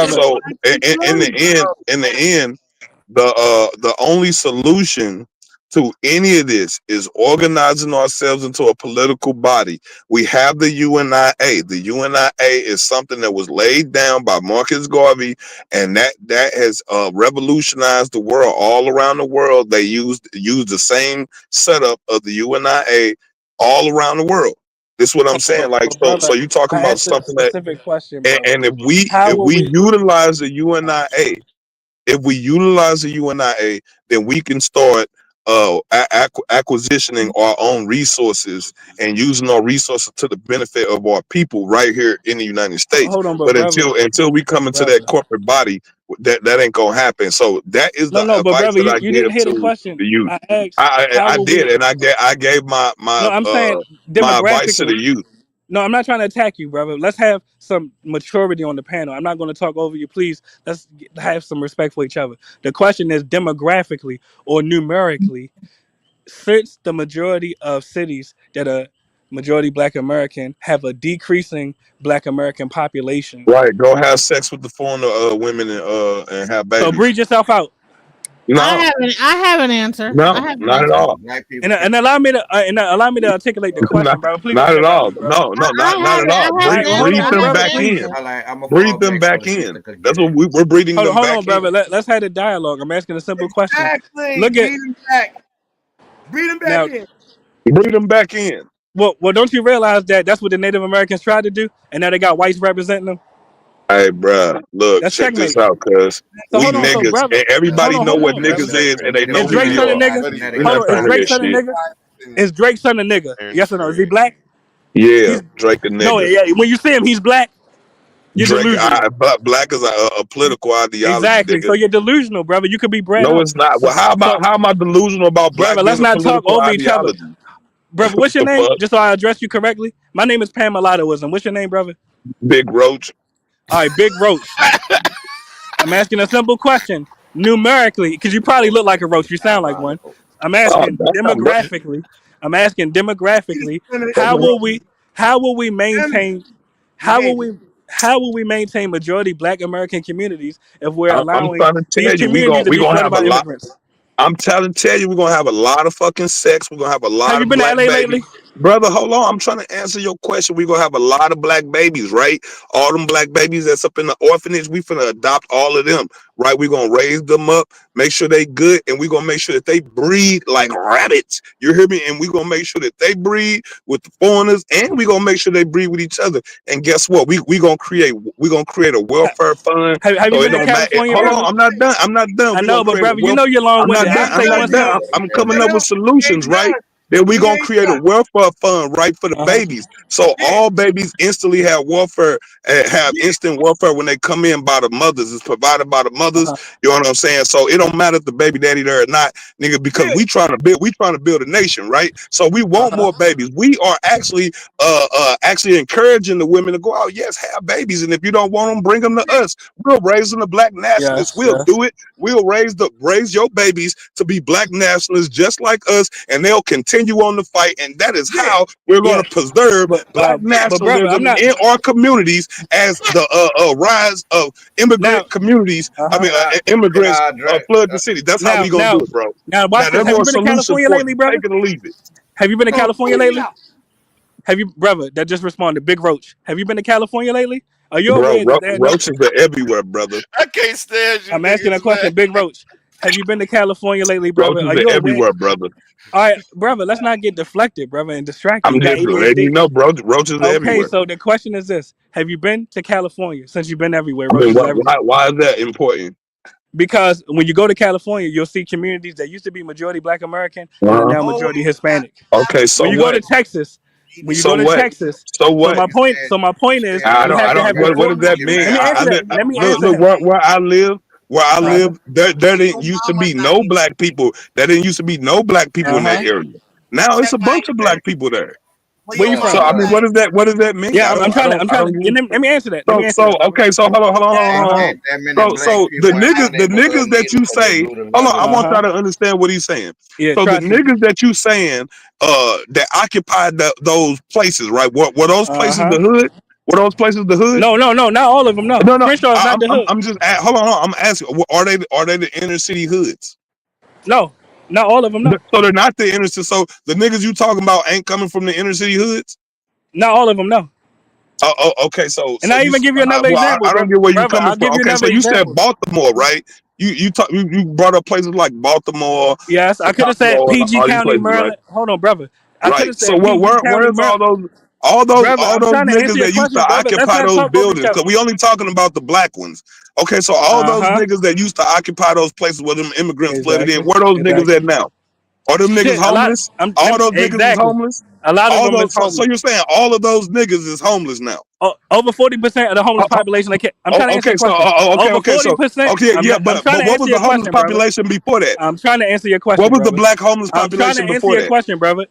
I'm asking you, what was the black population before the flood of immigrants? All right, do you want the answer or not? Okay, so you had to have some decorum and mute up. The point is this: there's a direct. Okay, no, so you're not gonna answer that question. You're just gonna. I'm trying to answer it. I don't know the point. Well, then you ain't giving me no point. I asked you a specific question. Okay, well, then you're not making a point. Then there's no point to make. You're just answering my question. Yeah, I'm trying to answer your question. Would you like? Okay, so then there's no point to make. So okay, that's the point, brother. What was the homelessness percentage in black people in the places that you're talking about before the flood of immigrants? All right, let me answer that. In California, and I'm glad you brought this up. In California, before the 1980s, the Black American homeless population. 1980s. I'm trying to answer your question. No. We're talking about in the 2000s, brother. I'm trying to answer your question. No.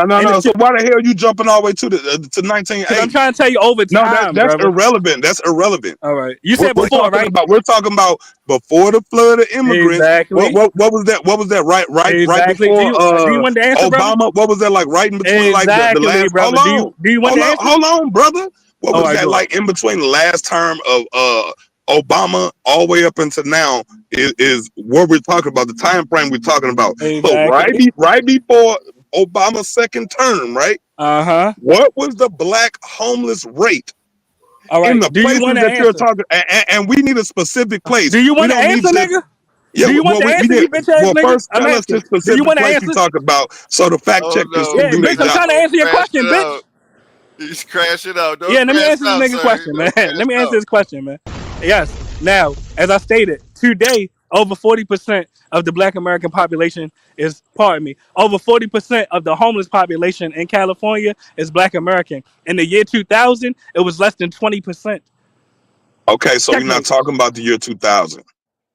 You asked me in the 2000s, you dumb nigga. No, did you forget? I asked you about a specific time, bro. Let's not act stupid. You dumb nigga? Let's not act coy. Everybody heard me say from the second term of Obama up to present. The time right before what year was that? That's my point right there. It constantly increases as the number of immigrants increase in the U.S. Okay, so like I said, you're bringing up irrelevant stats. The question because I guarantee you, if you look and you'll see that the homeless rate in those places that you're talking about dealing with African Americans is going up. It pretty much fluctuates. No, it fluctuates. No, it went up. Yes, it does. It fluctuates like it does in every other city. Yes, and let's have a dialogue. So just so we're clear. I heard your point. Now, let me make mine. It'll be brief. Now, I'm gonna let the fact checkers do their job. Exactly. So, these same immigrants that you booty clapping for, will they allow you to come to their country and take over cities and outnumber them in their own cities? Why would I be doing that? That's checkmate right there. I asked, would they let you? And why would I? How is that a checkmate, nigga? Why would I be doing that? Would they let you? Okay, so can you answer me this? Let you? Oh, nigga. Can you answer me this? Would they let you? What is the purpose for immigrants to be in? Oh, nigga. Why are immigrants in the United States? Would they let you? Oh, nigga. Okay, nigga, why would I want to? Would they let you, old nigga? Why would I want to? So why are you booty clapping for him? Nigga, why would I? Because are you booty clapping for him? Because it's enough for everybody. So you gonna booty clap for the immigrants? Yeah, it's enough for everybody. Wow. So you admit the booty it's enough for everybody. It's enough for everybody. Yes. The elders yes, nigga. Yes, nigga. The country is built by immigrants. Yes. Now, can I ask you a question? This country is built by immigrants. Yes.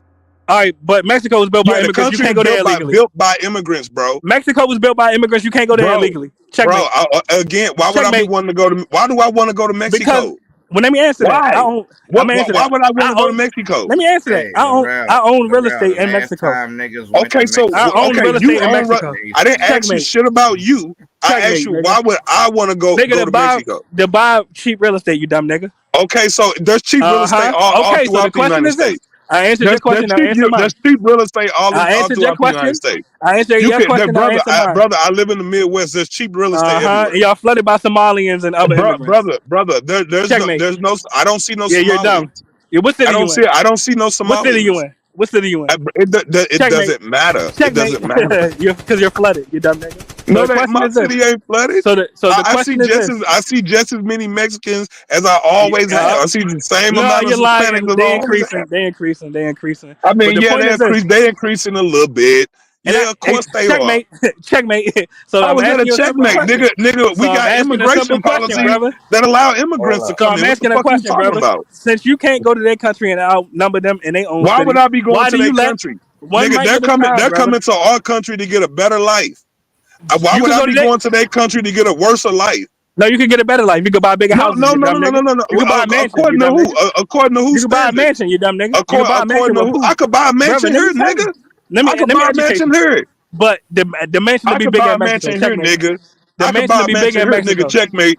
The mansion to be bigger in Mexico. I could buy a mansion here, nigga. I could build a mansion right now, nigga. Then why you ain't got one? What you talking about, nigga? We could build. Why you ain't got one? Checkmate. We could build mansions. Then why you ain't got one? Checkmate. Nigga, the same reason why you ain't got your own state. Checkmate.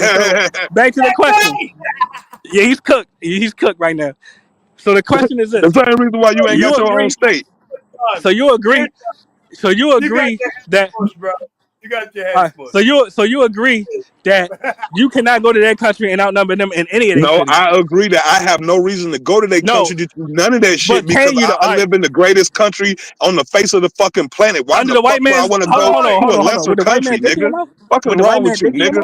Nigga, I'm American by birth, nigga. Fuck are you talking about, nigga? With the white man dick in your mouth? Nigga, this home, nigga. With the white man dick in your mouth? Nigga, fuck are you talking about? With the white man dick in your mouth? I want to go to Mexico for, nigga. With the white man dick in your mouth? Nigga, I don't give a fuck about no white man dick in your mouth, bro. Hey, that's you live in fear of white man. Let's have some decorum. Let's have some decorum. Hey, nigga, look, just like he made the comment that we're descendants of chattel slaves. No, nigga, we descendants of maroons, nigga. Maroons, and you let the white man bring your community. Against slavery, nigga. We fought against slavery, nigga. We wasn't fucking cattle, nigga. But y'all not fighting against it today. Nigga. Always remember 1804, nigga, the Haitian Revolution, nigga. You're not 1791, nigga. Always remember 1812, nigga. Always remember, nigga. Blacks burned down the motherfucking White House, nigga. Blacks burned down Washington, nigga. Always remember the Battle of Fort Negro, nigga. Always remember the battle